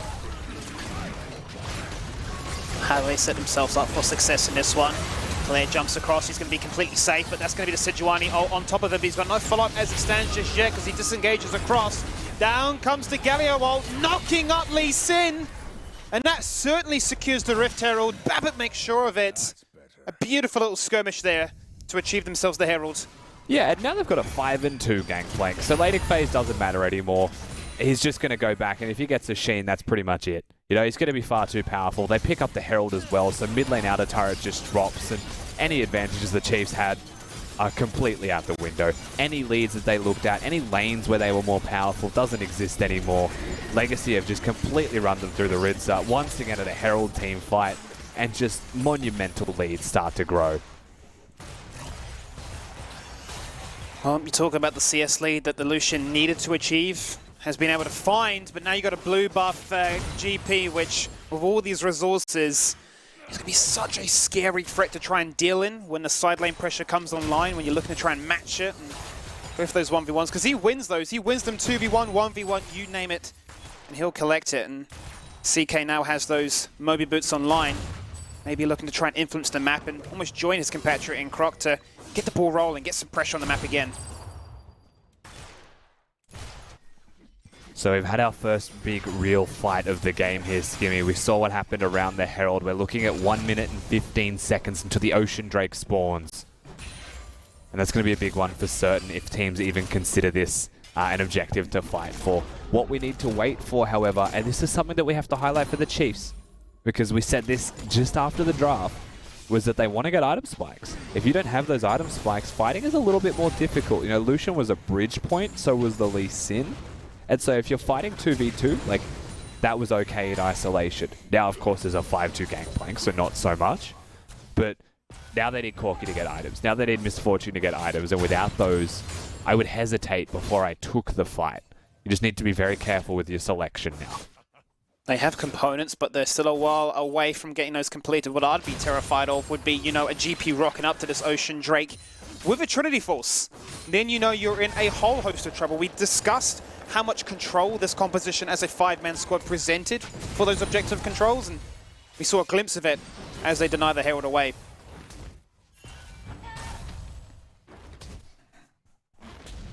So they do have nice vision controls set up around the area. Just keep your eyes peeled on the minimap for Croc and where he chooses to go. I feel like, honestly, if the choice is to continue farming, which is perfectly fine, it was basically the suggestion, but we do still have some item spikes there for what it's worth. Leaving Gangplank isolated at this point is just a flight hazard. He is going to be building up a bounty at the current moment, just from the amount of farm that he's getting. The gold income from those keg stacks that he's got. Lucian can't contest it, right, until that Blade of the Ruined King's there. And you can see what Croc's done. He's just been back-pinged because there's a ward in a bush that spotted him. And so they're not going to get the kill most likely in top lane if everything goes as expected. It'll be a free Drake. And so now you shift your attention to Babip. Where's he going to focus? Where will he focus? Right now he is hovering towards that Drake as you question. This is a very all-in play here from Croc to try and get something online. I mean, Topoon's been stuck at his turret for the majority of this laning phase. We're going to see a fight take place in the bottom side now. Ultimate will be used. Katsuri in a lot of trouble here. His engine's coming on down. Katsuri gone before that's even a factor. CK going to burn that stopwatch, but he's got 4 members hungry and ready to kill. And Raze again gets himself a double kill, gets the gold. But a trade actually also in the top lane takes place too. Oh, I mean, do we call this pulling a mirror? Is that a thing that we could coin this? Like, he's so dedicated to the cause in top lane that he is willing to trade 1-for-1 to continue to give gold into the pockets of TN. And that's, like, it's fair, because TN's getting further ahead. But his opponent has 6 bloody kills. He has 9 kills in this game, 13 minutes, and he has 6 of them. I don't think the gold lead is significant enough for you to keep doing that and think it's going to be a winning strategy for the rest of the map. It's brutal, to say the absolute least at this stage, Rusty. They pick up the dragon. They achieve so much, and even when they camp the situation, they really try and give TN some form of love to get him that Blade of their Own King to make these AD carries a threat when that eventual 5v5 were to take place. He always gets the trade. It's an absolute monster lead for him right now. Despite all things, you can see the gold on your screen as a result of that camp and all the ranged capabilities that the Lucian will have. Actually will be ahead in terms of gold.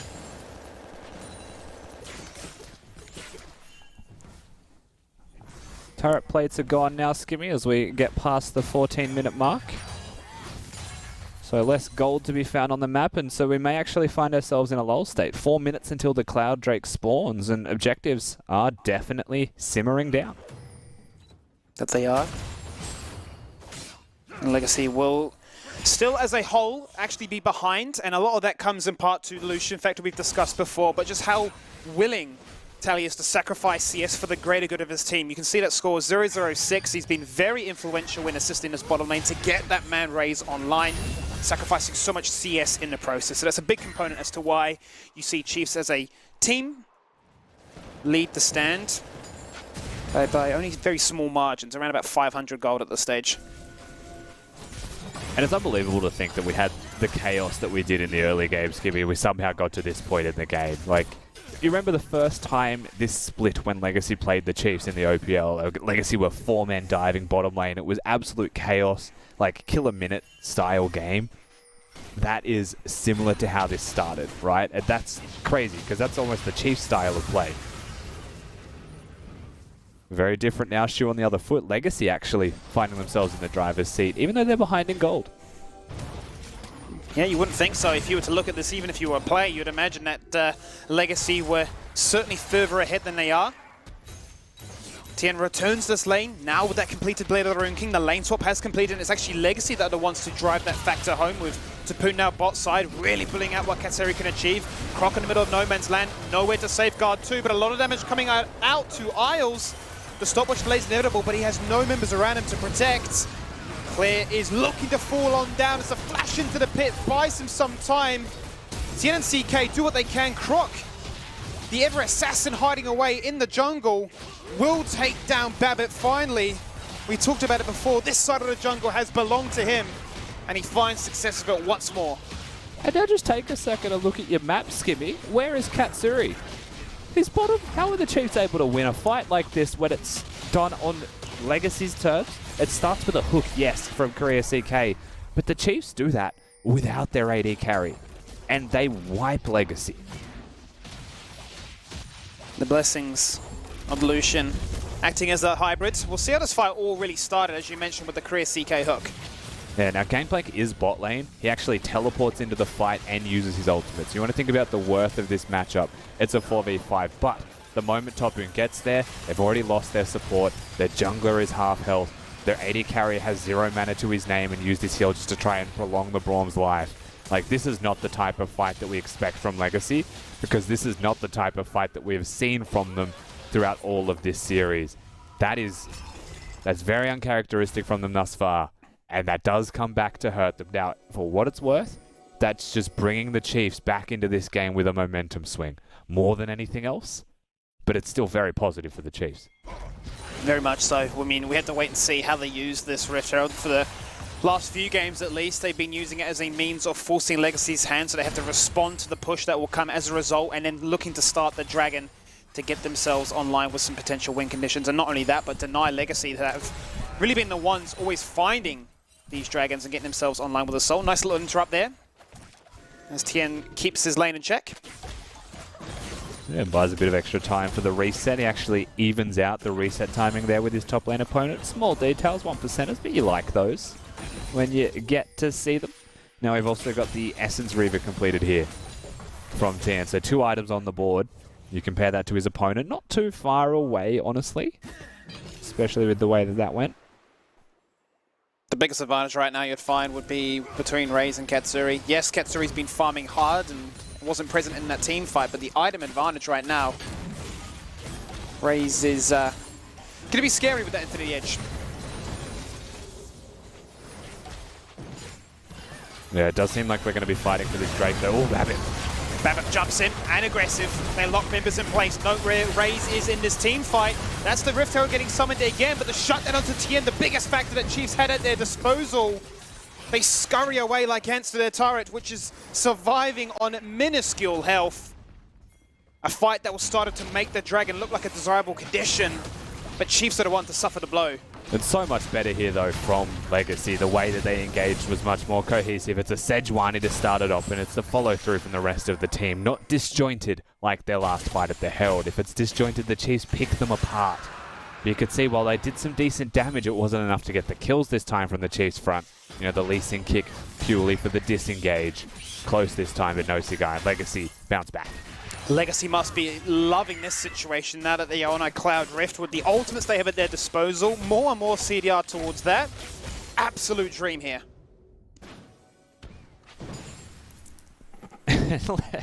So, legend has it Katsuri is still side lane farming to this day. Anytime I look at a fight, I see the disengage. He was there, but like he's just straight to the side. Like he is currently a side lane goblin, and there's teleport play. Like there's a Corki and a Lucia with teleport. Just sit your bum mid. It's always interesting, right, watching the Eddie players. We had Vital where we were like, come on, man, buy some boots. Be present. And now Katsuri's giving us the case to like, well, yeah, just want as much money as I can get. Team fighting, yeah, I want to extend this laning phase for as long as possible. So, this game actually, now that I'm looking at it, because it's the Cloud Soul, there's a couple of people that will be very happy with that Cloud Soul on either team here. I'm not sure exactly how it works with Corki, but Corki would love it because he's got a constant ultimate up. Misfortune won't, but Illusion would.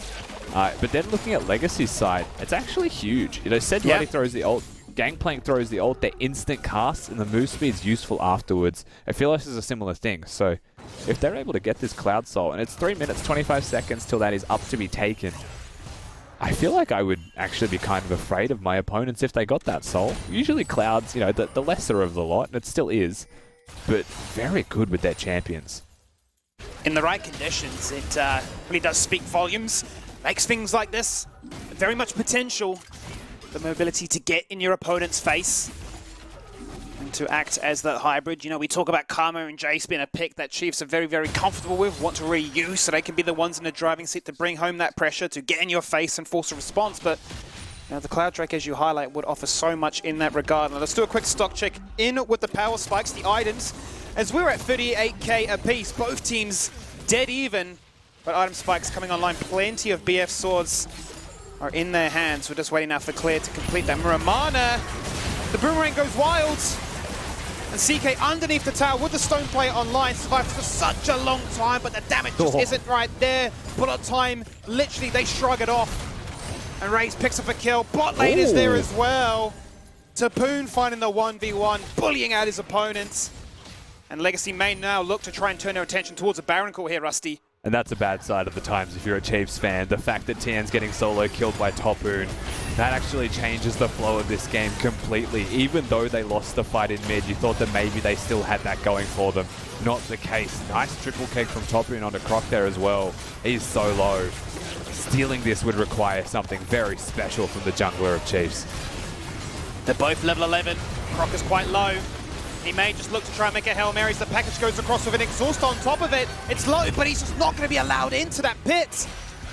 Lexi pick up the Baron, get themselves a gold lead, and they're looking to close things out in this series here. All I've learnt from watching the repeat Galio games from Tally this series is that ultimate, the shield that it gives is gross. Like that whole package, Claire split the team up on top of the Baron. And that did some serious damage, but just completely countered by Galio pressing R on it as well. So, like I said, they'll get themselves the Baron. They've got control of lanes than you would expect as a result of having this Baron buff. Now they put themselves at soul point with the buff beforehand. Things looking very dire for the Chiefs. that they are. Vision control going to be very important right now as they transition from a top-side river focus down towards this part of the map here. Looking to get some side split push on the way. You can see Tapun's already used that TP, so you'd imagine that Gallo's going to be the one to respond to that. And if they go for a mid-bot sort of rotation, it'd be very favorable for him just to ult in. And you can see that Chiefs respect this. They're aware of it, setting up a bush party. Yeah, they were looking for Topu and they didn't expect to find Tally with him. Now 2 people strong down there, and this is again one of those strategies that you can implement when you've got global pressure. You can put a Gangplank and a Galio together if they're only 1 lane away from the rest of the team, because they can both immediately influence that fight if it breaks out in that other surrounding lanes. So I like the strategic play. It actually nets them a whole lot of control of the blue side quadrant of the map here of Chiefs, and they're pressuring the bot lane enough. Waves are being prepped right now. Vision is being controlled. Soul Point is about to spawn. Legacy would love to find a pick if they could get it. Chiefs in a situation as to how do they set themselves up for this one? How do they look to try and steal things away? The jungle is dead even in that regard. I just don't see a world. Yeah, Korea CK recalled the white flag raised for Telly on enemy vision. I want to say that was the best emote usage of the playoffs so far. A strong and he just contender. lets them know. Well, if it was difficult before to try and force those engages to get to those targets that you need. The Cloud Soul makes life a living nightmare. Croc returns to this top side of the jungle, but he's got no one in support. Clear says hello, but he's just going to disengage away. He gets evaporated. And it's going to be a double kill as clean as can be. Legacy with all the buffs online get themselves a double kill and can look to take down an inhibitor. And what can you say about that positioning? They have got all of their turrets available on top side, yes. But why are they at the enemy Gromp? Nobody knows. Maybe it's an attempt for a pick, but they don't get the pick. They're the ones who die, and now it's 2 of them against the Baron buff, and the cost is going to be minimum an inhib. At this point, Topu keeps them here and threatens the rest of the game instead. He's strong enough to potentially kill that Misfortune 1v2. Wouldn't be the first time. This series is very interesting for the second time now. Chiefs on full defense mode, looking to pick up any form of scraps that they can get by pushing in mid and bot at the same time. Baron buff now has expired. And that inhibitor turret in the top lane is starting to take fire. That was just one of those, like, that double kill to me is a very clear sign of the state of this game. The fact that that happens at all is like they've really just misjudged the situation. They're struggling. It's going downhill fast. It really is. Now we're going to get to see a glimpse of that movement speed online. It's going to be a final fight here with all the ultimates, all the ranged assault that comes from this Chiefs lineup. And just stay healthy for the most part here. The shields from the tanks doing the job required. Objective's still a fair bit away, but with all that push, with all that CS acquired, Legacy can now look for a base, look for a buy, and look for a team fight. Yeah, they work hard. They get themselves a 5,000 gold lead. Now they get the full reset off as a team, all in unison. The money just starts flowing in here for the Legacy roster. They are poised to take this game very handedly, and a 3-1 fashion as well, if it continues along this trajectory. And you're looking at the Chiefs side. What can they do to change this? How do they alter the outcome of this game? And if you think to their 1 win that they've managed to get so far, that was from the jaws of defeat, and it was by scaling and hitting a big team fight around an objective. And I think that may be the last bastion left here for Chiefs once again. The gold lead isn't crazy blown out of proportion. It's only 4,000 to 5,000 right now. If they hold on, they keep getting items on their relevant carries, then maybe they can just out-execute in a very Chiefs way to get a team fight win in the game. It's all out damage at this stage of the game. You've got a Zhonya's and a stopwatch in the pocket here for Legacy. But no protection of that likes on the side of Chiefs, whether or not they look to gear themselves up for that stopwatch. That final play as the Baron spawns itself in 45 seconds. But I see 4 Ninja Tabbies from Legacy, and it's just denying so much of the pain that they're getting thrown at. Yeah, the person you have to look at is actually Claire. So, again, the 1 magic damage dealer of the team. He needs 1 more level. Nice package, actually. The fight still may happen here, but I don't think it will. 1 more level for Claire. He's got his 3 item spike. He definitely wants the 4, though, for the Infinity Edge, and then he's super powered. Once he hits that stage, those Ninja Tabby's not going to do nearly as much to stop all of the magic damage that he's bringing out. Legacy staying as a 5-man squad, going for the ARAM strats of forcing fights, punishing the split push that Chiefs continue to do. It's really been Tien's role this entire series, is always look at finding a lane to push, always look at trying to force a response out, which now does come, but we've seen what Tapoon can do when they go toe-to-toe. The guy is an absolute monster throughout laning phase into these side push scenarios. And we'll have the TP that he has burnt, so Tien will have an advantage in that regard to make it a 4v5. But do Legacy really care? They look for a fight, they look for an engage. They are going to complete Tien and take down is CK. still someone you have to look at. I think that was Topoon's ultimate used bot lane, actually. Claire and Tien are split pushing to try and just win the game. They've already broken the turret. They're working on the inhibitor as Legacy go for this. If Croc steals this, it turns the game around. It does, absolutely. The waves are actually in fantastic spots right now to pick up 2 inhibitors whilst Legacy put all their eggs into the basket of taking down this Baron. They're going to rat away some fantastic some opportunities. They don't get the mid inhibitor, but they definitely keep Legacy scared. I mean, that's pretty ridiculous. The Chiefs are able to not only get an inhibitor, they break the mid lane turret as well. Like that particular play is the thing that poises them to actually just end the game in one team fight. That maybe they shouldn't have gotten at all. But they managed to make it work, and it's a very successful little turnaround now. Now, the cost is the Baron skimming, so there's a chance that it becomes worse and they could lose the whole game, but you take those trades right now. Absolutely. At this stage, given that the Elder is going to be the next focal point here from Legacy, with an exposed base as such, Legacy are going to have to be meticulous in how they look to position themselves, how these waves are set up, how they look to try and get themselves into this base, because as you say, bear in mind, they have not actually taken down an inhibitor themselves, so they don't have any waves of minions to do a dance around, and Chiefs may now, for the first time this series, having deployed this strategy to their advantage, Elder, though, turn things around. Mid-priority into Elder is the most important thing they're engaging. They are. Claire is on the way already, down to half. Tally on the flank, looking to try and take out Tien, who just gets destroyed. Braze is so incredibly strong at this stage of the game. You just cannot destroy him. You cannot get to him. Plain and simple. He gets all the kills. He does his job. He is the perfect player. They won't care about the Elder. Baron is enough for them. And with 3 members down, they will look to end this game.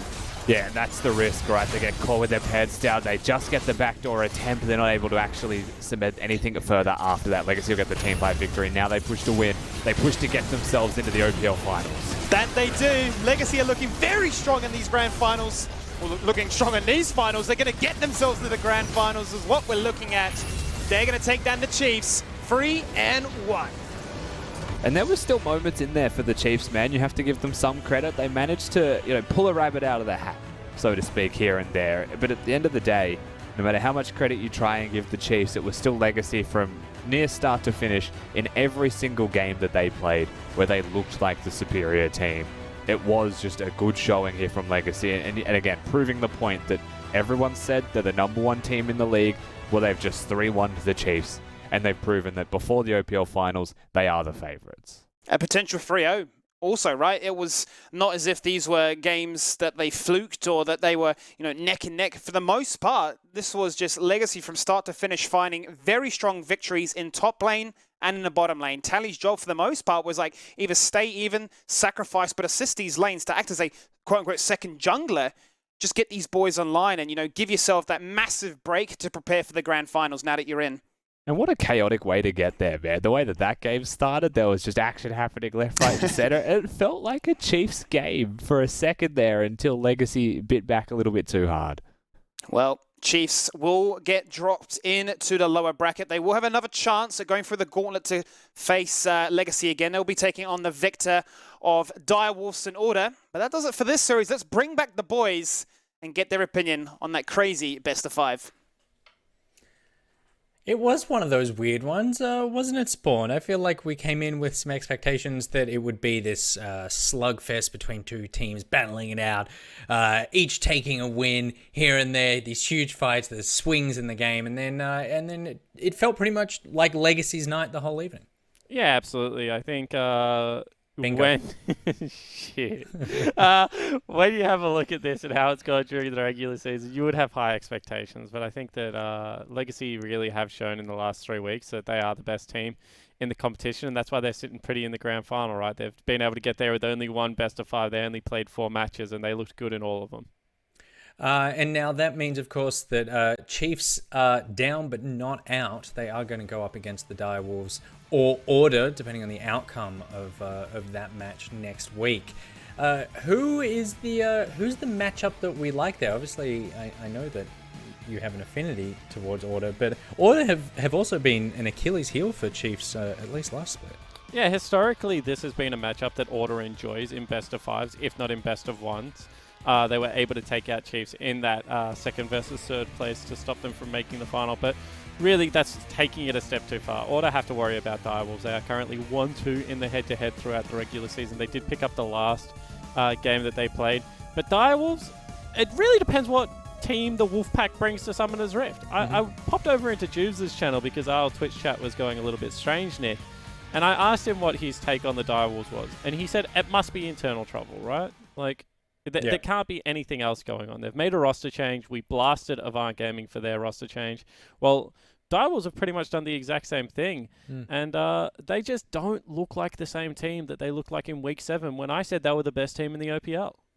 I mean, we were hyping up and expecting that this series would be the one where we see a bunch of swings. It could very well be Friday night next week with the Order versus Direwolves. We don't know what we're getting out of Direwolves, and oftentimes you don't know what you get out of Order. We said it a million times. Order are strong when it comes to the best of 5s. They're strong when it comes to these sort of knockout tournaments. So it could be next Friday where we really get the sort of showcase match of the playoffs before we head into the grand final.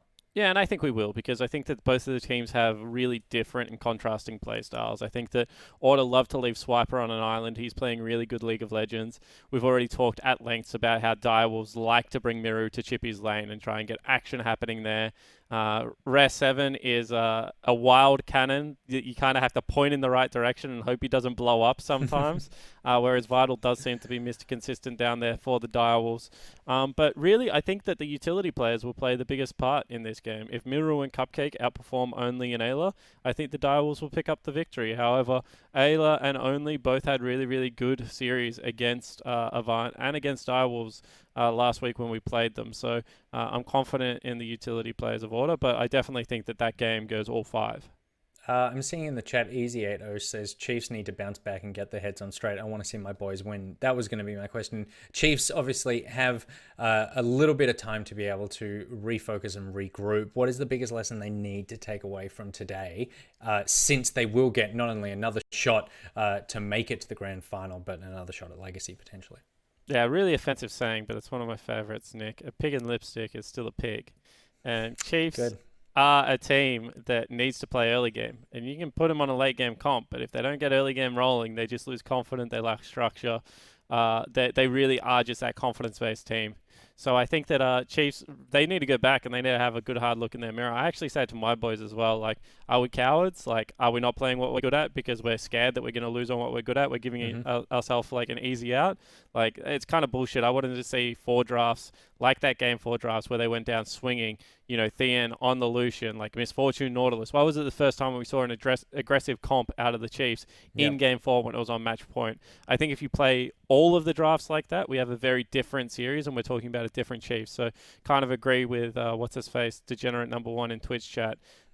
Chiefs definitely do need to have a hard look at themselves and definitely do need to, you know, come back with the Chiefs-style game plan, because that's how they got to rank 1 through the regular season.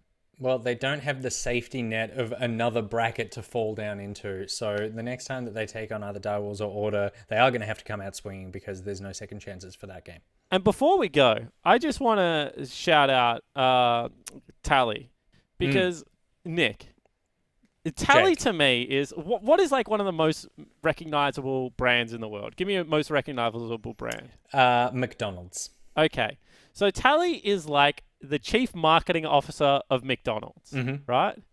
He's walked in, His predecessor's done all the hard work for him. Right. He's surrounded by superstars. Totally. His brand already speaks for itself. And then Yep. he's just locked in a big chicken. He's just got the nugs out 4 games in a row and just been able to be ridden to victory. What a great position to be the chief marketing officer of McDonald's. Does McDonald's even need a chief marketing manager? Does the Legacy even need a mid laner? I don't know where this analogy is going, but good job, Tally. Well, there you go, Tally. Your ex-coach GM said you're basically just being carried and you're doing nothing. All right, well, that's a nice way to end down the evening. Thank you very much, everyone, for hanging out with us and enjoying some OPL action. Big thank you to the Riot crew as well, and to our fellow casters, Rusty and Skimmy. Stuff 'em. Stuff them. They're not here. We had, oh no, they're in the Discord.